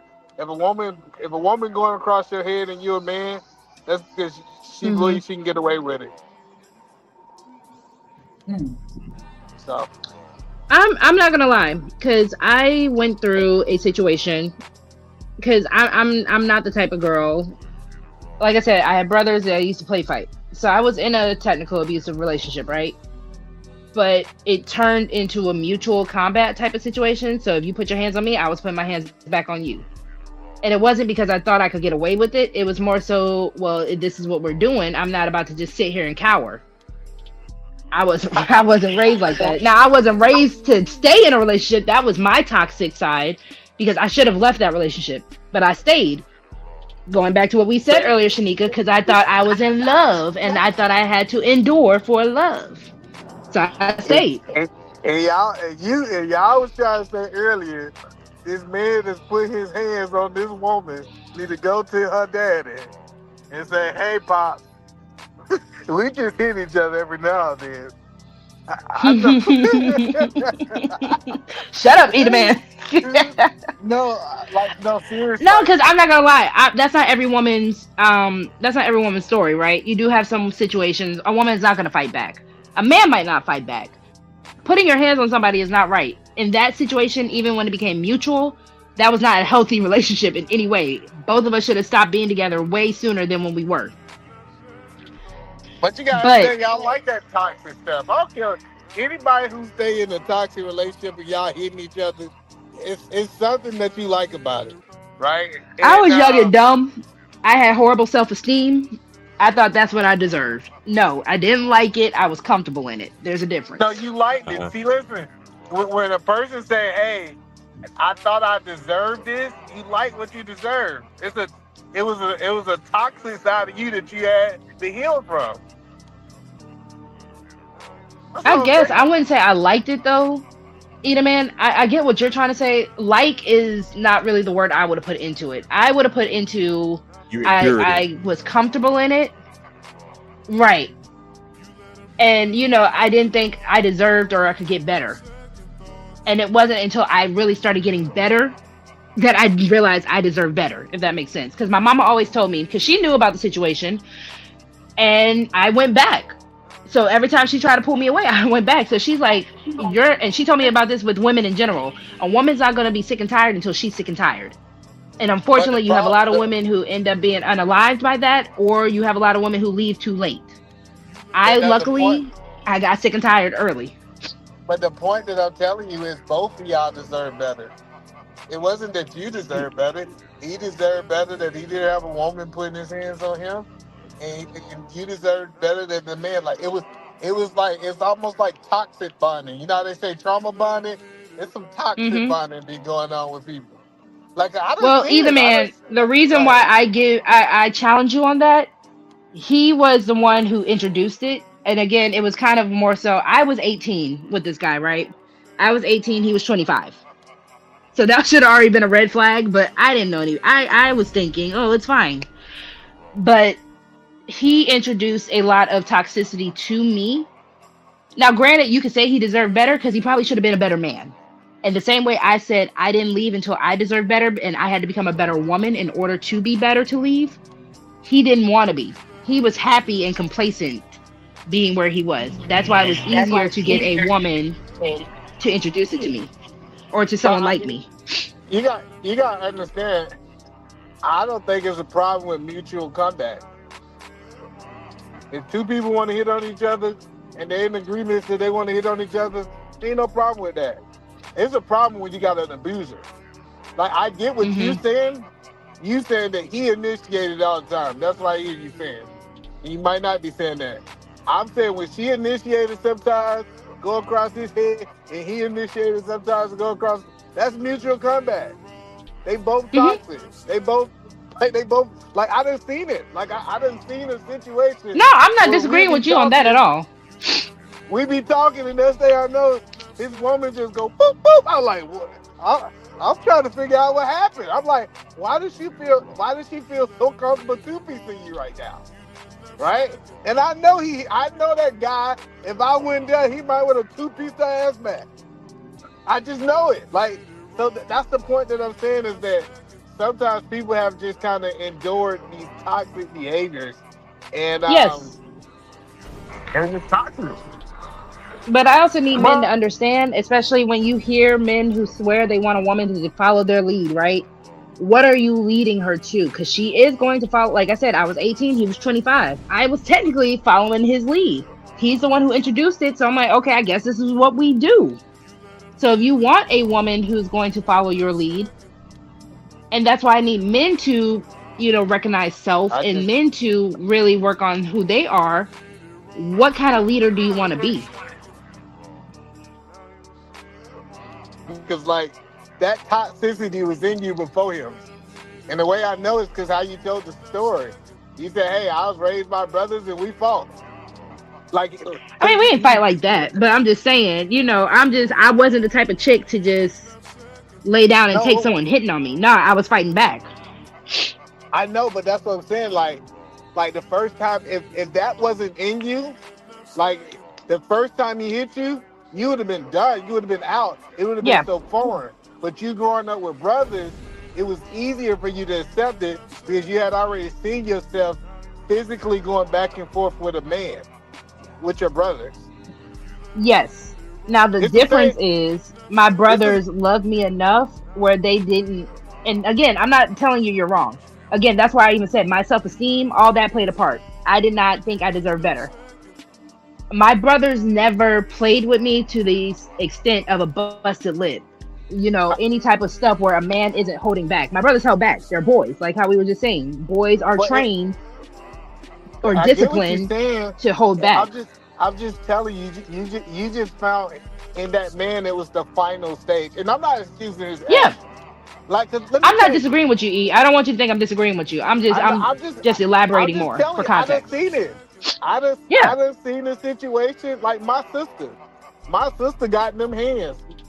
My sister Shanika. Listen, my sister named Shanika, by the way. And my sister Shanika, she got them things. And I remember it was a whole little situation with one of her boyfriends. Guess what? She hit him like a nigga. I mean like club nigga. Like I almost tried to lay him out. And then he was like, man, your sister wrong. She is, but you can't hit her while I'm here. You know what I'm saying? I just can't allow it, mentally. I can't. Even though she was wrong and she just filed out for you, y'all just can't do that in front of me. Like I stopped, like I'm not gonna also stop her. You can't keep hitting this man. I ain't gonna let you do that either.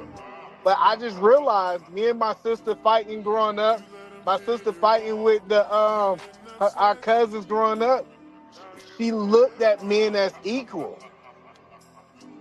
And then guess what? The cousins, we loved her. I loved her. All of the brothers loved her. You know who didn't love her? When she got into it with a dude and I wasn't around. So, I feel it though. I think people in general are violent. One thing I learned in my life, people are violent. It's a gender thing. I don't think the men is more violent than the women and the women are more violent. I think that men are stronger than women. So like I done seen a woman hit a man with all her might. I done seen a woman hit a man with all her might and barely hurt the dude. And I seen that same dude hit a woman with 20% and almost break this lady's face. You know what I learned? I learned that in that situation, she's more violent. He was just more stronger. You see, I'm not even gonna say people are more violent, because I feel like it's the same way. It's 50-50. I feel like certain people are fight and certain people are flight. I found out I'm a fight. I'm a fighter. But for the people who choose flight, I don't necessarily think that they couldn't be violent. That's just not their that's not their default setting. Well, I think age matter too. Because that I know, like, I agree. I think that people are more fight when they're younger, and they're more flight when they get older. I was like, I remember me and my nephew, me and him was wrestling, and then I got up, I was hurting for 3 days. It wasn't like that when I was young. When I was younger. And that's human and animal nature. So I'll give you that. That's true. So like even if we see like the dogs, if you see dogs, you see tigers, you see lions. The older they get, they now, don't get me wrong, they back down. Go there, but they goal is they say, do I want to wake? It's not about me. It's not being scared of that person. It's like, do I want to be hurt for the next 5 days? Is this a way can I get away from that pain? It's pick and choosing your battles, and that does come with age and maturity. So now, so I don't disagree with you. But I don't. Think both are. I think men and women are violent. I think women are told it's not ladylike to show violence. So I feel like that's why for millennia, women kind of held back. But if you think about it, the Spartans, you had some bad chicks in the Spartan. the Woman King, you had some bad chicks. Nah, that's fake. That's fake. I ain't talking about that. What I'm talking about. Okay, you do realize that there were tribes of. Hold on. What is fake? Because there were tribes of women warriors. That got wiped out the like I said, men. Yes. Okay, I'm not saying I didn't. Hold on, I didn't disagree with you, E, about men being stronger. I just said you have some bad chicks that were about it. I think all women are willing to fight if you put them in the right situation. I mean, if you just gonna be like, yeah, they just got wiped out by men, that wasn't really the argument or the point that was being made. I just said you have some women who are warriors or warrior-hearted. Listen to what I'm saying. All women are warriors. All women are willing to fight. Now, can they fight is a whole other conversation. All women, like that's what I'm saying. Like, if I back a woman in the corner, most of them gonna fight. I want to know, D-Rock, what you shaking your head for? I want to know what D-Rock shaking his head for. I don't know if I would majority of women are gonna fight back. I feel like a lot of women are really soft, but I do still. He's saying they have it in them. Like they got it in them. Yeah. Well, I guess I can give you that, depending on the circumstances. You know, anybody can, man up or whatever. Yeah, because even look at the moms with the superwoman strength. If something happens to their babies. Yeah, that's what I'm saying. So everybody got fight and flight in them. It's just which one you choose to choose. It's like I said, it's not no human being that can't fight. And I'm not saying skills wise. I think everybody have that in them. It's just a choice we choose. And if you put the right circumstances, I done seen it. Man, I done seen the nicest, humblest women. Something happen to their child and they just lose it. They just throwing them things left, right, hitting everybody.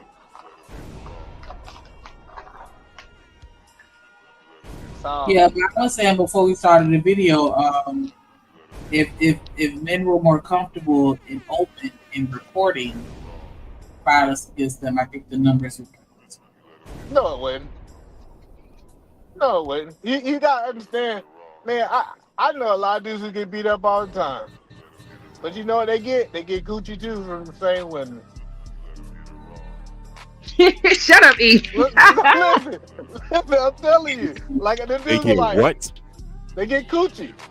That coochie. Wow. Why would a chick beat your ass and then? So that's why they staying around, eat a man. They stay around for the coochie. Listen, and let me tell you, The ones that fight got the best coochie. I don't care what nobody say. Listen. Trust me. Listen, I know You that might heard it not here be your first, thing. folks. To be fair, telling I've you. met some bad girls with hearts of gold, and they are sexually crazy. Craziest, they're kind of sex crazy. Hey, Oh, this is funny to me. I tell you, listen. After y'all get into it, and ain't talking about like physical avatar, but y'all get into it, that thing be so wet and juicy. That baby wet and juicy, boy. I tell you, boy. You like, ooh, Lord, ooh, shit. Slap me again. Ooh, shit. Ooh. And on that note,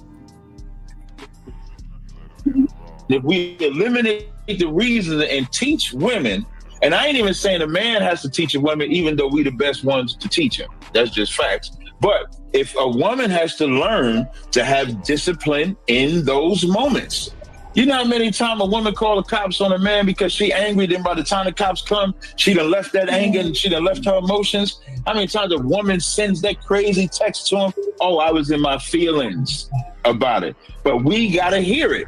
And then we got to take it because they're in their feelings. If women were raised with the same discipline that we have, it might not be that much abuse out there. What happened? Didn't they do that to Plymouth? That's my point. That's my point. They call them all kind of names. Because the woman back. You know them scratches Bow Wow got is because he's trying to stop her from hitting him. Right. Lionel Richie. It's been years since the woman beat him, and they still joke about that woman beating him. Hey, Shanika. Are you there? Yeah. Shanika? I said we gotta stop acting Yeah, I'm like still only here. women. Well, I don't know why we act like only women be in their feelings. Like human beings be in their feelings for the most part. Like we gotta stop. Yep. We gotta like this idea that women are only ones like the anger, frustration. All of these are feelings. Like these are emotions. Like I really think most people don't understand what it is. They're like, oh, you upset a woman and she be in her feelings. Well, if you upset a man, he's in his feelings too. What are we talking about? We see it on these panels. Like humans have emotions. We was designed to have emotions. We shouldn't reject the emotions. I just don't understand why everybody think that's a dig when they say, hey, she was in her emotions. When we see these same dudes on these panels yelling at the top of their lungs at people in their emotions. Frustrated. Yep. You can Everybody play definitely do it. And my thing is, I feel like everybody label all emotions as love. Nah, it's some toxic emotions out there.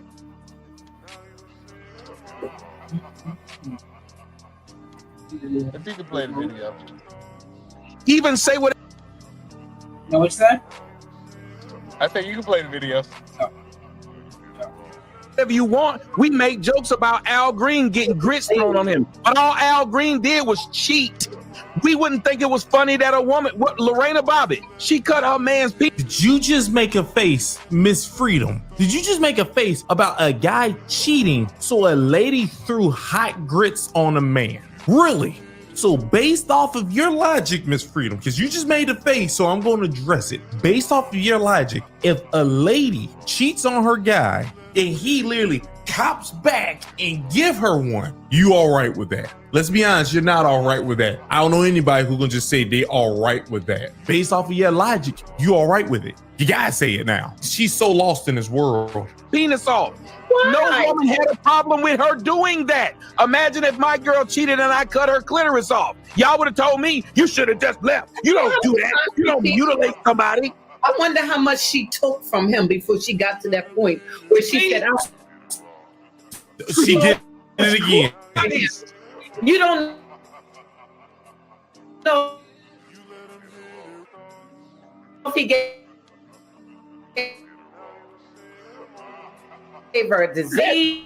He had a baby on her. What you might think is minute to you because you a man may not be minute to us because we are women and we got different emotions. We got different actions. We got different reactions for your action is what I'm saying. Sometimes what you do and Kat, I'm sorry, you are not the best teacher for a woman. A woman is the best teacher for. Wow. That woman is absolutely wrong. She's 100% wrong. Listen.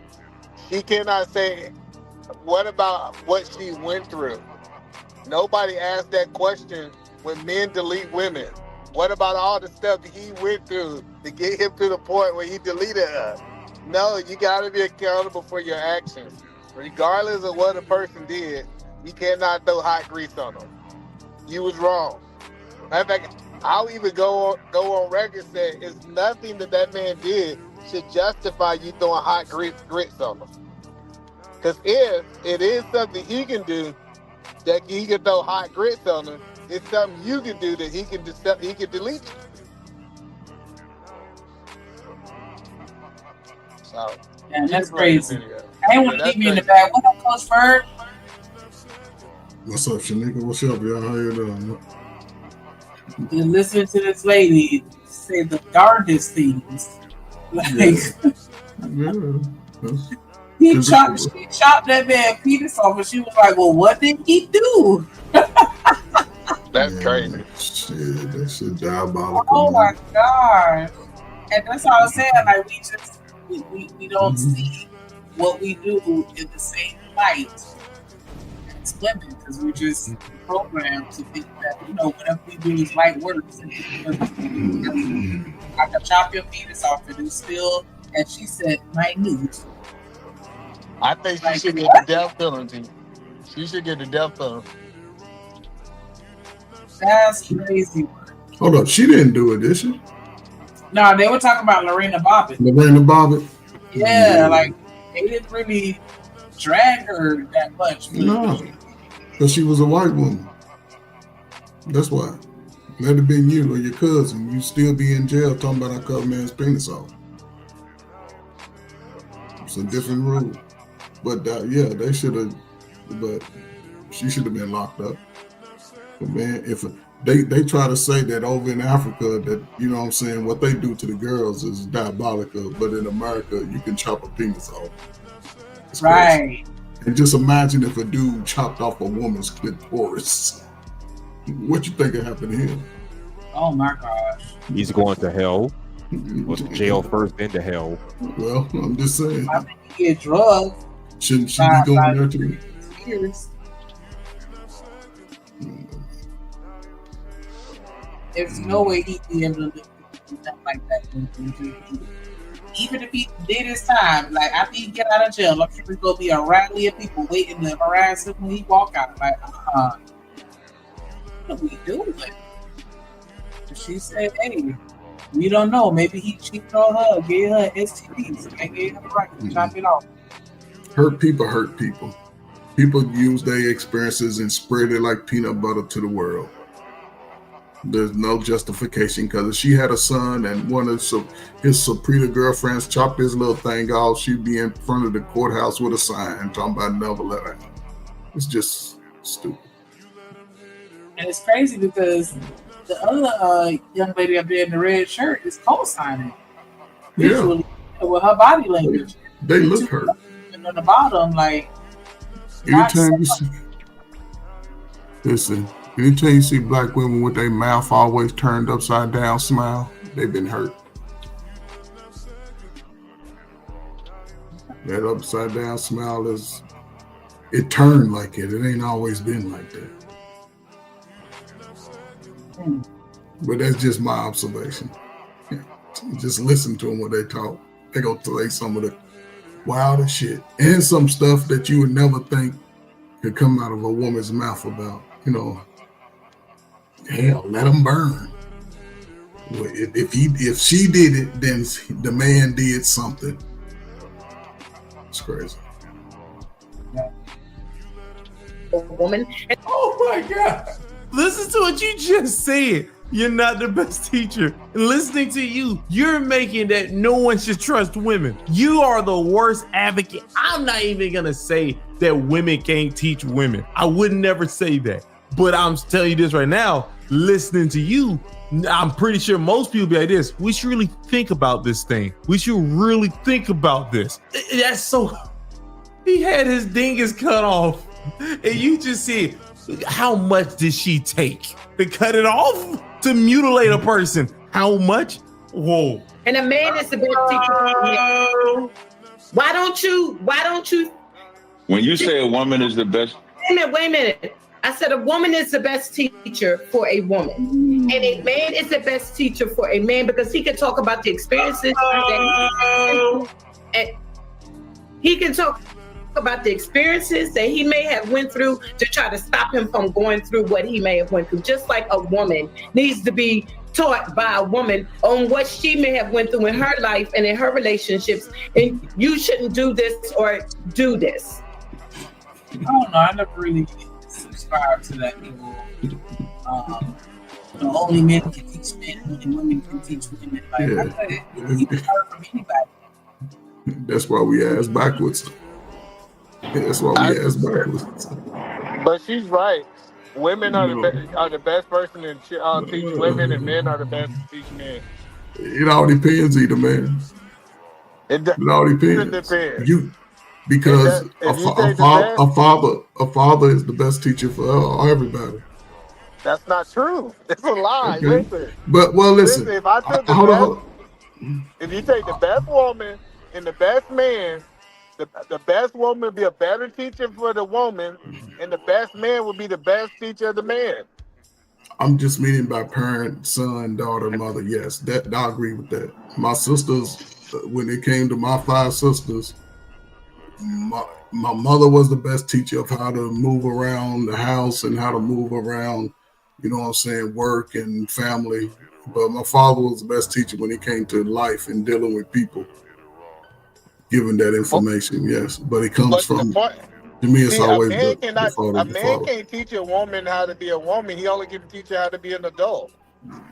Yes, he can't teach you how to. Well, it all again. A man can teach a young girl how to, you know what I'm saying, be confident in herself as a girl. It all depends on how much engagement that parent has. It just depends on how much engagement that parent has. But that's the point I'm telling you. No, a man cannot teach a woman how to be confident as a girl. He can teach her how to be confident as a person, because he don't know how to be confident as a girl. Well, okay, but a father can. I would think that if you was raising your daughters by yourself, the person that you are, you can teach them how to be confident as a person and a girl. I can't teach her. I don't know how to be confident. That's why I go get Shanika and tell Shanika, teach you how to be girls. This is why I'm such a big advocate of women dropping their teenage son over to their daddies. They can't teach them. Well, they got to drop them off at to be a man. Age 12, age 11, 12. Teenage too late. 11, 12. When that scrotum sac separates from their body, they need to be around a good type of brother. And it's the same thing for women. They need to be around a woman. Well, that's true, right? But if the roles were being played out, would the messages be getting to those individuals the best messages? Who you think would be giving the best messages right now? Listen, I don't know why people keep saying that. Listen, if the majority of the fathers in the world had their kids, we'll be calling single fathers a problem. Who would be calling them? The world. I'm telling you, like some of these Negroes we see come on these panels have their kids. Listen, the reason that the data is skewed is because it's such a small sample size of men. But if you take the majority of men and give them their kids, they'll be just as bad as the single mamas. Oh, okay. I forget. I'm talking about the modern dads. Yeah, most of them would be the worst, because they be in their feelings. Because men moving their feelings today. They talk about how they see it feel. in this space, bro. We see men who got their kids, bro, we like, dang. I mean, yeah, but that don't use. much different for them being with a single mama. But I don't use those things as an example, though. I look at the real world. The reason is because the men that have their kids typically have to qualify to get their kids. But if we just start like just giving men their kids without qualifications, like women, it'll be a problem. It'll be No, a you bad gotta problem. have a qualification. Yeah, you gotta have a qualification. I'm speaking as if everything is already set. But yeah, both based off what is here. Well, I'll just say YouTube in a sense. Yeah, most of these dudes wouldn't qualify at all. A lot of them wouldn't qualify. A lot of them still don't qualify. That's why they mad. But it is what it is. Shout out to Rose with that super chat. She said, "Upside down smile." Just kidding, Coach. Appreciate that support. Y'all make sure y'all hit that like button. Make sure y'all subscribe to this channel. Shout out to Big Rich DJ in the chat and dropping all them links. Make sure y'all click R1. We do the next slide. Hit that super chat. Appreciate it. Hype me up.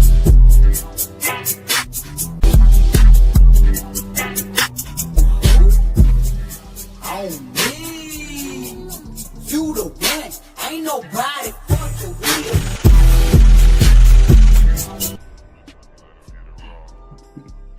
Yeah, Rosie. That's why I call it an upside down smile. Because ain't no reason you should be frowning, just looking normal. But yeah, that's all I'm saying. If all the men were awarded custody in the same manner that women are now, and roles were reversed, you're saying it'd be a problem. Either man say it'd be a problem. I don't think it'd be a problem. It'd be I a think problem. for you 40. Listen, Yeah. Okay, I know that we live in the day of talking points. I'm telling you, if you gave some of these jokers they kids, listen, it's a blessing that some of these kids ain't with their damn daddy. Okay, listen. I give it to your 40, 45 and under, Zeta, man. Y'all struggle. No, most of those ages struggle with being any type of daddy, stepdaddy, play daddy. And they let you know, I don't want to be a stepdaddy because I ain't ever stepdaddy. And I ain't going to be a daddy because I ain't have my daddy. So yeah, I understand what you're saying. It's just that. I'm just telling you. I just tell the truth. Outside of YouTube, it ain't like that though. I'm just telling you, it'll be an epidemic in America. So what you think will happen if it changed? Because I think the custody right now is 80% to the women and 20% to the men. If 80% of the men got their kids, man, shoot, this would be some crazy shit. Oh no, either man. You don't have faith in your brothers. You don't have faith in the brothers. Absolutely not. See, y'all absolutely doing not. That's fucked up. Absolutely not. Nah. Well, you know, my motto is to have a well-balanced kid. You need to have both. Yes, that always been my that is. But if you telling me that little JJ still got their kids, you remember? I think I'd be forgetting that little JJ over there selling drugs. But JJ might grow up though. You crazy? He might grow up, man. Hold on, either man. You saying brothers will put their children at risk like what we see? Wow. Absolutely. I don't think they gonna just stop doing what they doing. I don't know why y'all think this dream world live. So the kids ain't got no chances, is what you're saying. Yeah, on they got whatever chances side. that mom and daddy stay together. Well, either man, come on now. We talking a high percentage of already here without that, and they still talking about not having a relationship, but the kids gonna keep coming. Yeah, kids gonna keep coming, and that's gonna be a problem. But I think it should be by default a way that they can mediate it to where they look at the truth of both parents and say, okay, for the best option of the kid, this is what we're gonna do, and make them work together. Because these kids are scary, lazy, crybabies, disrespect everything. School, church, the park, in the stores, kids are still in there. Kids making videos after daddy. I mean, it's just getting bad for the kids. But it's all learned behavior, though. So somebody got to fix it. I'm just saying, if you think the answer in the south side of Chicago Yeah.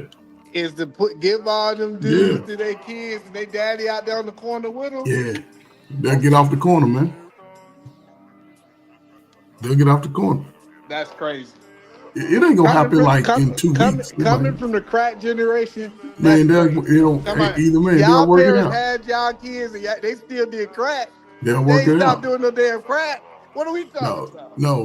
My generation, we was the ones selling it, and then some of them that was selling it started using it.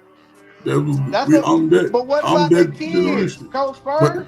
But the kids went on to be independent, self-sufficient. They got the hell away from them. They wasn't living. They ain't living at home with their mama. He come from the latchkey kids. Yeah. And he talking about these daddies was gonna change. They daddy was in their life. No, they wasn't. No, they wasn't. No, I grew up, it was me and another friend of mine. Out of all the 40 other friends I know, none of them had a father. No. It's been like that. They thought that I had a great life just because my father was in the house. When I got in trouble in school, my daddy came to the school. But it wasn't a lot of fathers. It was just that the mothers had a little more self-respect. That's all. I want you to tell me in what society that majority of the fathers have single custody of the kids and they're successful. In what society? Yep. When majority, I don't know if there's a society where majority of fathers have custody alone, because outside of our community, most other communities work together. But that's the point that I'm telling you. It's almost like a fantasy. Like when I hear dudes say that, it's the same fantasy that the women be talking about. But again, I don't think most men would. We'll do this. It never happened. You know how they ask these women, where did these women rule? They say it never happened. Matter of fact, God was like, man, let me give these men some women. Because they need these women. So Edelman, stop it. So Edelman, you telling me, right? Most modern men today, if they had an opportunity to be engaged in their child's life from morning, noon, and night, 5 days a week, every day, sons and daughters, that most of these kids would still have the same results. I think they have the same result, man. The point that I'm trying to tell you is half of these daddies didn't even want these kids.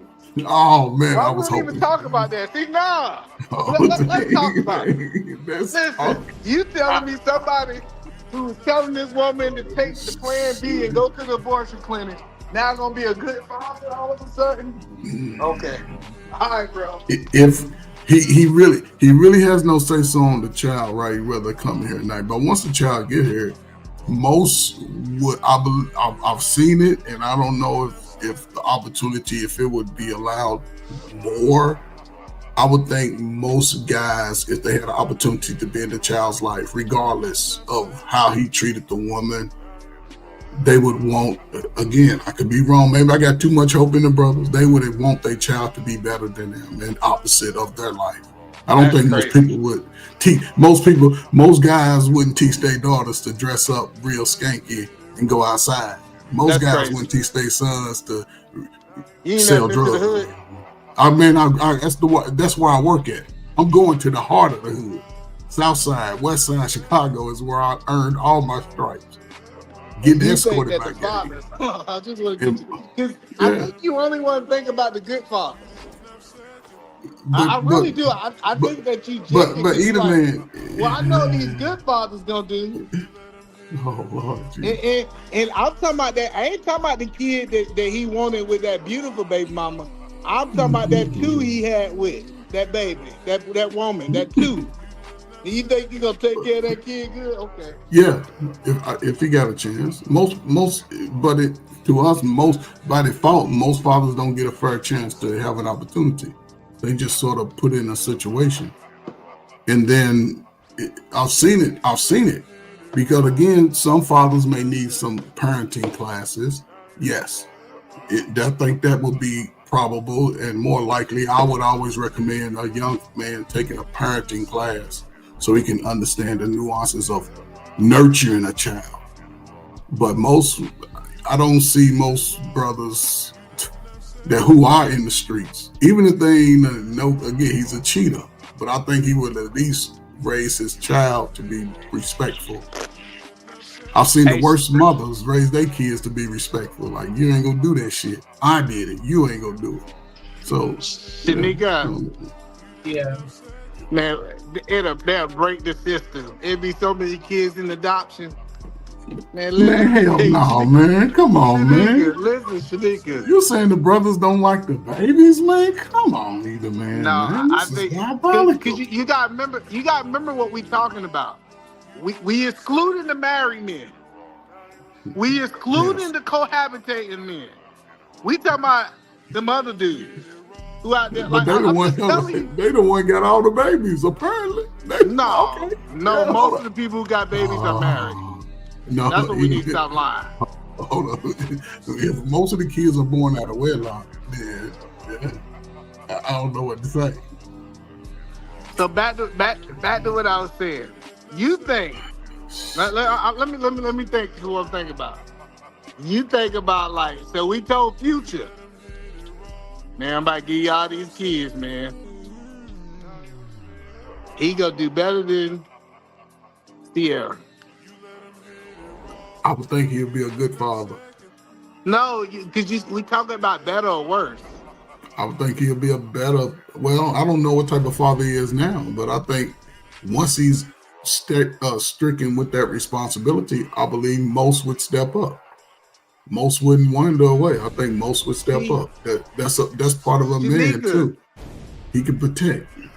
But that's just me though. Shanika. Future. But you use Future though. That's crazy. I want to talk to Nika. That's great. Nick. Yeah. I'm sitting in my office right now. And I'm looking at all these motherfucking homeless men walking down this street. I'm looking at it right now. Hold on. Wait. Let me make my point. And what he's saying is, if you take the same homeless man, I know right I here. ain't say nothing about no homeless man either, man. No, because he still is a father. You're trying to exclude We don't the know that, men. man. That's my point. I ain't talking about no dude that's out here. When black men don't want to burden people, they go to the streets, man. What are we talking about? I'm not talking about those give dudes. them their kids at 80%. That's what I'm telling you. Give them their kids. Give them an opportunity to go into a home. The responsibility will be on us to step up. They know, man. I'm telling you, most brothers ain't gonna run from that shit. I know you delusional, Shanika. Kids ain't got a chance out here. It's like fuck the kids. Listen, I just want to dispel this lie. Shanika, not a lie. I know for a fact the guy right here. You don't got no hope in the nigga. Shanika. Hello, Shanika. I know for a fact this dude that's sitting right here in my. I wish I could turn my camera on. The guy right here smoking that liminal foil, that fentanyl right here in front of my office, right? Just because you gave him a child, it's a responsibility. You think he gonna change his life, Shanika? Not if you don't want to. Because he got a child and a responsibility. You better stop letting me old dudes lie to y'all on this deep down. Man, you young niggas, that's the problem. Y'all put everybody in a situation to fail. Hell, I don't know. Again, I work with people. I work with the people you talking about, the situations, right? And again, once given the right opportunity, the right information, the right resources, I've seen it. Yeah, because most of these young people who living with whoever, most of them wild out by the time they're teenagers. Most of our kids, either man, don't you know, 95% of America has had sex by age 21. Okay. Only 5% of people are virgins by age 21. And you can look at the history of the last 35 years. Most of our children are being born of teenagers. Hold on. Slow down. You saying a lot. I want to make sure I'm breaking down what you're saying. You said that people would have stopped having sex if they stayed with their daddy? No, I'm not. I didn't say nothing about stop having sex with they stay with their daddy. No, They'll but have that's more. your point. That's not. They'll have more respect for what they do. You They'll have crazy. more discipline. You Come on, crazy. man. You crazy that people gonna stop having sex because they stay with their daddy. I bet you won't run up on too many. I bet you won't run up on too many girls that have 5 and 6 bodies by the time they 17, 18. Shanika. I guarantee that. Shanika. So you said them? Oh my I want to talk to Shanika. I don't want to talk to you right now. every female I knew, man. Come on, man. Ain't nobody out here running up. These people out here having orgies as teenagers. What are I you feel like talking about? that's something that we've been struggling with for a really long time. Like, I don't know if that's you gonna stop people from hunching. Shanika, they go stop hunching because Yes, the daddy Rosie, there you now. know what? Stop it. I wanted to ask Shanika. Nobody say they gonna have. I ain't say they. I feel like they was hunching just as recklessly back in the day. They were just better at doing it. No, people. There was a lot of girls that at least got through high school.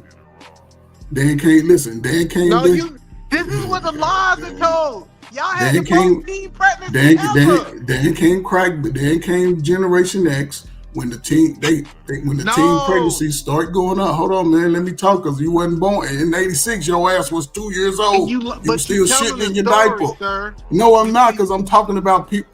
The thousands of people that I know lived in the projects. I'm saying, listen, babe. What I'm saying is this, right? Ain't nobody saying nothing about stop having sex. Ain't nobody said that. I'm talking that about. was the point you was making. Like, do you know what? No, man. age Listen, people I'm start not. having sex? I'm not giving a YouTube point. I'm giving a being out working with the people point. I don't, this YouTube shit is this for the bullshit. I'm talking I'm about just trying to working. figure out why you made the point that people having sex at young ages because they got a single mama. That's the point. No, I didn't make that point. Because they haven't shit. People having sex because they want to have sex. Most people have had sex by the age 21, whether they with their mother or their father. That's not a problem. People gonna do that. You got 2 teenagers horny, everybody fucking. Come on, man. What we talking about? Okay. I'm not saying that. So what I'm saying is the results will be a lot different because most of us are having our teenagers when we have the first child. That wouldn't So you be think as, they was gonna use condoms? I'm trying to draw the correlation. Are you saying that they wouldn't have got pregnant? But again, I believe you're a father of girls, and I guarantee you are teaching them self-respect and dignity about themselves. But people take the condom off because it feels good. It ain't got nothing to do with self-respect. But I don't think that. So what you saying that there's a high probability, if you saying that the daughters that you're raising could be pregnant as teenagers. No, because That's they what got I'm their saying. mommy and daddy in their life.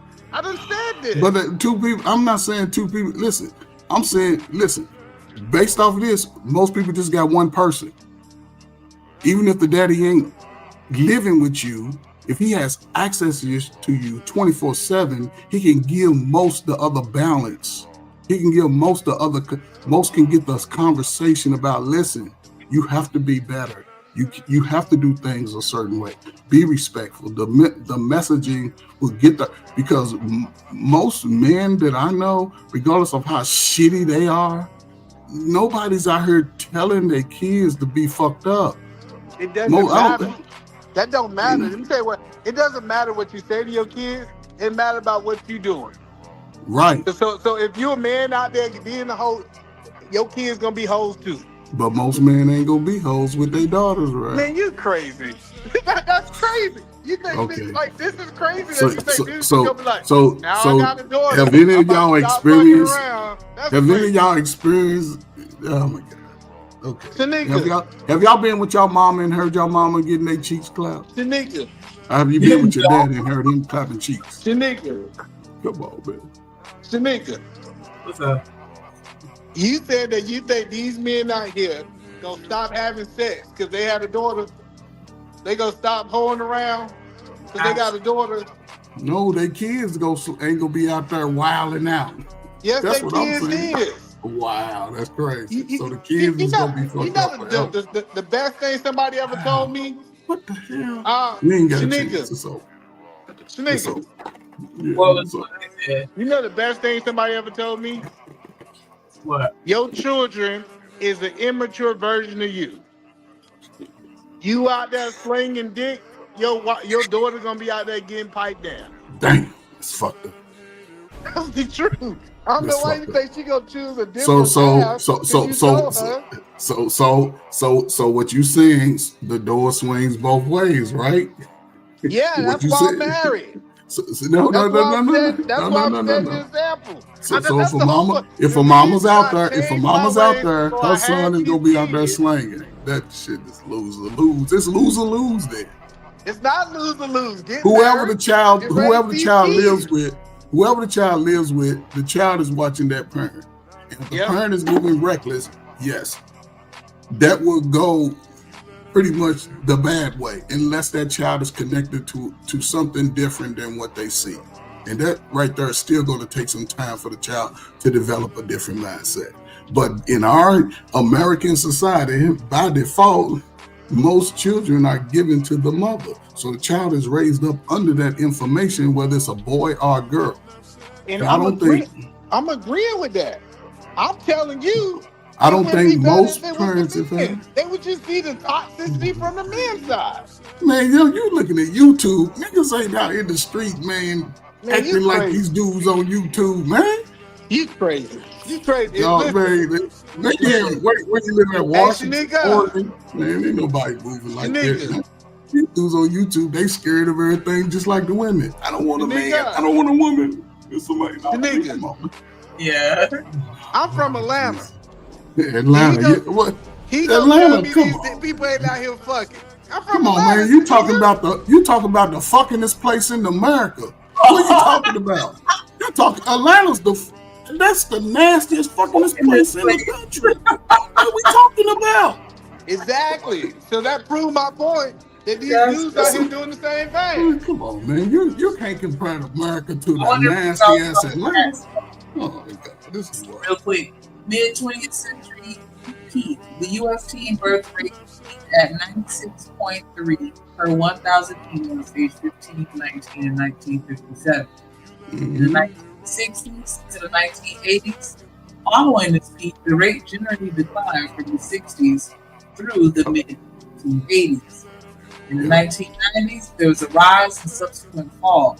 The rate rose from 50.2 in 1986 to 61.8 in 1991, but then began a sustained decline.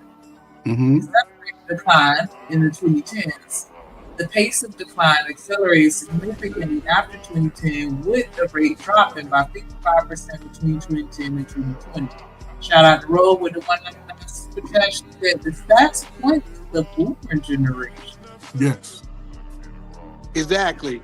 It ain't matter. They still listen. The boomers had all the family. They had everything. And get what they was doing? Having sex in high school. What we talking about? They was getting married in high school too. No, they had wouldn't. one of the high. They had one of the highest. Married in no high school. Stop it. Now they had one of the highest. Yeah, eat man for a whole year, then come back with a new little brother. They was getting Listen, married. why you think all them black people up there in Chicago? Oh my God, man. I said, why you think all them black people's up in there in Chicago? Because there's a whole bunch of them running from the South. Yeah. Like your auntie, your mama. That'd be that cool. What was that? Say it again. When you grow up and find out that your auntie will be your mama the whole time. Yeah, then they gonna talk about they was doing something better. Man, you just not letting the old folk body out. That's why, again, you speaking from Atlanta, the nastiest place in the, matter of fact, give it the world almost. Give it the world. So yes, I could say that. I can understand what you're saying speaking So what from do you think that they was point of fucking view. at? I'm trying to understand. I don't know. Listen, they was fucking in, the boys was fucking the boys, but girls was fucking the girls. That's the lifestyle that they sort of generated. That's part of that. You missing the point that I'm saying. Where in the United States they weren't fucking? You want to go to Utah? What I'm saying is this. You want to go right? out there to Utah where they shooting people? They shoot people because they ain't fucking. Are they getting pregnant as teenagers? Are most of the married children getting pregnant as teenagers? Are the single parent children? So your question that you're asking, who is the most getting pregnant? Are the children getting pregnant? Are most of them come under married parents or single parents? I actually think that doesn't matter. I think what we see the most people getting pregnant is unsupervised. It's unsupervised. You're unsupervised. I don't care if you're married. I don't care if you're single. When it's unsupervised, they fucking them kids fucking they back out. Well, black folk ain't been supervised since welfare. We ain't been supervised. We've been running amok since the 60s. Since they declassified homosexuality, yes, we've been running amok. Hey, They Shanika. declassified it. Yeah. Let me find out your mama and your daddy work. I see you at 2:30. I see you at 2:30. But you ain't bring no baby home. Pop up. Yes, they did. You didn't. If you was over, I was over at 9:30 before, right after they went to work. Wasn't bringing no babies home. I just think I think our experience, we was different because we didn't want to. I was scared to get a girl pregnant. Who wasn't? Man, come on, man. Either man. Come on, man. What are we talking about? That was my whole life with because you know that little roadmap Rogue C sort of display, right? The timeline, right?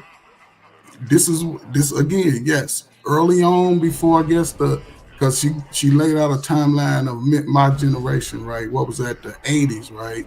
Yeah, everybody was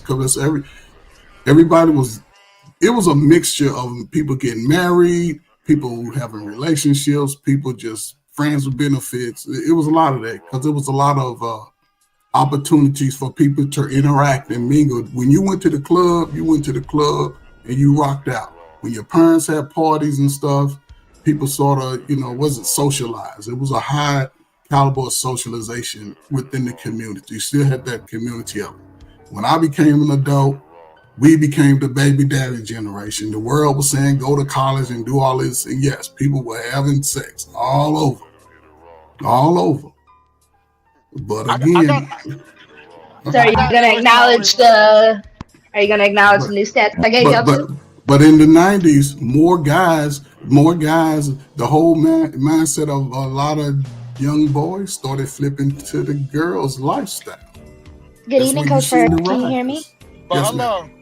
Good evening. Sorry, hold on real quick, E. Hold on real quick, because you also touched on this. So I'm giving you the stats to back you up too. The one thing Coach Ferg did say that I did look at the stats to agree with is yes, usually parents who are teenagers who were having babies at a higher rate were coming from single parent households because it's kind of like a generational curse type of situation. And like E said, lack of supervision was mostly the reason why. But where I also put teenage promiscuity has declined as well. If you actually look at the stats, as of today, most teenagers aren't even having sex like that. And the actual quote-unquote body count debate that they love to have, these teenagers actually have a decline in sexual partners. Yes. And that's a good thing because those teenagers, even the boys, are not moving the same as the adults before them. Well, I got a question. This is my question for both of y'all. My question is, if the deletion rate of babies never hit the black community, what do you think the black community is today? I would hope 100 million around this piece. Yeah. About to make me just do it. I'm supposed to be going to bed. Because you got to account, just with the whole influctuation of the abortion rights, right? With that, then the increase of brother on brother crime. It it hit a stratosphere. I don't know what the numbers are across the country every year, but they've gone up. They seem to decline now a little bit within the last couple of years, but for the last since they gave us crack, I would say it's probably close to 100 million with the deletions and the abortions together. I said, do you think that if this country would be Y'all, maybe a 50-50? y'all. Wait, okay, watch the A word because YouTube strikes for that. I'm sorry. Oh yeah, I'm sorry. Okay, yeah, okay. Also, A word. what do you think the A word is percentage wise in the Black community? Ooh. Oh, I think it's ridiculous. No, Yeah. tell me a number. Give me a number. I can't say a number. Yeah. You said how much? I would say 80. No, 28.6%. Yeah, I wouldn't say it was that high. I think it's but like 28 point. I just looked it up. For non-Hispanic Black women, it is 28.6%. Yeah, but those numbers. The ones who filled out the form and put Black women on there. God, No, but Rosie, you got to go back and look at numbers prior to the recent tally, right? Because, like you said, the prime age of teenagers and young adults now, they're moving a lot different. They're starting to be more secluded and isolated. They're not they're not putting themselves in opportunities to sort of socialize as normal, Can y'all hear me? I want to make sure y'all can hear me. Yeah, okay, so but you're not accounting okay. Hold on. having kids. Can y'all hear me now? Yes. Yeah. I think she went back out. You can hear me? It's like you're going in and out. Yeah, you're going in and out. Okay. So it says, according to the CDC, the A-word rate for non-Hispanic Black women in the United States as of 2021 was 28.6 per 1,000 women aged 15 to 44. Yeah.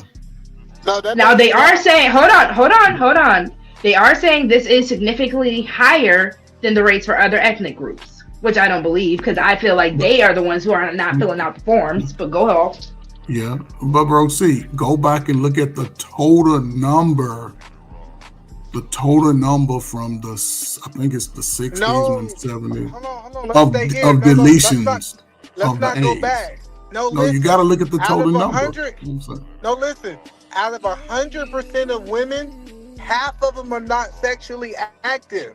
That 28% number that y'all are talking about is way higher. If we was just to take that number of the sexually active women, we'll be close to 80%. Dang. So you, so again, both of y'all saying. So again, hold on, because my issue with this stat is, again, you actually have these women, especially white women, who have more proximity to power and control. They have more proximity to doctors who will actually not even put the paperwork on them. Like, you have a lot of people, senators, all these people of higher echelon type of abilities. They will be able to kind of wipe it clean where the statistics will never mark their daughters as having an A word. You know that, right? Yeah. So again, for y'all to try to sit here, because it says right here, hold on. For every 24 Black women out of 1,000, that's how many of them are actually getting it. Now, again, it says it's higher because, again, we're the only ones reporting it. So for E to be like, that's for the Black women that are, no, we're the only ones reporting it. Be honest about it. No, so what happened is, I believe the stats because I think they was very, they was very strategic by putting these Planned Parenthoods in the Black communities. Oh yeah, for sure. Yeah. So when they even birth control, if you go back to Margaret Sanger, that was eugenics, but still, it was either Black woman, you and your baby starve, or you figure out how to get it done. Yeah, so that's what I think. I think that because I really think that if the deletion never happened, we would be the majority of this country. I can't say that because we were never supposed to be. That's why, again, even without the A word, they gave us birth control. We were never supposed to be. No, but bro, see, here's the thing. What they gave us and what we accepted is the problem. And to Edelman's question, he just based off those numbers from, I guess when they, what was it, 72, 73, when she implemented the ability to have an A for Black women, the numbers over that time have been 75 million. So again, Coach Berg, before that was even done, we're not going to sit here and act like the test with the Tuskegee Airmen. One, y'all think that was the No, only it was test? done. It was I'm happening. sorry. The Tuskegee syphilis experiment? Because again, hold on. What is a very common symptom of untreated syphilis? I want to see if Black people know this. No? No one knows? Say it again. What is a very common symptom or a after effect of going with untreated syphilis? Untreated syphilis, is that what you said? Mm-hmm. Yes, sir. I wouldn't know. They can't pregnate. I mean, like the fertility rate is low. Exactly. So again, if that experiment, because again, an experiment happens more than once. I want people to also understand that. So if they were doing this across that's the one we know. The same way how with Tulsa, we only know much more about Tulsa than all the other cities. That's the one we know. So if they were conducting all these experiments on the fertility of both the Black man and the Black woman, because again, if you have these Black men go home to their wives, sleep with their wives, spread the whole syphilis to all of them, having children with said syphilis, what do you think that's going to do to our fertility rates? Compared to the women who were the few women, because again, 24 out of 1,000 had an A. So for the few women having... We agree that white man is bad. Listen, I'm not saying... That's not what I'm saying. That's not what I'm saying. That's not what I'm saying. Because you're saying if it wasn't for the Black women who had the A word, we would be a stronger number. That's not true. They were already plotting on our fertility from jump. Why do you think when they take... What? Why are you cutting me off, man? I'm sorry. Go ahead, Rosie. I'm sorry, because I get really passionate about this. Because if the majority of Black women who are also getting their womb snatched out, like they are literally performing unneeded hysterectomies on a majority of Black women. Do y'all not understand what the attack is on the fertility rate of Black women? If you actually look up Margaret Sanger and what she believed in, it had nothing to do with Black women getting an A word. That was not our luxury. That was our burden. Yes, but so we said two things can be true at the same time. But again, also, hello. Go ahead. What you're saying is this is not right, but we also saying that the A word is contributing to it too. 24 out of 1,000. That's a lot. Over the course of time, you're talking about since it's been accepted into the American society, since they put. And when was that? You said in the 70s. So what is that? 50 years? But that's what. But 73 million babies, though. They don't. Compared to how many that are born? Please tell me. Compared to how many that are born? We still stuck at 40. We done went up a little bit, but we still stuck at 40. So we're deleting 73 million, and we're only having 40. Over the course of time, I'm talking about people in America. It's 40. The numbers say it's 40 million of us, right? So over the. Because I just did the math. The math isn't even 28%, because that was out of 1,000, Coach Berg. So what is that? Take a zero away. Take a zero away. So that's only 2.8, maybe we can say 3%, if you do the math correctly. Yes. 3% of Black women are getting these A words, and that's what's killing our community? But it's not just one. They didn't get it one time. Hold on, let's be clear. Yeah, it's I know not just some one. women had 3 abortions. That's why the numbers sound so different. It's not like they got it once. They might have got it 7, 8 times. So 3% of Black women getting multiple A words versus what? Oh man, what's 3% of 40 million? Let me do that math, and then we're gonna multiply that by what? What are we in the 50th year? That's how we'll do it. So what are the numbers of Black men deleting other Black men? Oh Lord, I don't know. Those numbers are in the hundreds of thousands. They were, but they've gone down. Okay, so the A word is higher than the gun violence? Y'all really want me to believe that? I think you're missing it. I think gun violence contribute to us still being Yes. minority too. I'm not Yes. saying that the other ones We don't said that. contribute. We Yes. just said the A word contributes too. Yes, we said that. They It's, both it's, hand in hand. it's not a single thing. It's all these things together. Yes. Like I said, they have literally performed eugenics on black women at the highest rate. Because if we're saying black women get the A word at the highest rate, we're also ignoring the fact that eugenics is performed on us at the highest rate. To the point where when black women said that medical professionals are to black women what police are to black men scoffed at us. No, but no, They scoffed at us. Well, I don't know what they did. They was wrong. I think Rose, see what you missing is you keep saying since all of these things true, it doesn't not make what we're saying true too. I'm not saying what you're not. I'm not saying what you're not saying is true, right? What I'm saying is to act like that this is the main contributor to why the black community is lower. You did. Y'all did. No, we didn't say that's the main. We listen. Don't. Okay, let's just do this. Those are the top two. Those are the top two in our community. Those are the top That's two. not though, Coach Ferg. So That's what the else one. is Those taking are this one? the. Again, the fact that they're actually performing eugenics on black women. Why is it okay? So I want hold on, because I'm a woman, right? So hold on, E. Just let me get this real quick, because I really want y'all to understand that there is a war and has been a war on black women's wombs for the longest, right? Yes. Why is it that majority of people of color, especially black women, when you look at the rates of women with PCOS, why is the majority black women? That's just coincidental? Because I don't believe in coincidences. I'm trying to understand. So you think that it's an attack on the black woman womb in 2025, right? Yes, there's always been one. Yes, we had a black woman who was literally brain dead, and they were trying to experiment on her. What are we talking about? When was this? What? Yeah. God forgive me, because I can't even remember the girl. No, I'm just the point that I'm saying is we us doing it to ourselves has to be a contributing factor we talk about. I know we don't like it. I know we want to blame everybody else. But 70 million, because what we don't talk about that 70 million people, the 70 million people reproducing.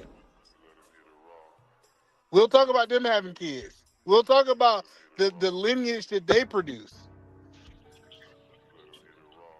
That's all I'm saying. But you're right. You know, Rosie, you're my girl. I'm hold on. I'm not doing that, right? Hold on. Hmm? Hold on. I just need to find this girl's name because people really think that I be lying when I talk about the war on black women's wombs. No, Rosie, what you're saying is true. There's no greater abomination of a black woman than Sarah Barton and Henrietta Lacks. Hold on, Coach Ferg, eat a man. Look up Adriana Smith. It happened just earlier. You wrote me now. Look up what happened to a Georgia woman, Adriana Smith. Black women have been subject of experimentation and experimental wombs since even before Henrietta Lacks, before Sarah Barton. That's no, but what I'm saying is, it's like you said it's only 24 out of 1,000. I'm saying the women that was experimented, it's like 1 out of 10,000. But we can only have one baby per year. So again, at the number. But again, you can have one baby per year, but you can get pregnant according to the A laws of that time. You can get pregnant 5, 6 times, 7 times. And that's what we're talking about is yes. And there's always more men. There's more women, black women than black men. It's fine. It's actually not even that much of a higher percentage, but okay. But it's enough to make a big difference to us. I don't care about the other races. And the only thing I'm saying is, and I wouldn't even say, I'll drop it down to maybe over the course of the time span that they bought those facilities into the black neighborhood, when your aunties, your older aunties was kids, teenagers, the message to them was, get rid of it. And they use pastors to spread the word to the black community. Yes, that's why eugenics. That is literally the act of eugenics.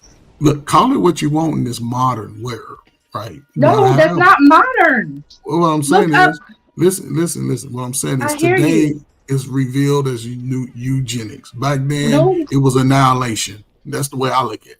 Now, yeah, I get the word, but if they was doing it, they was annihilating us. That's not a new word, though. I hate when older generations. I know that. What I'm saying is, Rosie, this word eugenics, all these black folk wasn't throwing this word around 5-10 years ago on YouTube all over the place. For people who cared, for people who do the research, when you looked up Margaret Sanger. Yes, Margaret Sanger. White people try to rewrite history and say that she was a revolutionary. Hold on, no. let me get it out. Let me but Rosie, that's what they do. They lie But hold on. White people were the ones who were saying that she was revolutionary in the feminist movement because she helped push for birth control. She helped create the whole birth control movement, right? Yes. Black people were the ones who realized no.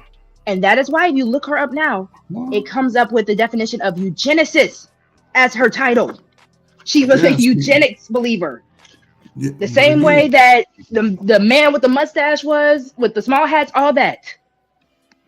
Rosie. Right. It's just that the average person within our community didn't know what that word meant. Right, is what I'm saying. Word that we were reading, but it was a word that was known within certain communities, but it's common as how people throwing around terms nowadays. Now, if you say, you're gonna have people that know what you're talking about, but back then, I don't believe black people are that dumb. Yeah, even if we didn't know the word itself, I believe we knew what it was.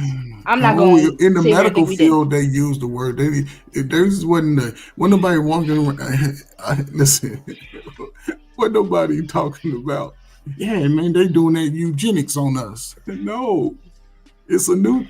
Listen, it's good that the word is now being used more readily than it used to be. It's better because it's allowing people to sort of wake up as it. But only thing I'm saying is this: when it comes to that whole process, right? It was the fact that she brought it to the communities. She used the pastors, the church, the leaders in the community to push it to the regular poor people of those communities. And this is the mindset that we've been under the last 50 years. All of my life, we've been under this welfare, the A word and this subjugation mindset. All of my life. Did you look up Adriana Smith, Coach Ray? I looked her up, and it said something about she had a baby prematurely. It says June 13th. Is it her? So the baby was, I don't even know if Baby Chance made it. I can't remember. Long story short, she was on life support for 4 days. Longer. They kept her body. Hold on, because again, there were people. I get it. I get what you're saying. This woman was on life support for over a month. She was already declared. She was already declared brain dead. This woman's womb. She went to. The long story short is she went to the hospital because she wasn't feeling well. The hospital failed her. Did not give her the proper care because again, when Black women say, "I need help," you're a strong Black woman. You don't need it. So she passed away. The baby in her, though, however, was still alive. So they kept her on tubes and machines to just experiment to make sure. And it was for a month. Okay. To make sure that womb, that fetus, that baby that was able to survive. To the point where they were just trying to see if, even with us being brain dead, be damned, you Black woman. Can you still have this kid? Because it's not even about you. We're going to take your womb and put it in a white woman. Rosie, or a trans person. Rosie, what this incident is about 50 to 1,000 incidents later. It's just because it's more modernized now. Yes, but this is nothing new. This is nothing new when it comes to women. Now, here's my antidote to that, because Black women say this, they get bad health. Listen, sisters, this is why the kids are important. Teach y'all slow ass kids a little better than you were in school so they can become doctors and start serving. Because a black woman will give you the best information. I assume she's a doctor and she's black. Now, if sisters are selling you out like Becky and them, I don't know what to tell you. But I would hope that at least if these things are still happening, especially going into, and that's why I say y'all, because y'all got y'all in the prime of y'all in your adult life. If y'all expecting to ride this wave for the next 30, 40 years with what we see behind us, wilding out worse. These kids are 10 times worse than y'all were. Not saying you. So there is actually a global uptick of what are we gonna do? Black What women black are folk saying, gonna do? well, there is actually, and that's why again, solutions matter. So no, Black women are saying we are not going to be doctors when it comes down to birth rate Why? and everything like that. Hold on. There has been a global uptake of Black women volunteering to be midwives and doulas. That is the way. I said if I ever, yes, because again, most of the time you're not really supposed to even give birth. The way that we give birth in America is not even the proper way to give birth. Laying on our back is not how you're supposed to give birth. Okay. You're actually preventing gravity from doing what it's supposed to naturally do. So again, midwives and doulas are actually people who are trained in birthing techniques. Technically the same way that we had back during the enslaved days. They just didn't have the proper training. Or I guess not even the proper training. They didn't have what would be justified as legal training. Hold Yes, on, sir. Rosie. They had the best training. They did. That's what I'm that saying. shit. That's why I rephrased it. They didn't have Yeah. what would be constituted as legal training. No, they just They just didn't have the technology of today, but they had It's the not best even training. about. It's not even about If- technology, if- Coach Berg. Again, If I'm saying women of legal today training. would learn the skills of those women of That's what. doing That's that what time, it is. they would That's be what a better. doula is. But I'm saying legal training Nobody because signed again, up for that. I can't. Yes, there is actually is an uptake as a career move for a lot of Black More women. women, more sisters are signing up to do that. Yes, Okay, that well, is that a mean- uptake. Are they in gonna a do lot. it? Are they gonna do it for single mothers? Are they gonna do it for married mothers? I'm just asking for a friend. They're going to do it for the mothers that search and find them. The same way I had to search and find, because the next time I have a child, actually, when I was pregnant with Caleb, I did it. I just couldn't get to it in time. I wanted a water birth. So the same way I had to look up and search where I could go to get said water birth, I will also, God willing, when I have another child, look up a Black woman doula in my area. And there are a multitude of them in my area. It's actually a blessing. Well, salute to the sisters who really want to be better. And that's the thing. We can't move like us. The kids can't move like us. And no, we got to teach them to be a little different. I do want to ask both of y'all a question, right? Do both of y'all, Congratulations, Black Beauty. both of y'all I'm have hoping so much boys, for her right? path. Both of y'all have boys, right? Even the women in the chat, y'all have children under 12 years old? Boys? I do. Yes, I have a 6-year-old boy. All right. So I'm going to challenge y'all between now and Christmas, right? Since y'all have sons, and I would say if he's 10, I say if he's 8 and over, right? I would challenge y'all to challenge y'all sons to be able to do 30 push-ups by Christmas in a row, nonstop.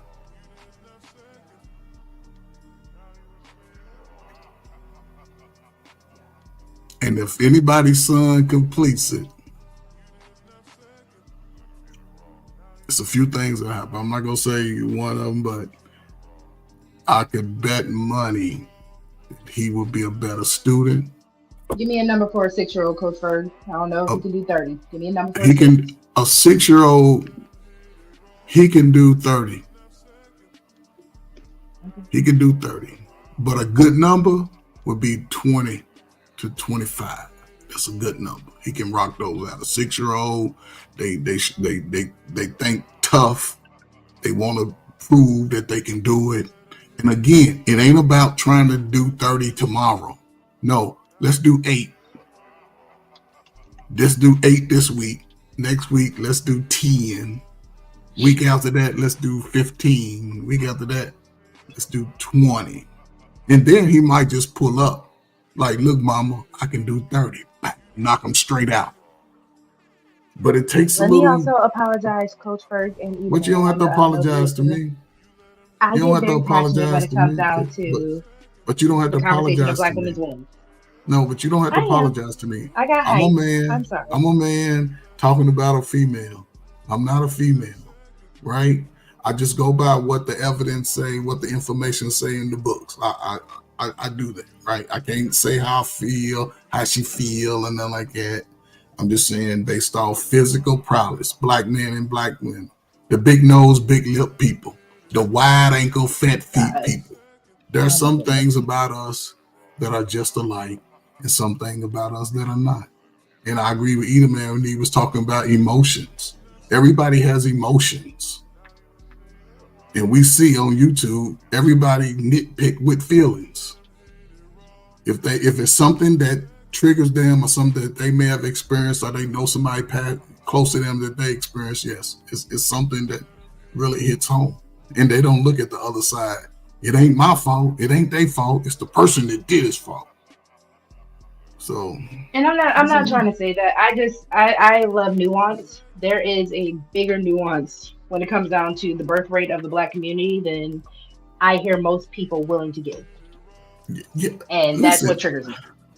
I can say that, but his question was, right, if those things wouldn't happen, right, what do you think our numbers would look like?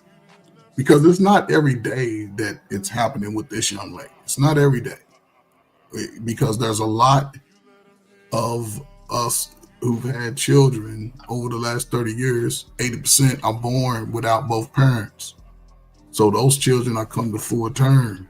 And we're seeing the results we're getting from the generations every year. It's every 5 or 10 years, like, okay, what's going on? But that's here also we what are. I'm saying, Coach Berg. The numbers were never going to be in our favor. That's why I'm like, you could say I know if that. we didn't do that kind of thing, they would have come up with another one. Rosie, I'm sorry. I know, I know that. I know that. That's why I say the stuff I say. That's why I go and work in the places that I know, because I'm trying to let every young boy and young girl, woman know that, listen, it ain't made for you to win. So you're going to have to find something to do to win. You're going to have to find a lane. You can't sit around the prime of your life crying and complaining. I done been on this earth 57 years. Ain't nobody 5, 10 years younger than me complain more than me. I got 5 years worth of complaining experience. But I do know for men, you have to do certain things in America. And Rosie, tell me if I'm wrong. Out of all the black people here, how many people black people you think would just go and leave America and never come back if they said you can do it? No, I agree with you. Do you think a lot of You're people going to say, as a black man, there are just things you have to do. As a black woman, that was also something that we were told as well. That's why I said, you going to sit there and let your baby starve? Because again, I know that's a talking point, and I know you say you don't do based off of YouTube talking points, but that's really a YouTube talking point. I don't hear women bragging about getting the A word like that. No, if they not. want social media clout, most of the time that was something you kept secret. And yes, and it's still gonna be kept a secret. It's still kept a secret. Ain't nobody gonna be announcing the way that. They say it online, and I get it. You know, you might get maybe a couple videos of these chicks that are saying they got the A word and they're bragging about it. Most women aren't bragging about that. No. Most women aren't even happy about that. If that's something they had to do. No. And most, let's be honest, and because there's always exceptions, so most didn't have to do it. Most just chose to do it. Because sisters, one thing about a sister, well, I know old grandmama and them type sisters, they can have some babies and still get out and work. Because the mamas that I knew, they had 5 and 6 big, strong ox boys and went to work every day. 140 And pounds. then they get blamed because on. they weren't around. They get blamed because they didn't get the lifestyle. No, they wasn't getting blamed. This is the motherfuckers They who get wanted blamed to be. because the daddy leaves. They get blamed because the kids wanted to be on some bullshit and they caught up with their ass. Now they got somebody to blame because they refused to get their shit together at 35 and over. No, fuck that. And I don't appreciate care. you for saying that. But It ain't about unfortunately, that. we don't hear that. Yeah, why? It's easier to blame. Don't you know how easy it is to blame somebody else than to take accountability? And that's what I'm saying, though. Black women have been in a damned if you do, damned if you don't situation for a long time when it comes down to what we do with our choice of our womb. But again, both sides, Roxy. Both sides have gone through the same exact things, and we act like we don't even see it together. I'm just Black saying if men they have put the been money shamed. towards giving it to the black families instead of just putting it into Planned Parenthoods, if they give that money as a listen, we get it. The money's needed to have a kid. Instead of putting all this money in, and I'm not even against Planned Parenthood, I'm just saying this as a possible solution. If a lot of people who actually wanted to have their baby could keep their baby if they could have a financial step up, why can't that be an option instead of putting all that in? Again, not against Planned Parenthood, but why can't that be an option? Because they can't be trusted to make good decisions. Yeah. Explain, because if we were to put more money towards WIC and all that, because if they had the money for WIC and all that for a formula, why you can only spend it at one place or a certain type of place? Yeah, I'm glad about the restrictions. Yeah, I appreciate the. I'm sorry, Shanika. And they selling their food stamps. But you can't sell WIC the same way you can sell food stamps. No, not WIC. That's not really even the come up that a lot of them really trying to get.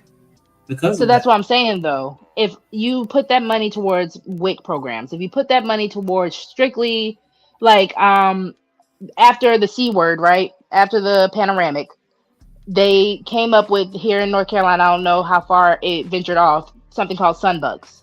So for mothers and parents who were able to get food stamps, EBT and all that, during the summertime, if you had a kid of school age, you were also allowed to get Sunbucks, which was like an extra $200, I think. What they do with the $200? You could only strictly, like, it's not even like EBT, like you could only use it for food and all that. But then you're gonna have people saying that they should, like, oh, my baby can't eat chips just because we right. Or like that's what it turns into.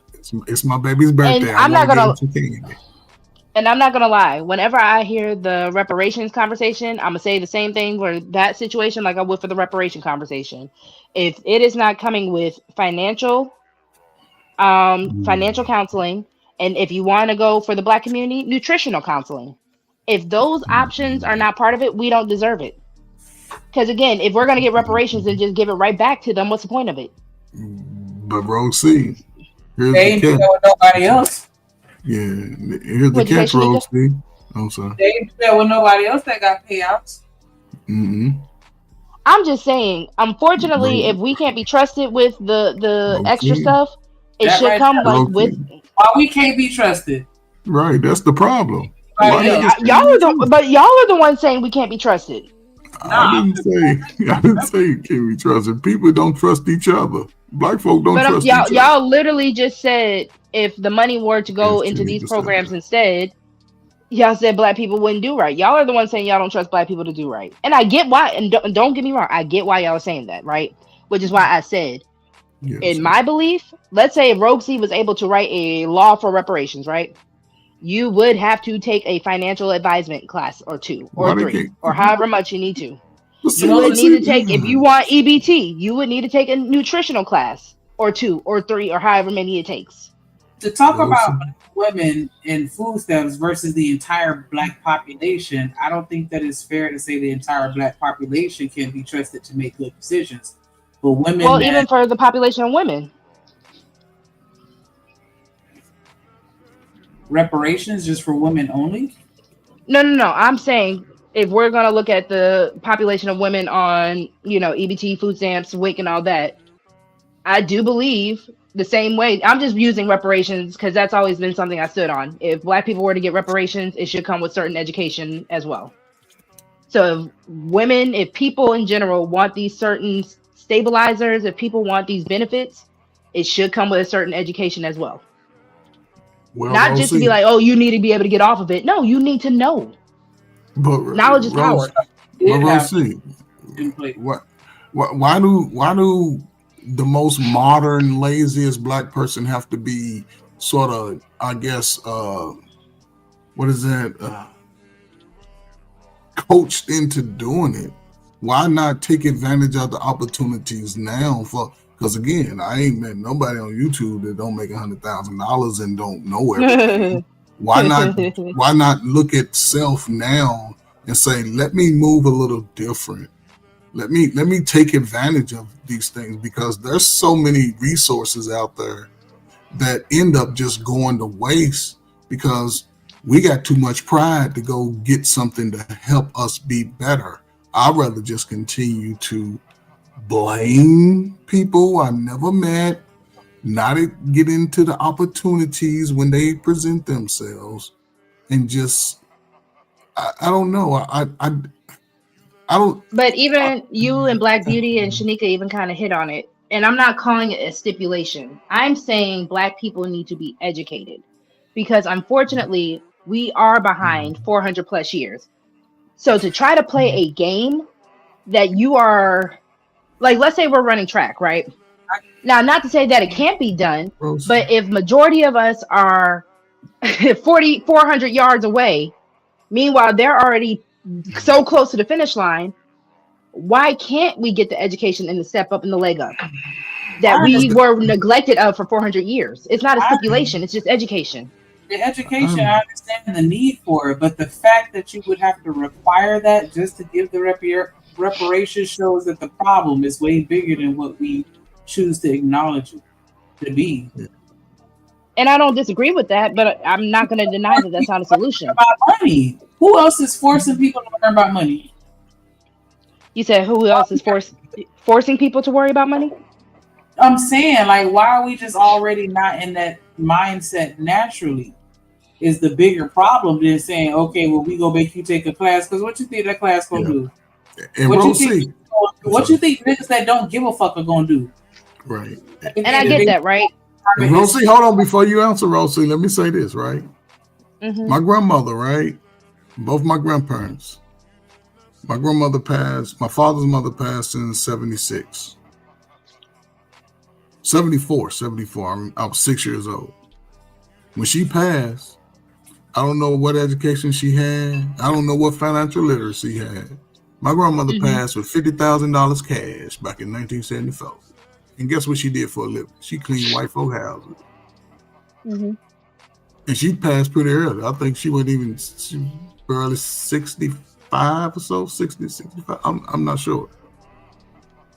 So, again, people had it. This modern version of us, these babies graduating high school in the 90s, yeah, y'all need classes. Y'all need civics class.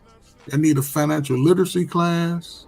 Y'all need all that. But the problem is this. All of that's being presented for free on YouTube every day. And those are the lowest viewed shows we got in our society of ninjas. Most adults, again, they just looking for the handout that they didn't deserve. Because the ancestors before us, they endured way more than we endured. And I'm not gonna lie to you, there is a laziness. It's a problem, because I'm not gonna lie to you. I found out I bank with Wells Fargo. Wells Fargo gives you a free advisement. They give you a free advisor that you can talk to on a regular basis. Yeah. So no, the resources are definitely out there, right? I'm not saying that y'all are wrong about with the laziness, the people that don't care, right? And that's why I had to get in. It still kind of kills. It doesn't kill me. Let me not be dramatic. It's painful to realize that no, not everybody's going to be able to come, right? That really does bother me, because I was raised very pro-Black people, and I thought it was really. I used to study W.E.B. Du Bois because I used to want to be a socialist until my daddy told me there's no money in socialist. He's like, yeah. So social work, but W.E.B. Du Bois was an actual. It's not psychology; it's sociology. I used to want to study sociology. And my dad, as a psychologist, was like, there's no money in it. But I used to study W.E.B. Du Bois to the point where I was like, is it classist? Is it intellectual superiority? Because when you think about like the separation of Black people trying to be like, okay, these are our most talented. These are the ones that are supposed to make it. We can't take everybody. At one point in time, that really bothered me, because I'm like, no, you should try to bring your brethren with you. I I get that you can't. I'm not saying that you can, right? It just hurts to believe that you can't.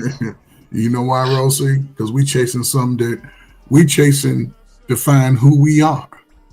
Because we doing the same thing Jesus did. Jesus didn't fight back, so we ain't fighting back because we are of those people, and they know it, and we don't know it. And until we work together, young and old, 21 to 71, regardless of what our differences are about what team we like, my mama wasn't in my life, my daddy wasn't in my life. When it comes to matters that's going to affect all the big nose, big lift people, we need to stand in unity and say, no, we don't want that. Or yes, we demand this because we contribute billions of dollars every year to the same people we crying about. I agree.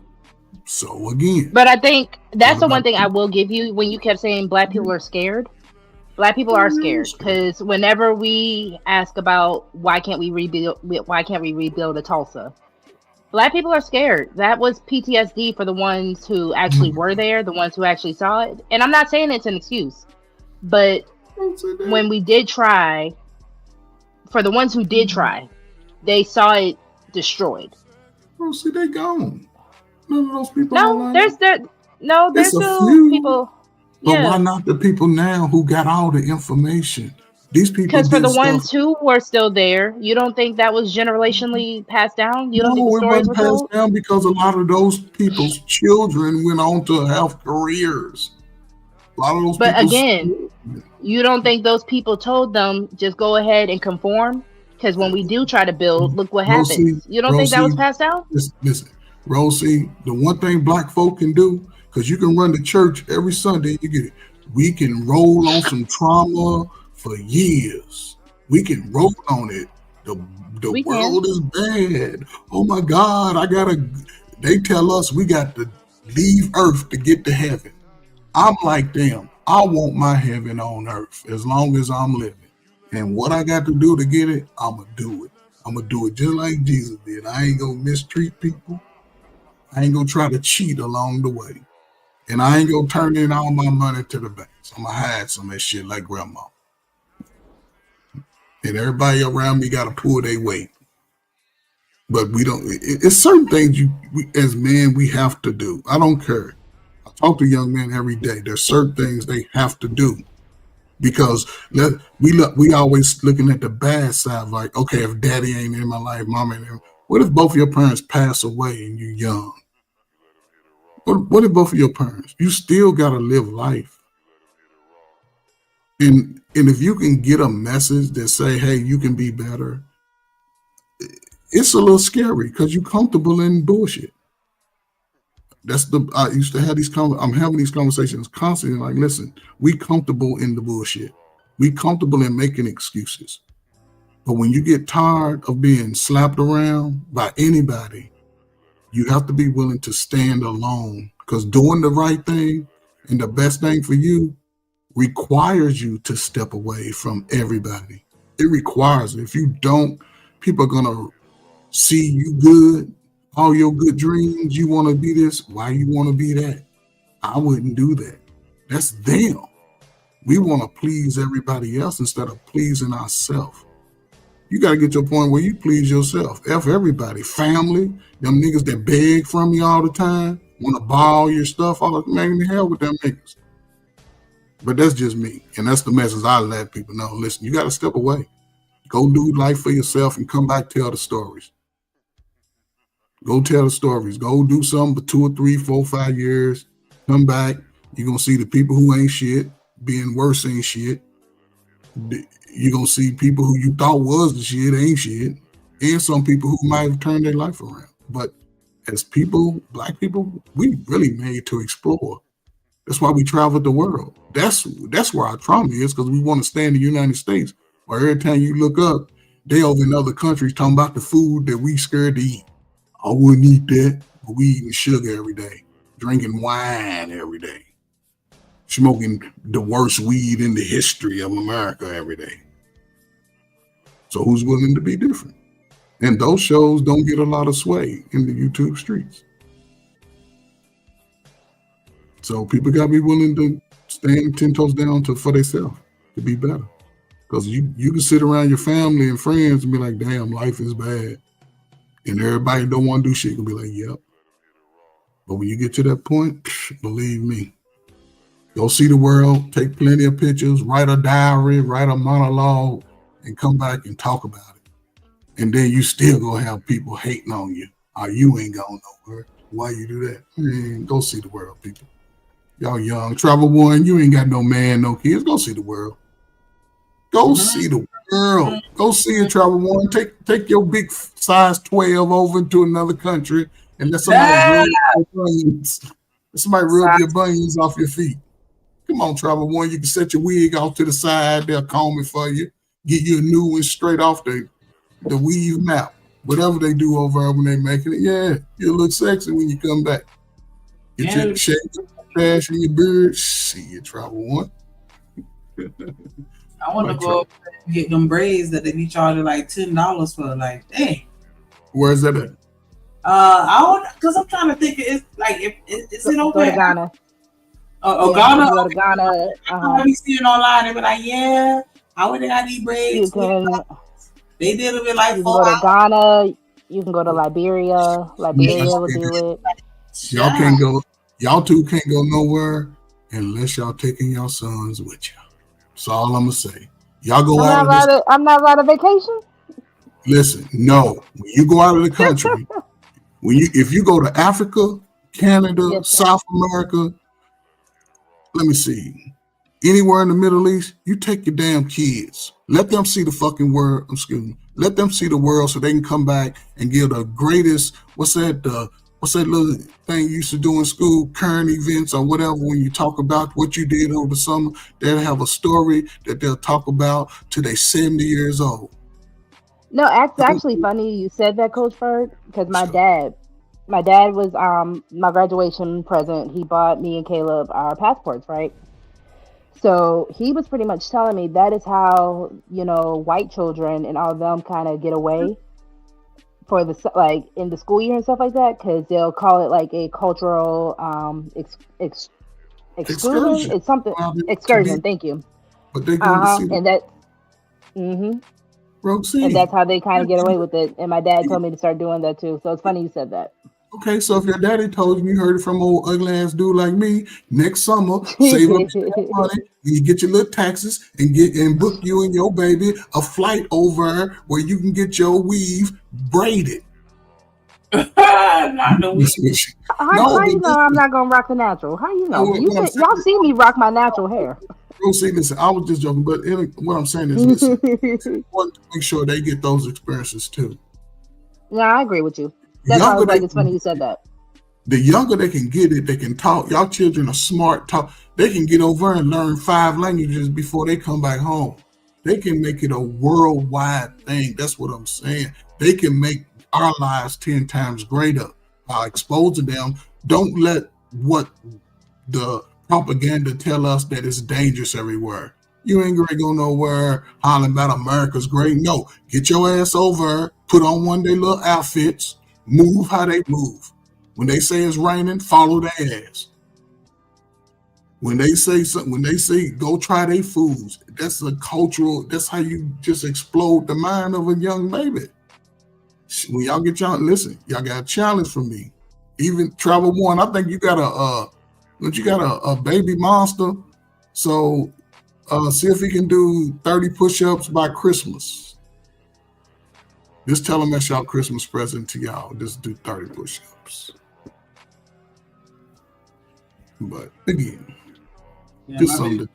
They can't do the grown man military push-ups, but they be trying. I'm like, yeah. How old are they? How old is your boys again? 12 and 15. Oh yeah, they can get there. They can get there fast. Somebody, come on now, y'all gotta stop. No, they can get there faster than Rogue sees because again, it's about challenging their mind. You gotta let them know you challenge. Tell them a man challenged them. Challenge their mind. Give them a goal. Give them something that they can work for. Because I guarantee if they can get those 30 push-ups, I guarantee you'll see an improvement in grades. If not, I won't ever come on YouTube again. but I guarantee it. But it takes some time, discipline. They'll fight it at the beginning because they struggle. But again, if they can do 8 in a row, they rocking. By Christmas, that's 2.5, 3 months. Man, they'll be walking around with their shirt off and their chest out like, yeah, mama, look at me. And then the little girl's gonna be like, hey. But again, that's just me wishful thinking. Salute to y'all. Hey, I did get let me say this. I did get a head coaching job at a middle school. Guess what I'm coaching? Y'all never guess what I'm coaching. What you coaching? Well, y'all never guess who I'm coaching. I'm coaching basketball. The girls team? Girls basketball. Yeah. I love it. Yes. And believe me, my team is going to be good. I haven't seen my team. I got a little white assistant coach. She wear a wig. I'm going to have to snatch it off by accident one day. Like, oh, man, I'm sorry. Stop it. But I'm going to see about. But I did interview for a high school, my old high school, as a matter of fact, for girls basketball. I don't know.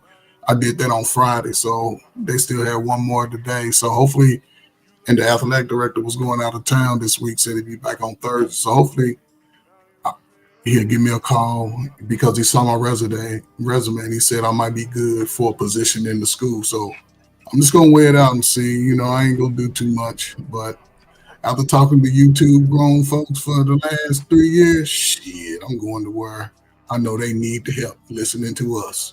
They need the help. And I'm going to finish out doing that. But yeah, I'm excited. I'm going to see what's up, though. Yeah, I'm excited too. That's what's up. I wish you could get back to your alma mater. I think that would be super. I told him, man. That's me right there in that little jersey right there. That's a little. I was a junior right there, boy. Shit, these dudes today wouldn't have a chance with old Coach Furr walking around with his shoulders out. What y'all talking about? We see them shoulders. Our mamas and aunties was Congrats, Furr. What'd you say, Roxy? Because it is a big deal for people to do what you do, and it's definitely appreciated if you don't hear it. No, to me, I've been doing it all my life, so that's my niche. I'll do it to the day I die, working with adults. I'm not as cruel to youngsters as I am to old ass adults. You would see like, damn, man, he's soft. Y'all would think I'm soft, but no, they get it, and I don't have no problems with them. And it's gonna be mostly little snow bunnies too. Oh Lord, God help us. That's really Shanika, amazing show as always. Once again, you are holding it down beautifully. Yeah. Yes, I definitely appreciate y'all for coming. Make sure for sure give us the updates on that. We definitely want to keep that. Hope your boy get his health back, man. We all need to be healthy, man. Black men, go get your health checkup. Black women, go get your pap smears, mammograms, get all that stuff, man. Don't be trying to be, because Travel One, you old and shit. Don't be trying to be strong. Get doctor's visits and take your Geratols and all that. Wow. Take your laxatives, Travel One. Yeah, get all that in you, man. It was a pleasure talking to y'all tonight, Shanika. Again, amazing job. You were killing the game.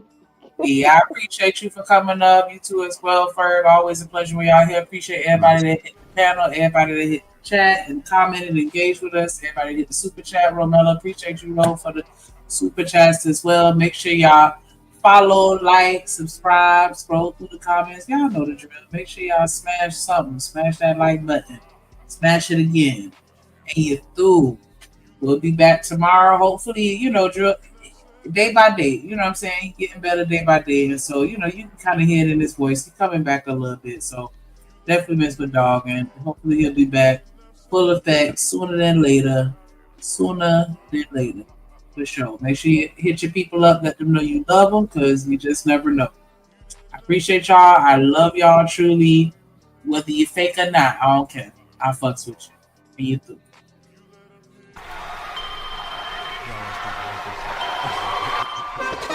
Drip Nation, let's go. Coming to the stage.